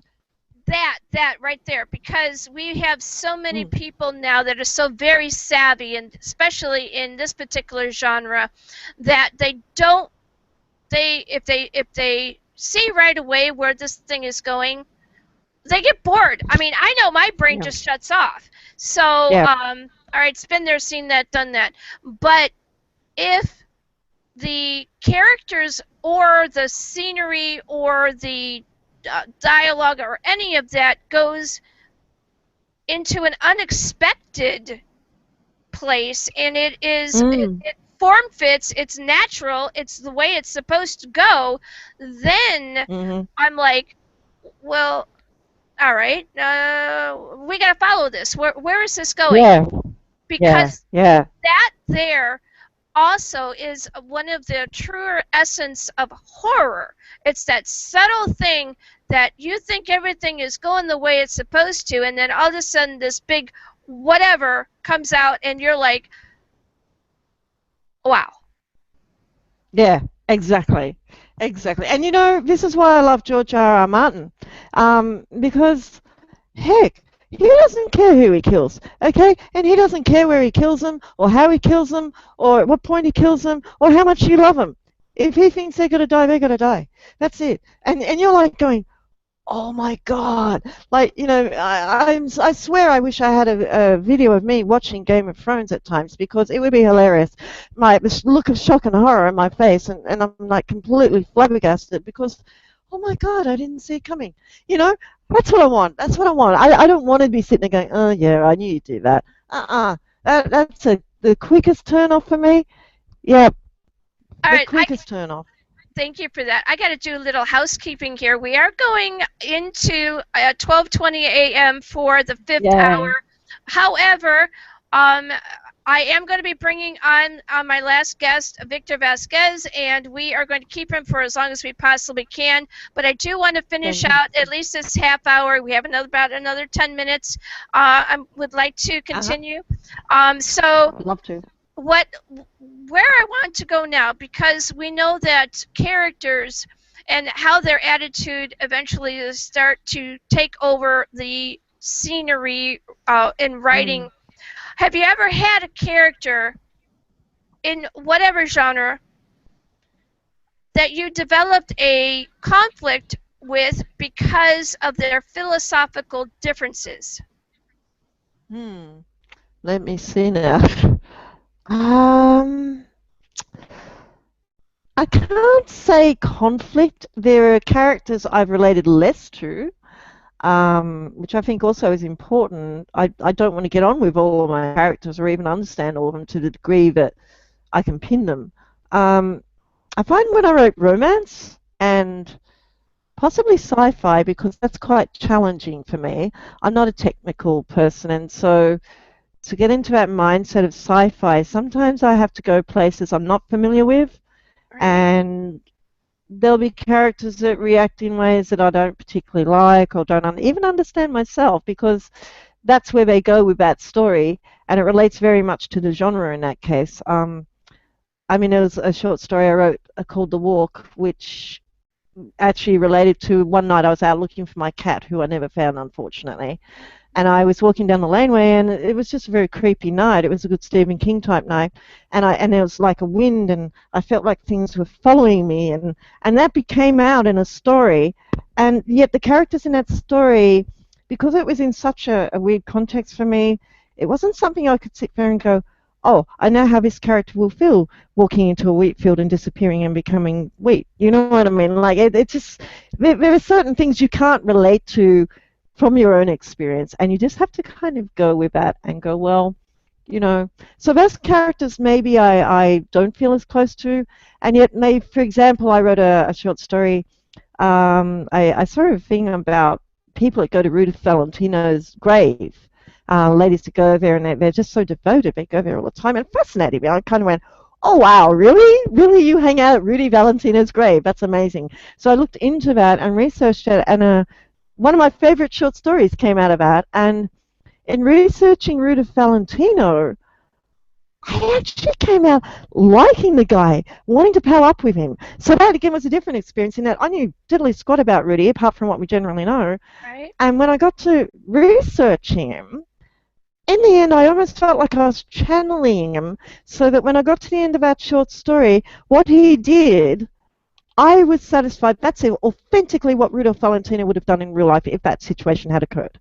And so sometimes it's a journey of discovery. Now, he might zap me from the other side and go, you're kidding me, right? But I don't think he will. I think he's kind of liked what I wrote. And that, again, was a surprise ending. But for me, it was a surprise for me, too, because I didn't see it coming. I didn't know him. I didn't see it coming. And it was only toward the end when I got to know him, I went, oh my God, that makes so much sense.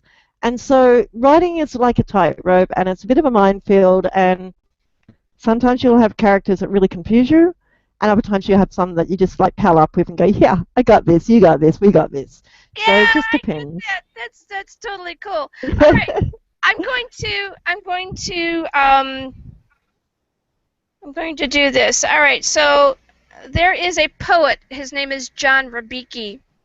And when during an interview he was asked what it was like for him as a writer, and he said it's lunging at vacancy. What would you say to someone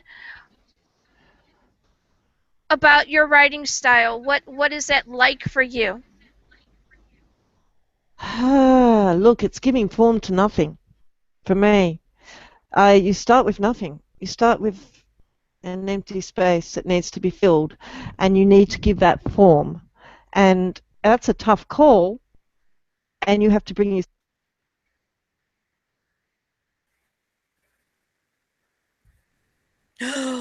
I lost her.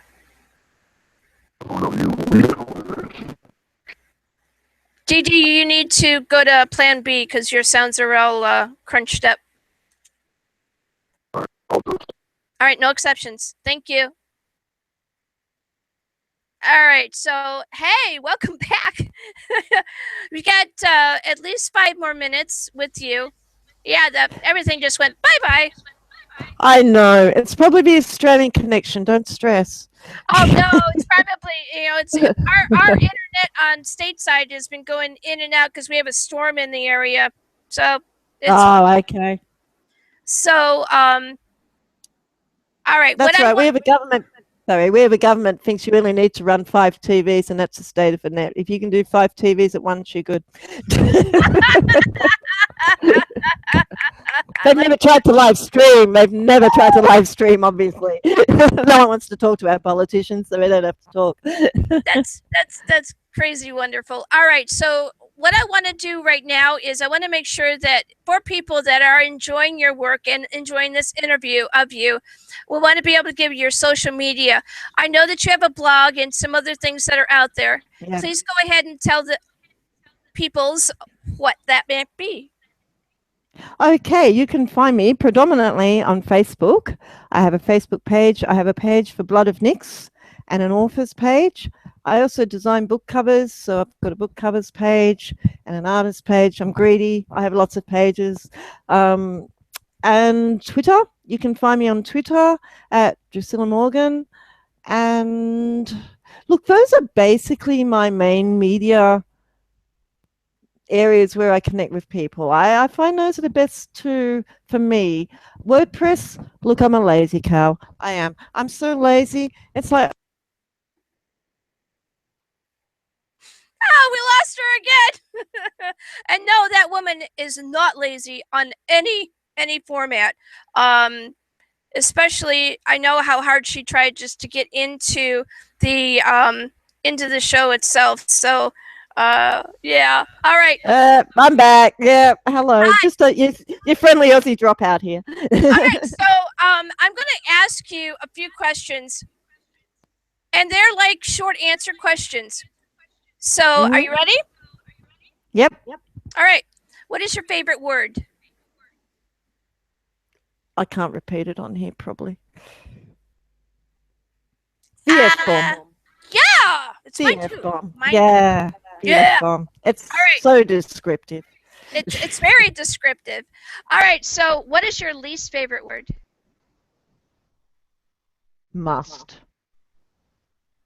You must do this. No, I must not, is my immediate response. What turns you on spiritually? Open-mindedness. Open-mindedness. I think if you want to be spiritual, you need to start with being open. Otherwise, it just defeats the purpose. Thank you. What is the turnoff in spirituality? Dogma. Ew. Kills it. Good movie, but a sucky concept. Great movie, but yes, not useful when you want to be spiritual. Mm-hmm. Right. All right. What sound or noise do you love? Rain on a tin roof. What sound or noise do you hate?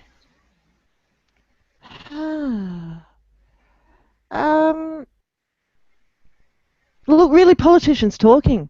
Sorry, that's about all I can come up with. Just anything that politicians say. Just shh, guys, shh. We don't know. We know what you're doing. We know. Don't talk.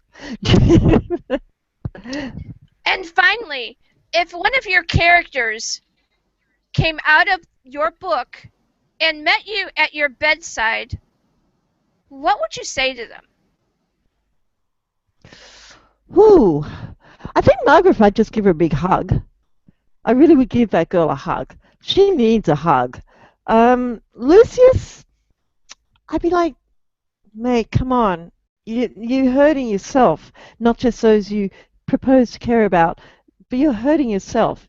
And in actual fact, like I think that's actually probably my biggest response would be to Lucius. What are you doing to yourself in what you're doing to others? And it's probably a question we could ask a million people. Thank you very much. It is now 12:30 a.m. here, and what time is it over there in your neck of the woods?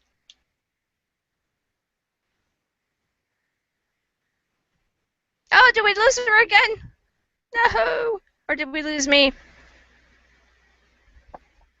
Hi, DD. Hi, we got you. All right, I got to move on to the next hour. Lovely to have Druscilla Morgan on the show. The book she has is A Blood of Nyx, and we appreciate having you here. Thank you so much. Love being here. Thank you. Thank you. I'm thrilled, Jackie. I love your show so much. Thank you. I'm going to be bringing you on again sometime in the future. We're going to have more discussion. Yay! Oh, I look forward to it. Lovely. Right. And we'll make sure it all works. Yes, absolutely. All right. Thank you so much for being on the show. And now we have to move on to our last hour.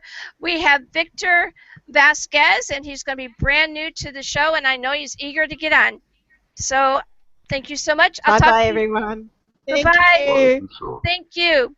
What a sweet lady. Just like, wow. Yeah. Very unexpected, very unique. Very unique. I love, I love unique. Speaking of unique, this next guest, his name is Victor Vasquez, and let's see. Let me see. Here's your link. He's wonderful to talk with. I had a nice, lovely chat with him a few nights ago, and he comes from a really amazing background. He, like the hair bands that were in, or not hair bands, but like, well, yeah, because they had long hair. Heavy metal rockers. Just think heavy metal rockers. Hairband. Awesome stuff. Don't forget how old I am. I've been around. All right, okay. Because I wasn't so sure, if you hit that current. You like heavy metal music? Is that pretty cool? No, because I keep on losing my head. Oh. Keeps falling off. I brought you that missile tape. Well, this was before I met you, remember? Oh, well, there's that. Yeah. All right, we are waiting for Victor Vasquez to come on to the show. Please click the link. I know that I don't know, but he was talking about maybe having to go and use his smartphone to be able to get into the show. If you're going to be coming on with your smartphone, we do have a hello. Hi, welcome. How's it going? We're still here. I know it's been a fight. It's been a fight. Right. Oh boy. And thank you for being generous for allowing me to be able to extend that time for her. Hey, no problem. No problem. That was really important. Thank you. All right. So Victor Vasquez, you come from a very interesting background. We were talking about the heavy metal bands that you actually got to be front and center with and a part of for a number of years. And your perspective that you're going to be bringing to this particular hour is talking about the music creative, and we are interested in learning some about your background and where you are heading as your career has changed. So, Victor Vasquez, welcome to Zombiepalooza Radio, and please go ahead. Well, first of all, thank you so much for having me here. Love the teeth. It started off you know, 16 years old in the garage playing that thing. And then just going on 2 decades with the band, trying to get a recording contract for years. I've gotten to different moments in my life where it had been, you know, different idealisms or different writing aspects and those kinds of things. What I decided to do later in life, after 2 decades of being a lead guitar player in a band called Cutlass, was to be a lead singer. And I decided to call that band called Brave New Soul, which was the 3 things I wanted to put out there. One was brave enough to go out there and sing. 2 was new for the new thing that I wanted to do, and soul, because that's kind of like the aspect of what I write. As things have gone on, I've decided to do a little bit more writing. A lot of the guys have gone on their paths and gone on their way. In the meantime, I decided to get my home studio and write music. I stumbled upon a love that I didn't know I was going to have, and that was writing, and that was just writing music in general. It didn't have to have a chorus. It didn't have to have a voice. You know, sometimes it just was what you felt that day. So that's kind of where I'm at right now. For the biggest part that I've been trying to get out there for myself, at least, is writing. Writing. And what I love is especially the indie thing, because this is a bunch of people that put all their heart and all their soul and all their pocketbooks in this and get nothing in return. But they continue to do it, and they're steadfast. So this is the one thing I decided I was going to continue with, whether or not my identity was hair or no hair, or red hair or black hair, whatever. I was going to continue to do that. So that's kind of where I'm at right now, and that's what I've done. I am interested in you taking me through the process of creating a song. We very often have creatives on, and they talk about screenplays, or they talk about books, or they talk about other aspects of creating. We don't very often get the chance to talk with someone who can actually help a screenplay go along and do that creative process that is a necessity anymore for a production to be complete. So talk about what the process of songwriting is for you. The process. It started out, you know, originally being in a band, you know, a bunch of guys getting together and throwing some stuff together. As time progressed, and everybody went their separate ways, it came up with a drum beat.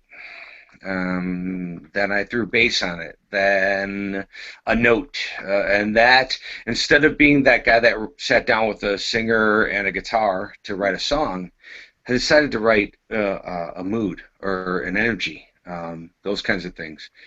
And for me, it really, the process is, there is no process, and that is every day is a new day. It's a brave new day. So you walk in, you go to your studio, you put together a beat, and you just go with it. And whether it be this or that, or soulful or rock or blues or country or whatever, that's what I continue to do, and that's the fun of it. That's you know, that's what makes it really fun for me.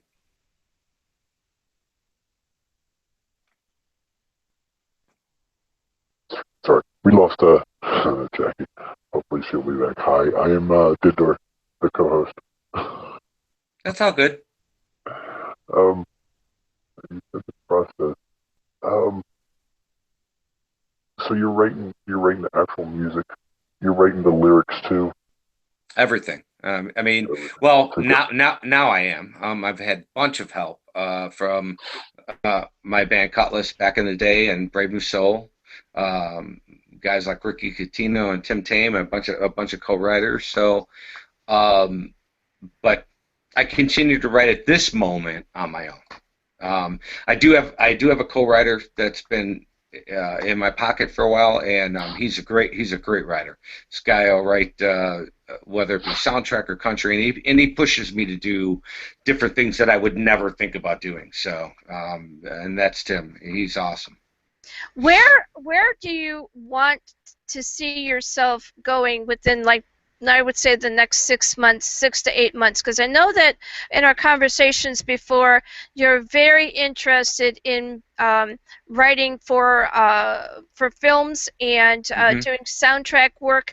So talk to me about that and why you feel that now in your career is the right time to do that. I think because I've washed my socks in a sink in Idaho.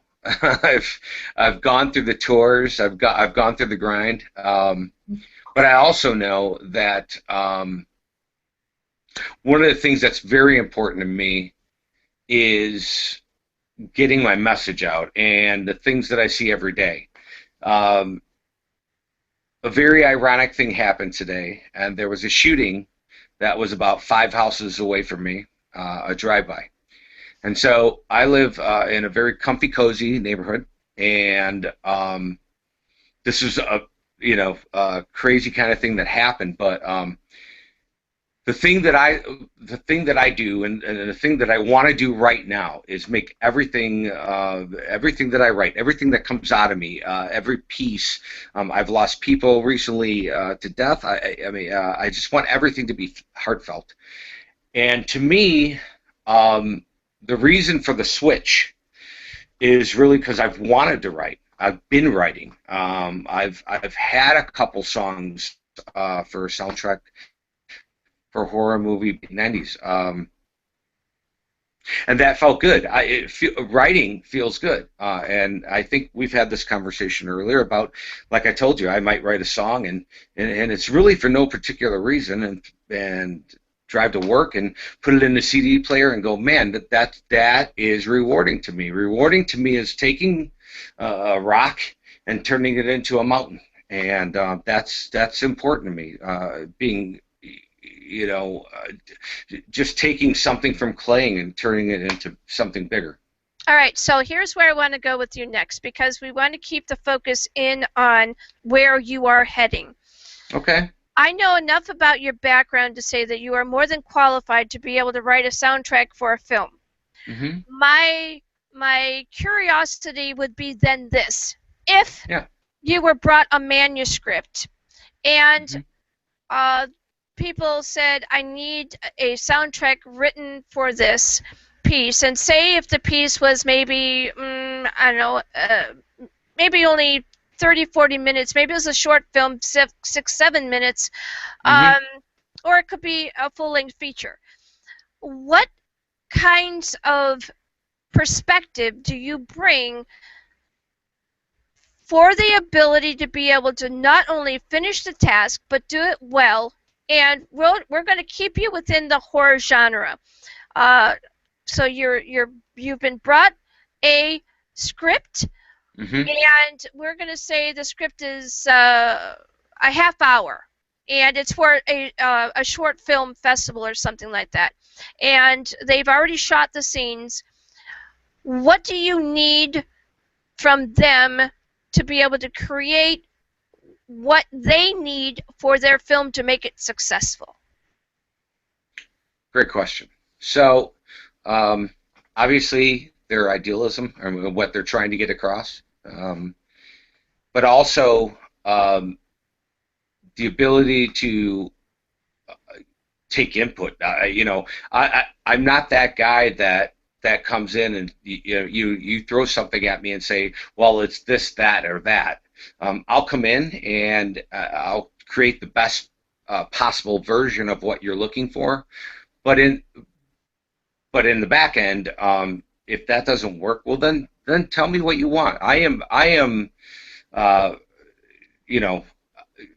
totally open to any, and I mean any situation or any criticism or What I don't do, and what I see in this industry a lot, is this is what I do and that's who I am. That's not me. I'm a chameleon. So I've done the rock band, and I've done the soundtrack stuff, and I've done R&B and all that. So for me, it really, at the end of the day, is what are you looking for? What are your key points? Like, what's your emotion? Where are you trying to be? And what do you want done? And how fast do you want it done? And not necessarily, I'm not going to slap anything out, because what I won't do is slap something out just to get it out there. I got to have the heartfelt in it. But I am so open for any situation that might approach me, that I'm willing to do anything that to any kind of situation. I mean, if you're saying 30 minutes or 30 seconds, I can nail it all. I can do both. So here we're going to go, and we're going to go to this particular level. What are your strongest suits within creating music? And I'm talking for any project, anything you've done up to now. What do you feel is your strongest asset? Strongest would probably be emotion. I mean, just and you know, when people say blues and it's got that feel to it, you could still get that emotion from a dark song. You can get that emotion from an upbeat song. The biggest attribute I think I bring to the table in songwriting is just heart. Again, everything's heart. It's life's experiences. It's nothing I do is made up. A girl in a car, and you know, yay, and we did Summertime. You know, if somebody came up to me and said, "Hey, do you want to write that kind of tune?" I'll do it for you. But that's really not my best suit. My best suit is, my biggest attribute is writing to what that is. You know. All right. So here. So what I want to do for you here is this. You do not want to write commercialistic stuff, but if you need to, if that's what they want, you can give them that. However, what you like to do, what you enjoy creating, is being able to bring that emotional feel in a unique way that doesn't have all of these standing tropes to it that makes it sound like everything else. Yeah, that's correct. I mean, one of the most important things I wanted to say on this show was, there was a moment in time, and this is when I knew, I decided that, I mean, even though I would be in a rock band and hair and no hair and gray hair and red hair and all that, what I really wanted to do, I saw the movie Seven, and in the beginning of the movie Seven was Trent Reznor with his song. And that resonated huge to me, because I already knew I was afraid. Like I heard that industrial sound and the guy with the dirty hands, and he was so in the book.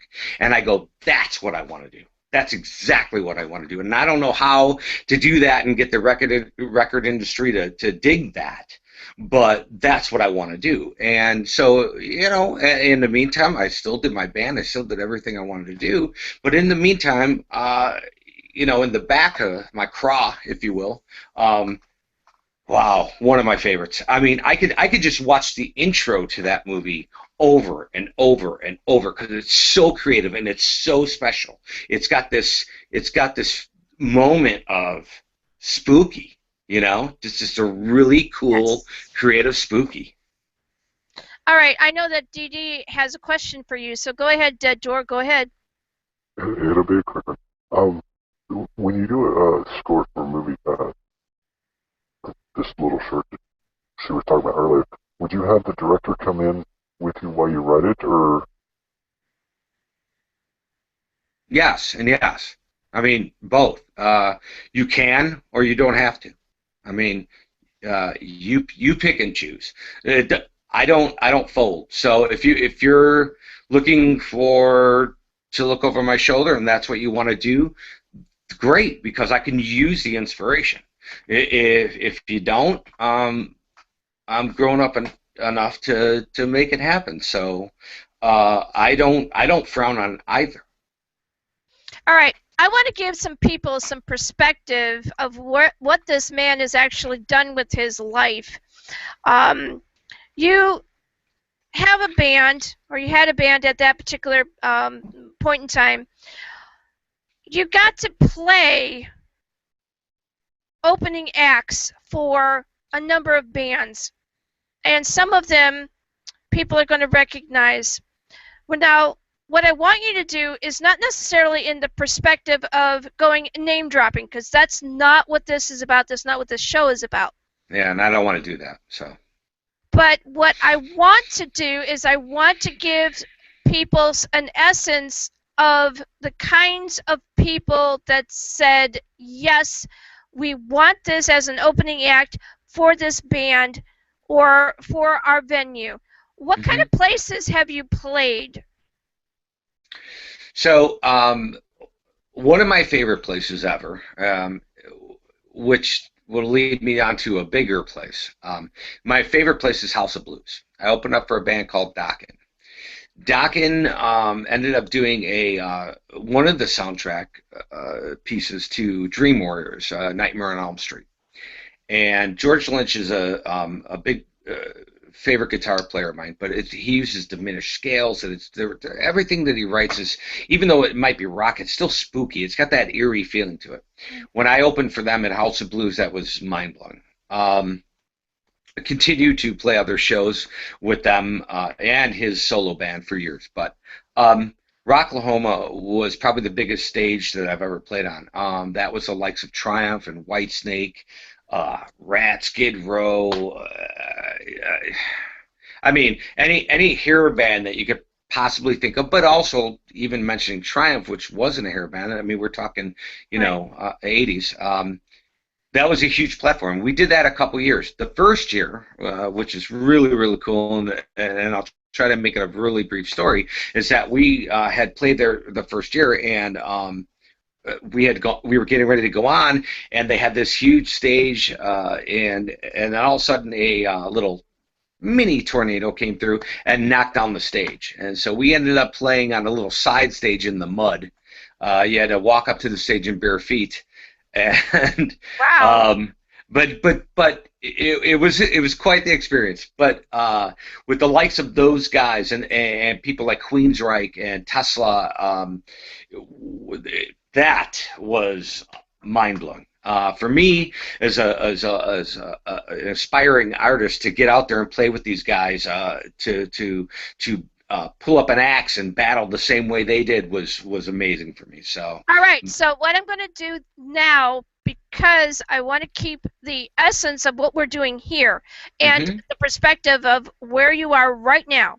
I'm just going to let our people that listen to this show let what he just said sink in for about a half a second, and then start to think about people whom have projects that need soundtracks, that want that edgy horror feel to it, that don't have to worry about whether the guy is going to be good enough to be able to create and make some noise that is phenomenal for your project.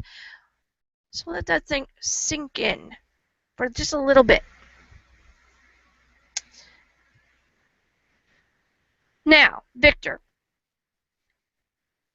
you are interested in starting a project, whatever project comes your way, relatively soon, so that you can become invested in whatever their project is.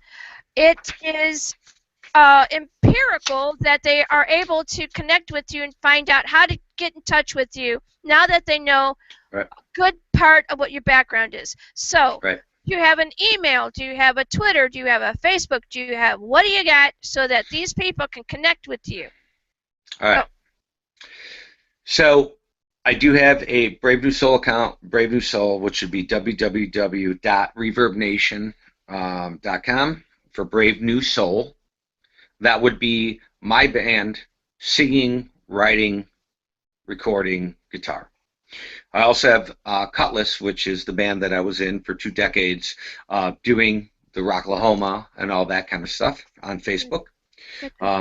You can go to YouTube and look up Brave New Soul Chicago, which will be me with a different form of band, but I am singing a cover of In the Air Tonight that I kind of recreated and twisted around from Phil Collins. And the next level for me is to kind of create an avenue for everybody to be able to click on something or a website of that kind of thing for this new venture. Anybody that is interested can go on to Vic Vasquez, my Facebook. They could privately, send me a little bubble. I will send them my email. My email is Vasquez_389@hotmail. They can certainly send me an email. I like the Facebook thing because when it goes to voicemail, it goes to spam. I may not see it. So, but these are little avenues now, but to be something bigger later. I'm definitely working on something right now that'll help me show a little bit, a different side of what I'm trying to do. Absolutely. All right, so we have come to the end of our 5 hours with all of our guests.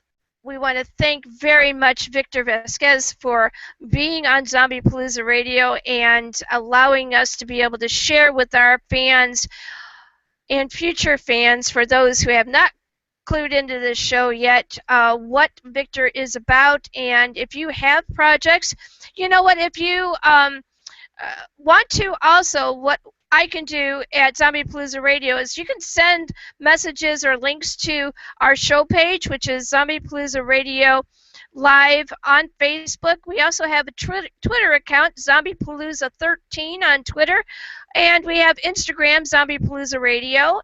Also, we have Gmail, and our Gmail is Zombiepalooza Radio at gmail.com. Thank you so much, Victor, for being on the show, and we're going to do whatever we can to be able to help promote you and watch your career as you expand into this new level. Sorry, I lost you there. I'm not sure what happened, but it's been the whole night, huh? It's been most of the night, yes. We go through sometimes times like that, but as you know, being also having done radio, you press on, you do what you need to do. All right, so like I said earlier before you came back in again, we're at the end of our 5 hours, and that's fine. We appreciate you being on. Thank you so much, and we're going to do whatever we can to help promote you. Dead Door and I over at Zombiepalooza Radio, and also I know that Lisa Vasquez has, I think, a few things planned for you too over at Stitch Smile Publications. So good luck with your new endeavor, and we are going to be watching you. Jackie, I want to tell you thank you so much. It's this industry, as you know, especially indie and the way it's gone, is hard to get these kind of things. So thank you for getting me out there. I definitely want to thank Lisa Vasquez, with Just Smile, for helping me out with this.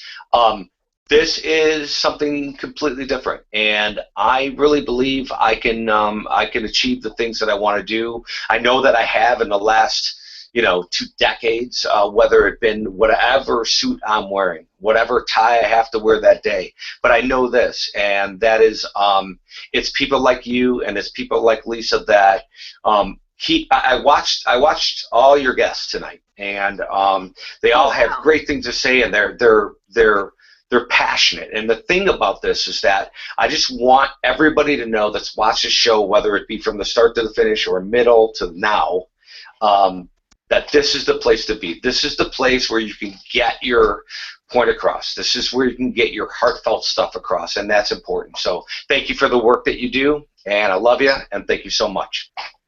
All right, and on that note, we're going to go over to DD And we're gonna. I got more Twitter people coming up. Thank you for our Twitter people. That thing Yes, thank you. That thing has been ringing and dinging. And Oh, Twitter, the other angry bird. the other angry bird. We have. I at one point when I tried to do during your interview, and one of the reasons why it disappeared is because I was trying to go and disconnect the notifications for the Twitter, because it comes through, you can hear it. If I can hear it here, I know you can hear it. So I'm in the process of doing that, and there's this wonderful thing is that these 3 little lines that are right up at the top of your screen when you're on the computer, and you don't really want to click that because that means bye-bye. I did. I clicked it, and I went, I just grabbed myself out of my own show. Yeah, that happened too. Hey, it happens, All right, so Dead Door, you know what to do. We had a great show today. All the guests, thank you so much for stopping by, Victor. It's been an awesome show, or awesome interview. I definitely want to get you on, pick your brain a little bit more about music writing. And we do this every week, every Friday night. George Romero, we're hunting you down too. And by the way, you have a good day, a good morning, and a good night.